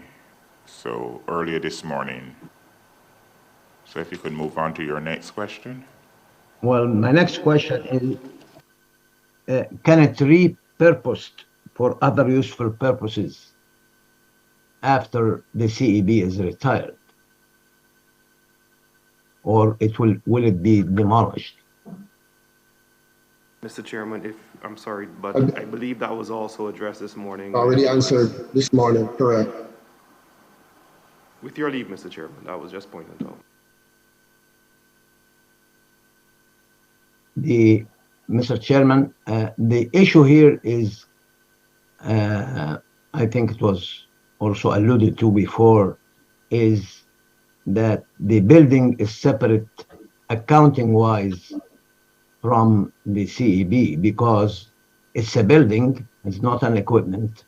And if we're asking, will in the estimation of the life of the building, because it's taking the same 25 years as the equipment, then will it be envisaged that the building will be demolished at the same time the equipment is retired?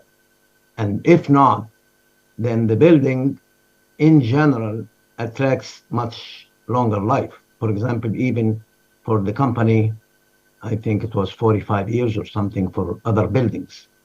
So for matching principles.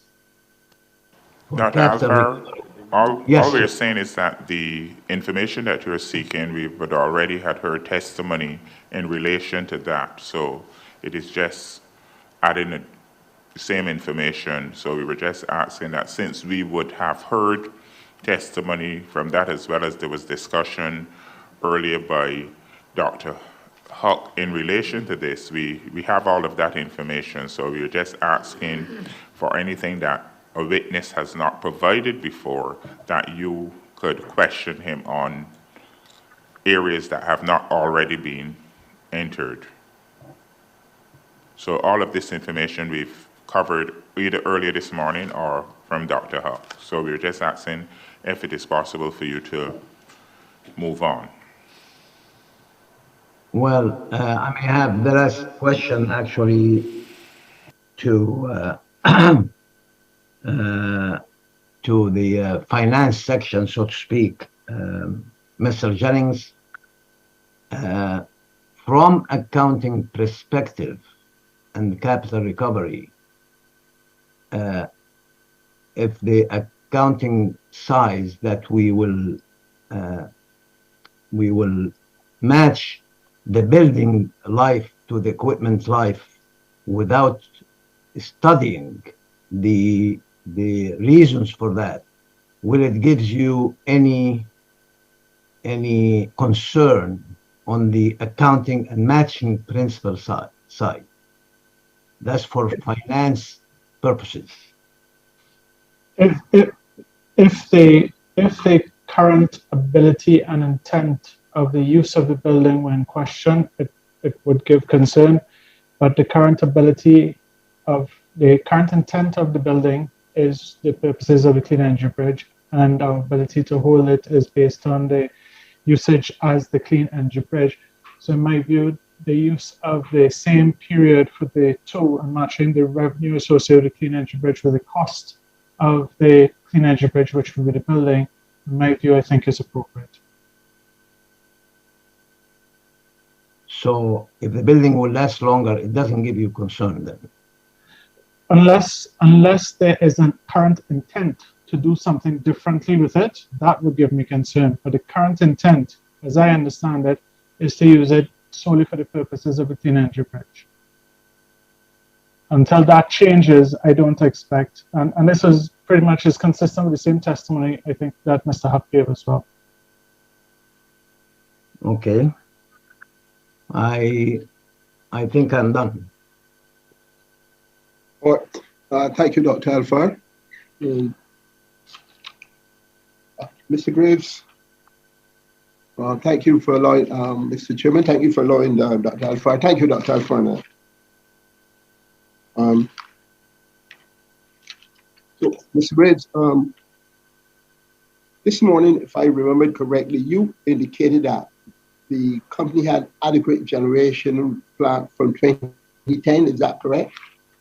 That's correct. Yes. Could you then explain what happened in November 2019? Well, why did the FCC conclude there was not enough reserve? All right. So as in 2019, I think what you're alluding to is when we would have had the 2 consecutive day of outages, which would have originally been caused due to a fall on our in one of our substations, but the restoration of the power to the island was delayed due to some ongoing issues we were having with the plant at that point in time. At that point in time, we were experiencing some issues with the heavy fuel oil that we were utilizing, and it was causing a number of issues on all of the heavy fuel oil plant, the low-speed diesel engines, D10 to D15. We had recently, just before the outages, been able to put our finger on exactly what was the cause of the problem based on the some analysis we had done, and we were working with we were in discussions back and forth with our fuel supplier around the issues and the concerns we had regarding the fuel and the issues that they were creating on the equipment. What that did then is that it really compromised the 100 megawatts of available heavy fuel oil capacity or heavy fuel oil capacity that we had at that point in time. So it was a very unique issue where we had basically, because of the fuel issue, all of the heavy fuel oil capacity for our diesel units were being compromised, which led then to the unavailability of a lot of plant at that point in time. In the end, then we would have had to take a number of measures. As you alluded to, the FTC would have conducted a separate investigation, and we note the findings that they would have delivered. So I'm understanding then that the issue was driven by this fuel issue, are you saying, and not because that you didn't have adequate reserves? Chair, if I may, I didn't interrupt before, and I gave the opportunity for Mr. Graves to answer the question. As Mr. Graves has pointed out, this matter has been determined and settled by the FTC to the extent that intervener wants to understand the FTC's thinking. I believe the decision is there for his assessment. Also, we would have had the testimony of Mr. Blackman, who well indicated the position of the applicant as it relates to that decision. But certainly an investigation of the 2019 outages is not the purpose or format of this hearing. Yeah, Mr. Ali, thank you for that. What I'm trying to get at is, if Mr. Graves is saying to me that there was no issue between 2010 and there, and this is the operations person, I want to get an understanding of what happened.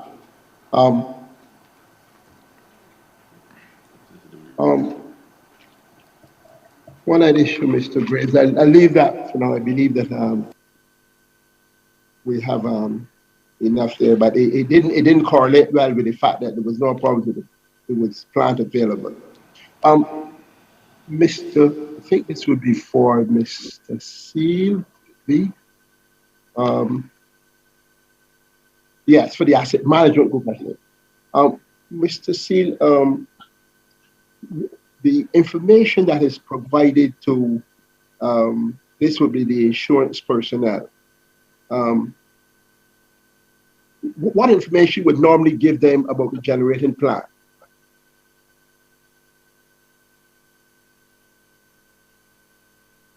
Chair, I do believe that this question was asked in amplification this morning, and I was... We were asked... Mr. Intervener Went, would you allow me to finish, please? Oh, sorry. Sir, this question was asked of Mr. Seal this morning. He gave a clear indication of what information was supplied to the insurance assessors for the purpose. If Mr. Went wishes to test him on that answer, he can, obviously, in cross-examination, but he's asking basically the same question that has already been answered. I'm not sure where you were getting a little itchy here, Mr. Ali, but I'm trying to find out from could have been asked to leave these insurance matters for the asset management group. That was our discussion. What information is provided, Mr. Seal, to the insurance personnel pertaining to generating plant? As I indicated in testimony this morning, I provide information relative to T&D plant and T&D infrastructure, not generation plant. So no information is provided to the asset management group on the generating plant? That's not for the purposes of the assessment as performed in relation to vulnerabilities of the T&D infrastructure. Mr. Seal, do you provide any information to the insurance personnel on the generation? This is Mr. Graves, sorry. No, sir, I do not. So what information, there's no information provided at all to the insurance personnel in the company on the generating plant and the risk or potential hazards or anything at all from either of you? Not from the operations side. We do not have any requests for any of that information. Mr. Seal, let me say, from time to time, what would occur is that the insurers will come in and do an assessment and come and view the equipment. But usually that is something that is done very infrequently and Mr. Seal may be better able to speak to that part of it. And because I'm really unclear here. Mr. Wang, How then? Yes. Mr. Seal and Mr. Graves, when queried about this matter, your managing director, Mr. Blackman, referred all of the interveners and the commission to the asset management team in relation to all queries related to the insurance, how the premium is deduced, what information you provide, and he told us that y'all have information and experience in providing such information to the insurance brokers. Therefore, we would expect you now to be able to answer the questions which were deferred by Mr. Blackman. Commissioner Martinez, I do believe there is a difference in concept of information. The initial discussions that were referred to by Mr. Blackman referred to T&D assets that were covered by the self-insurance fund. And that was the matter that raised the issue of insurance assessment, how it was done, who did it, what information was available. That was the matter that was deferred. Mr. Wendt is specifically asking about generation assets, which are covered by the commercial insurance. So what was deferred related to T&D, Mr. Wendt is asking about generation, which is covered by the commercial insurance, as Mr. Blackman would have indicated in his testimony. Thank you, Commissioner Martinez. Part of the cross-examination of Mr. Blackman related to the fact that the self-insurance fund gave provision for it to cover generation. We understood from Mr. Blackman that it was only covering T&D. What we want to get is an idea that since the cost of the insurance is going up by 50% in this year, we were asked to be directed those questions towards the asset management people. And am I understanding that no information on generation is provided to the insured personnel?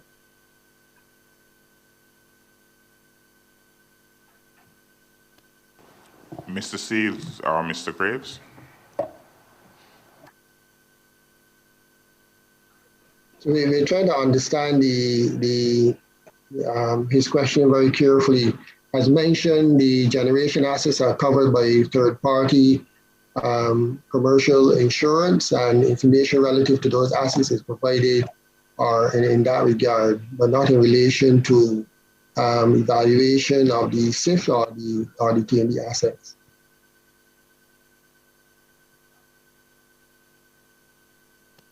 Mr. Seal, I think the query here is what information is actually provided in relation to all the insurances, since we could not get that information from Mr. Blackman in any respect. Because he told us in relation to all that the asset management team works with their insurance broker in relation to the insurance, and that's why he could not speak to it directly. So you stated you provided information in relation to T&D, but you have not specifically stated what information you provided, and I think what we need to hear is specifically what information is provided.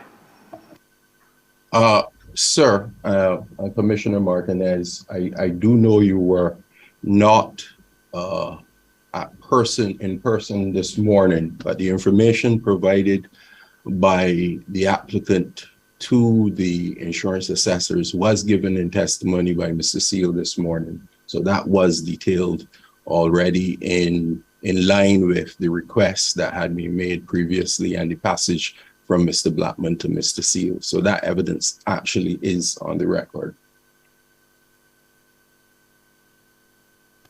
Mr. Ali, that is entirely not correct. I was online the same as you this morning. I don't remember hearing that from Mr. Seal specifically.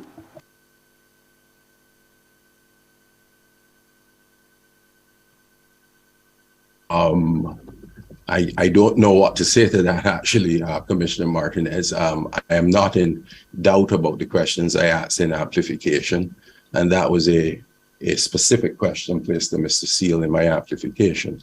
The transcript would certainly reflect that he has given the testimony.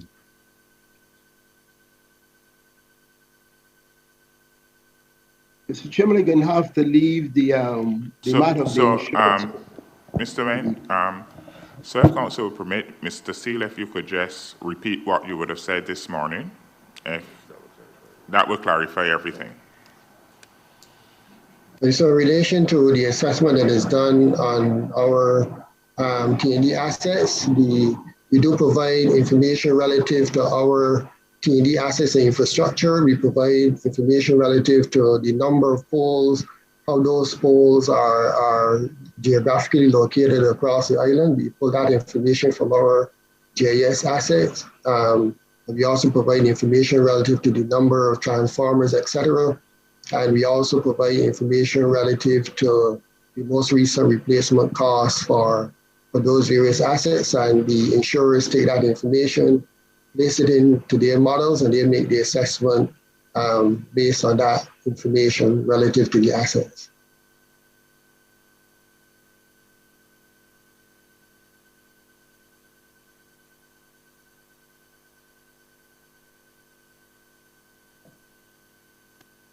Continue, Mr. Wayne. So, so we're not, I'm getting that we're not getting any information then on the generation aspect at all from the company. In other words, insurers come in, look at the assets, and they make a decision. Would we then have Mr. Blackman be able to explain the matter of the generating plant? Because I can't believe that we're not going to be able to look at the generating plant. How could we go about that? Mr. Blackman is not part of the panel. But then I would need help from the commission then, because we have a situation where, Mr. Chairman, you know, we're trying to get... But council did indicate that we could recall Mr. Blackman if there's any other specific information that we would need. So we did indicate that Mr. Blackman could be recalled. So if that is a specific request that you will be making of Mr. Blackman, by the time he gets here, he should have the necessary information. Yeah, because I'm sure the commissioners like me wanted to understand clearly, you know, how we go about it. Okay, Mr. Wayne. So if we could move on. The next,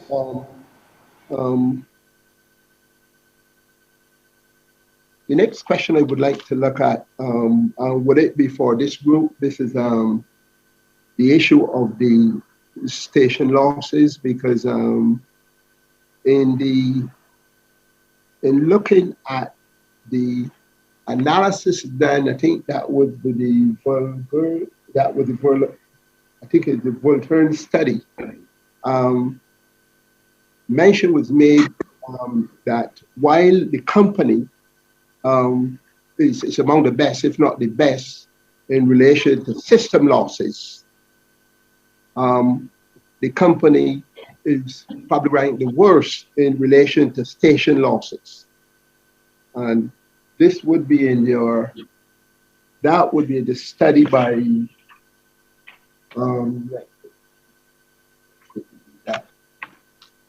Walton said.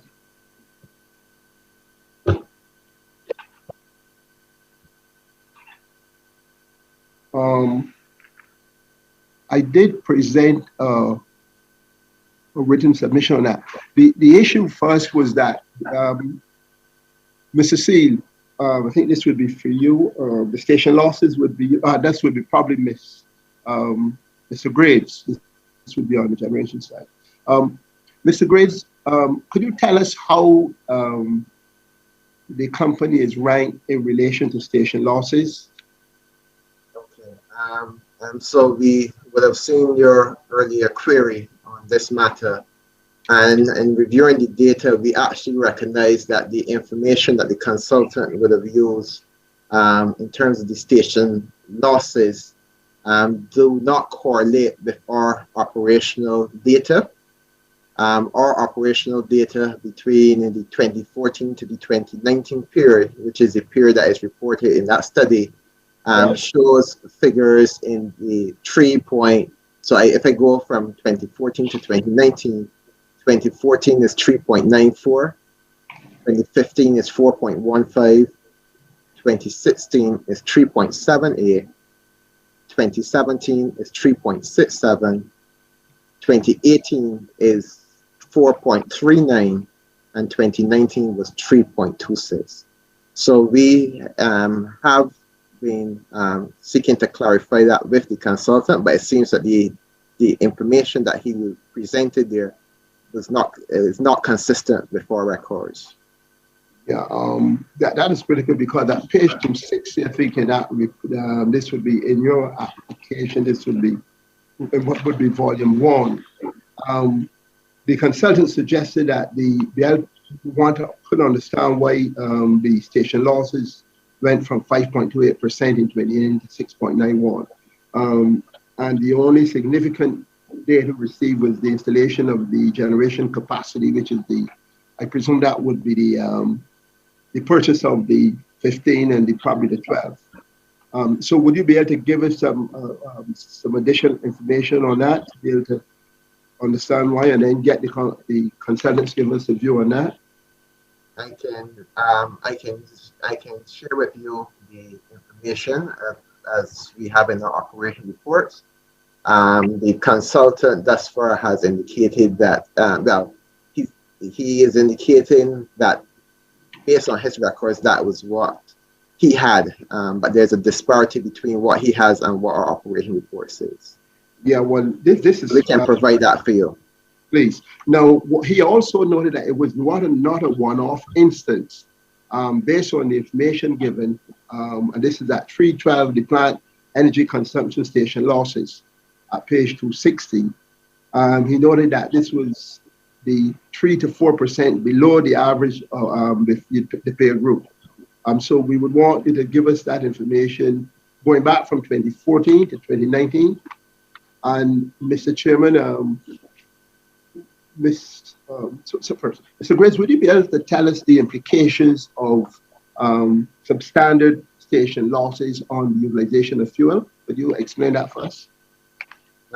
Okay, so effectively, in station losses or auxiliary consumption is basically the power that is used to power the pumps and various motors and various pieces of equipment within the station.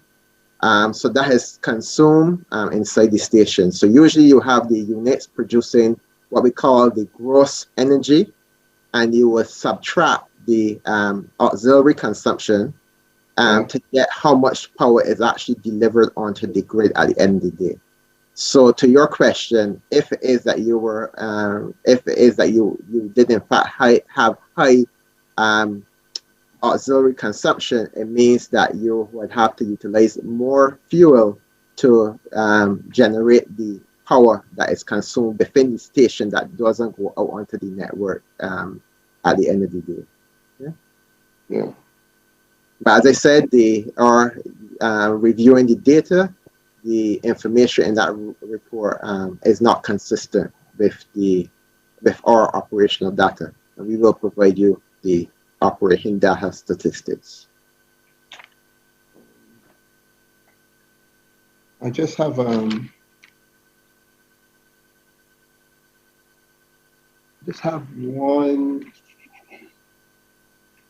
Probably couldn't be for that. I just would need to just look back once you give me the information on the diesel, because I need to look with Mr. Jennings back at the non-measurable in relation to the lubricants on the that I think would be the LSD 15. I think that is. So I'll need to look back at that. I'd still like to get some information on the what further information. I think that would come with Mr. Blackman on the how we arrive at the generation cover. And then the other one would be you're going to be looking at those station losses. Let me just put a quick note. Mr. Chairman, I think I'm going to leave it at that at the moment. There's some other stuff, but I think you can leave it out. The most important thing I've covered, which impact the non-measurable changes, and I think I can leave it at that now. We can probably close up for the evening. Yeah, so over to you, Mr. Chairman. Thank you, gentlemen, Mr. Graves and Mr. Steve. Okay. Thank you, Mr. Wendt.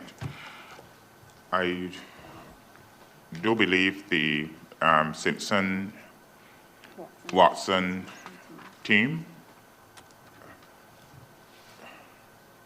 Chair, thanks. My co-intervener is still having some technical issues, and she has actually asked if at the end of the hearing today, she may be able to be in contact with your tech person to see if she can resolve whatever the issue is. She appears not to be able to connect, but she has connectivity at her location otherwise. So on that basis, if we can have that connection made with the tech persons, and then we defer our continuation to tomorrow with your permission, sir.